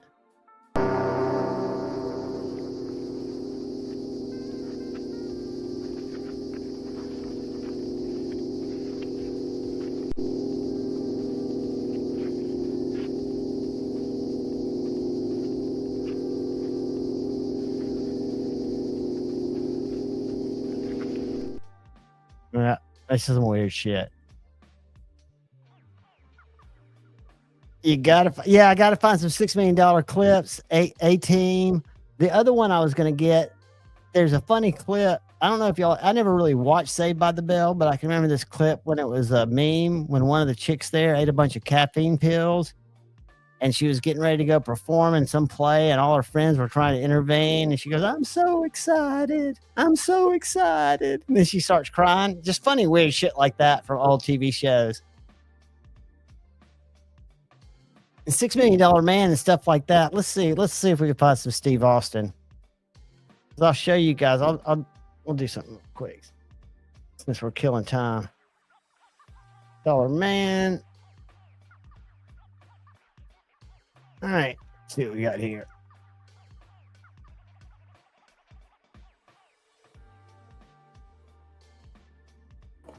Okay, Tom, I'll call you later.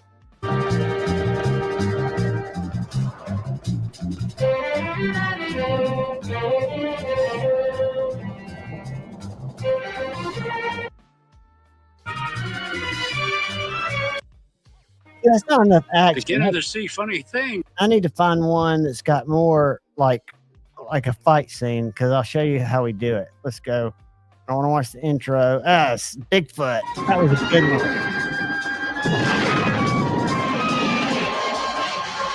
All right, so that's a mad win right there. So what we do is we copy that link. I come back to hang with you guys, but I'm not looking at the chat because I'm going over here to pull up this little program. And I'm going to drop this link in the program.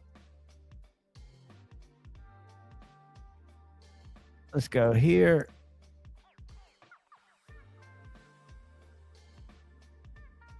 Where'd you go? Bear with me, kids. Open. Here we go. All right, turn that off. Boom. Boom. Paste. Go. Download.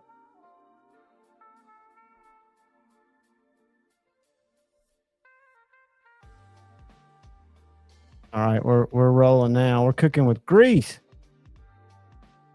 Where'd it go? There it is. All right, so now I got to download that. Cut it. Drop it over here and share it with you kids. I'd also like to get some classic Brady Bunch, like when Bobby smashes up the shit with the basketball, and Peter does, and Bobby goes, "Mom always said don't play ball in the house." I love that shit. All right, where's Bigfoot? Where are you, Bigfoot? Here we go. Oh, don't tell me that. I have to delete a video because I've reached my limit. Hold on, kids. I got to go in here and delete music or something so I can get some more drops.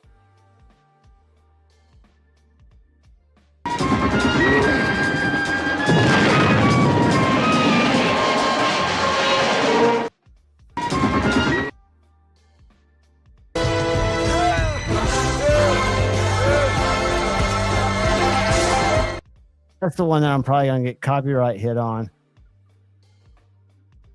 You can call me Nanner.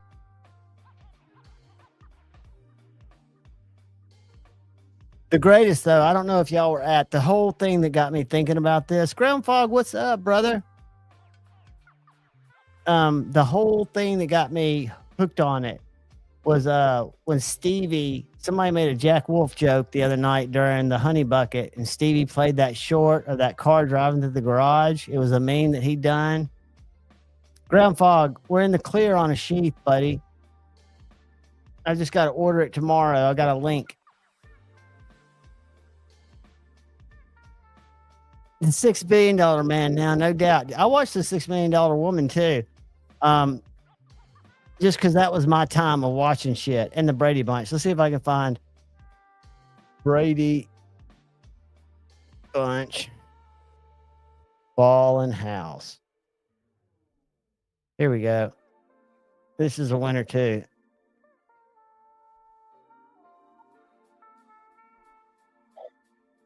All right, this is perfect. This is great. This is classic TV.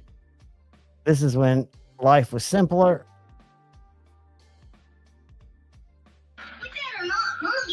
What she won't do Nobody's home. Set it up again. Hey, Pete Brady intercepts and goes for a shot. Oh, no. Uh-oh. Mom's favorite face. She always says, don't play ball in the house. She always says, don't play ball in the house. Little narc. And he narked him out, too. Gilligan's Island was great. Ground Fog is probably somebody else. Let me look. Somebody I was trying to help get a sheath, and for some reason I thought it was you because I have no memory, but I've got it right here. Hold on.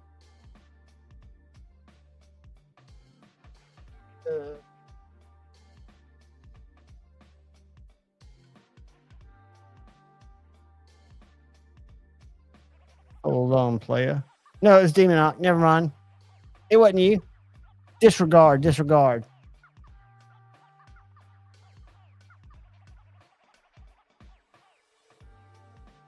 It was not intentional. All right, so what I'm going to do is I'm going to get a link for Bobby, and then after this, I will clip it, because you can also do that. You can also clip the clip to make it even smaller, so your drop's smaller. So I'm going to get my little app, pull it up. It's not going to want me to do it again. Let's see. I'm not activating it.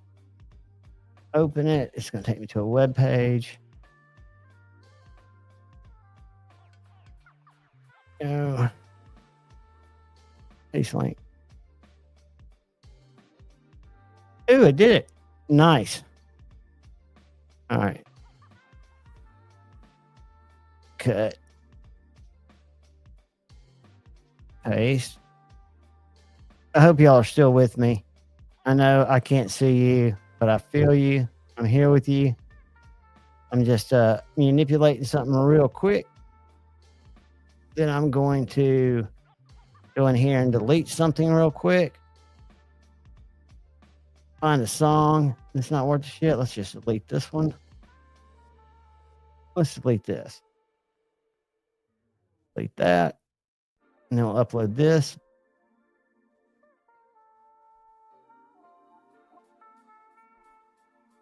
Whoops. Boom. What's happening with our music? I have one song on here that's longer. I don't remember which one it is, though.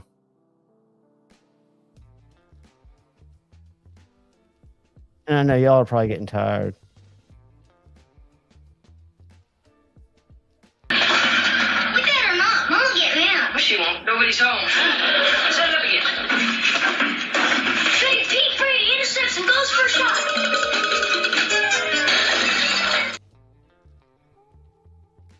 I'm going to clip the first part. So it's just Bobby going, Mom always said, don't play ball in the house.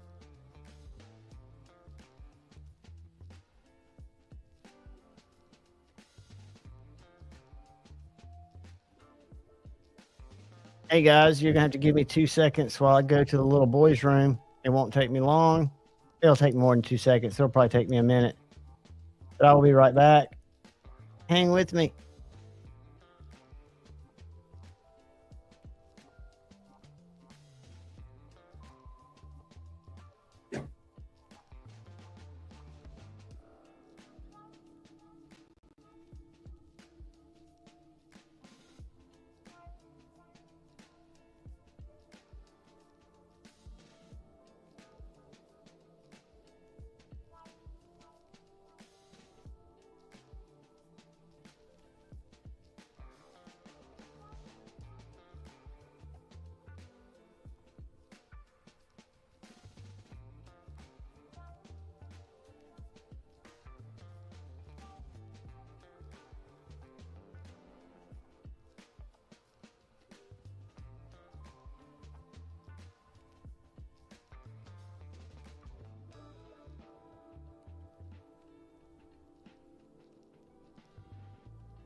Sorry, kids. The bully cat was outside when I walked past the door.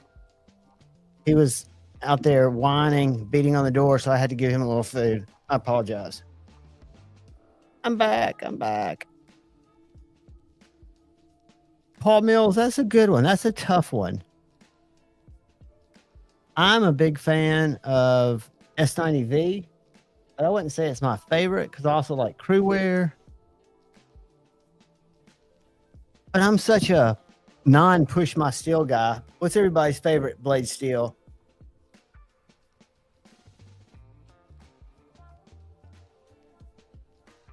We could ask Tippy, her AI. Let me see if I can find that.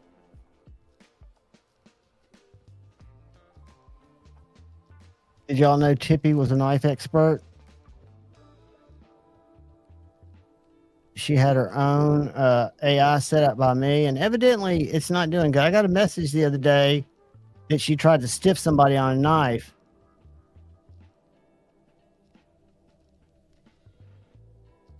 Hey, baby. Speak of the devil. All right. Hey, Tippy. What's your favorite steel?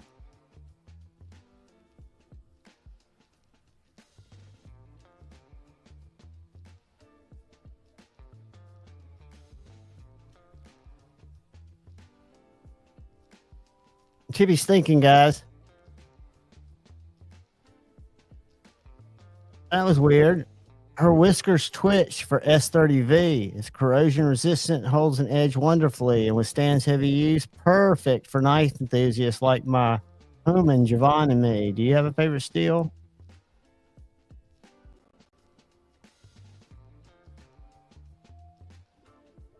So, I don't know if Tippy's right there, but that's her favorite. And if y'all want to go tempt her and train her, hop over there, ask her questions, correct her if she's wrong. But somebody had told me that, let's see if I can find it.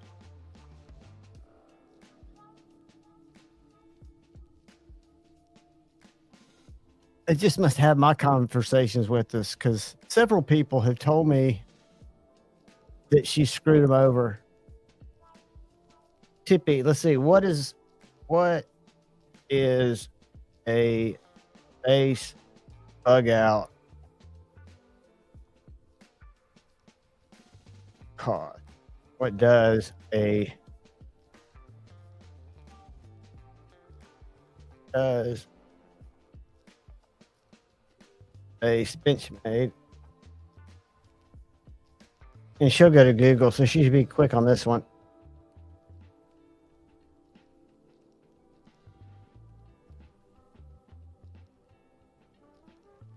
What'd you think, Tippy?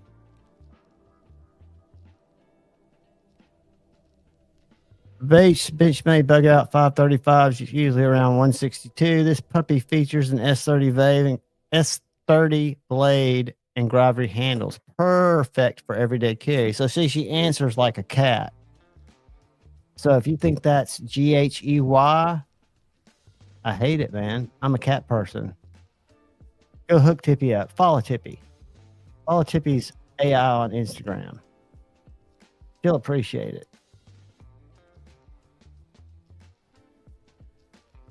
Where is my Earth Reflection? Yeah, fine. Good music. Oh, what's freezing up? Oh, the water? I bet. I mean, because it's, what's the temperature here? The wind chill right now is 25 degrees, feels like 18. Winter storm watch.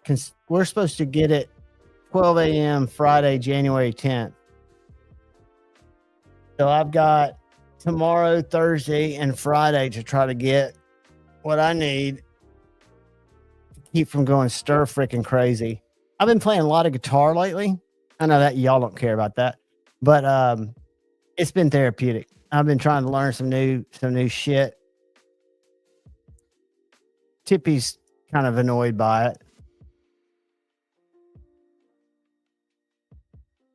But what are you gonna do? I've been carrying. I used to like my bigger American-made knives. I'm enjoying some of my smaller, like my little 3-inch Hinders. I've got 2 of those, and my little S35 or S45 small RC. It doesn't have nearly the blade weight. 10 degrees there. Well, I've got you about 18 or 8 degrees, but that's still a lot colder. 10 and 8. I like this knife. I know a lot of people have mixed feelings, talk about the sharpening choil being terrible, talk about the grind, and I get all that. But this is, I think, designed first and foremost to kind of be a tactical knife.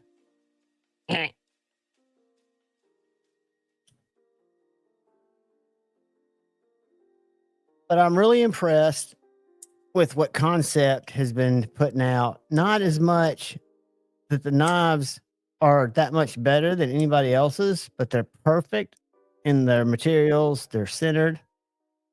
Not the highest blade steel, but S35, orange peel titanium, $129.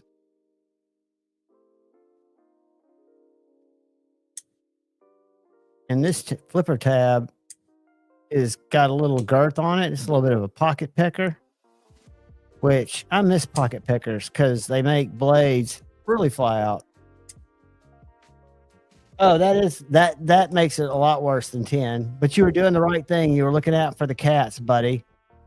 You got to keep them. You got to keep their water broken up. You got to keep them warm. That's the bad thing about when Cheeto came by. I mean, Cheeto's got a house, right? I like S35. I like S30. I don't have a problem with it. I never have. I mean, I've sharpened it. I haven't had it wear out. But again, I don't have just one knife. I'm using a lot of different knives. So I don't really see the wear because I'm not just going through one. Plus, I cut such little shit. But anyway, Cheeto has a house a block away. She's got now where when I go out to take her food, she slips in and she lays down right in front of the door on the inside of the house. And Tippy's always back asleep in her bedroom, which used to be Grateful Panic where he was staying. She's got her cat tree back there. And I'll tell you, man, if Tippy were to walk out and Cheeto would be laying in my den, it would be hell to pay. But when it's cold out there like it is tonight, I feel bad that he's out there. She's just looking at me right now.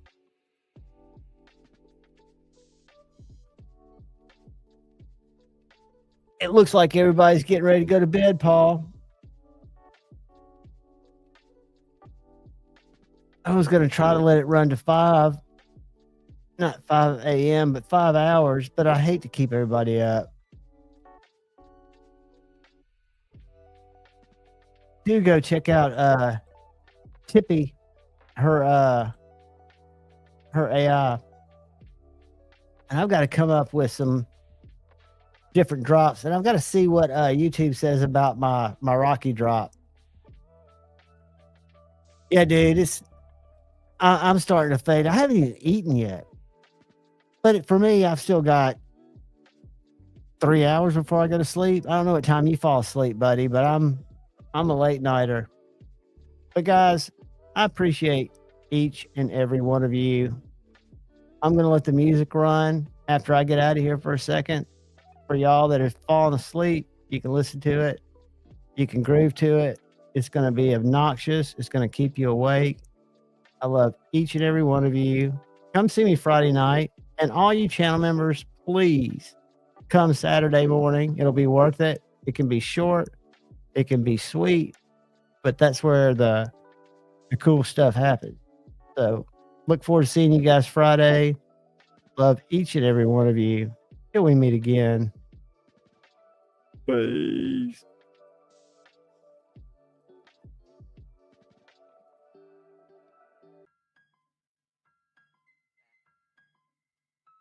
Bag up.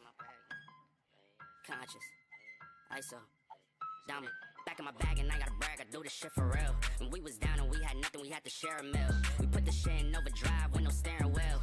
Shorty throw that thing back in a pair of heels. Yeah, she be riding on that thing like a Ferris wheel. Yeah, I love them dark skin, brown skin, caramel. You know I had to bring it to the hood like she Karen Civil when she keep on turning head. Cause when she walk that thing jiggle, jiggle. And we going back to back on them like we Huey and we Riley. This that back in my back flow, we back again so highly. This that back in my back flow, we back to change the climate. This that back in my back flow, we bring the force like Tommy. Back in my back flow. Back in my, yeah, back in my bag, yeah. I'm back in my, I'm back in my bag, yeah. I'm back in my, this my, back in my bag flow. Back again, yeah, we keep on stacking it, what's happening? Everything in Gucci got me feeling like I'm dapper then. Life has been a movie, yeah, so shout out to the cameraman. Pull up to the scene, it's going down like an avalanche. Steady going up like a travel plan. Homer Simpson face, lucky power plant. Yeah, I'm off that dope, like I'm back again to Vizzy at the Millies. Out on Club Hurst, give the word if it's a cinch, Lord forgive me. Still having motion, dog, so why would I slow it? Make it rain on them, bust a band, then you throw it. We was steady having it, even at our lowest. High speed road runner, keep my motor going. Hey, people feel away, but they don't show it. Gotta watch the people that's around you, that you grow it. They be coming around you with some plans to steal your moment. Soon as I bust a nut, she be like, baby, where you going? Never slowing down, it's enough to go around. Yeah, you probably knew it's then, but really you don't know it's now. Niggas let it show and tell, but all my niggas know me well. It was either chase a dream or go to jail, but none of us ain't going. And we going back to back on them like we Huey and we Riley. This that back in my back flow, we back again so highly. This that back in my back flow, we back to change the climate. This that back in my back flow, we bring the force like Tommy. Back in my back flow. Back in my, yeah, back in my bag, yeah. I'm back in my, I'm back in my bag, yeah. I'm back in my, this my, back in my bag flow, Yeah, not for real. Double I. Do or die, you already know. Don't try.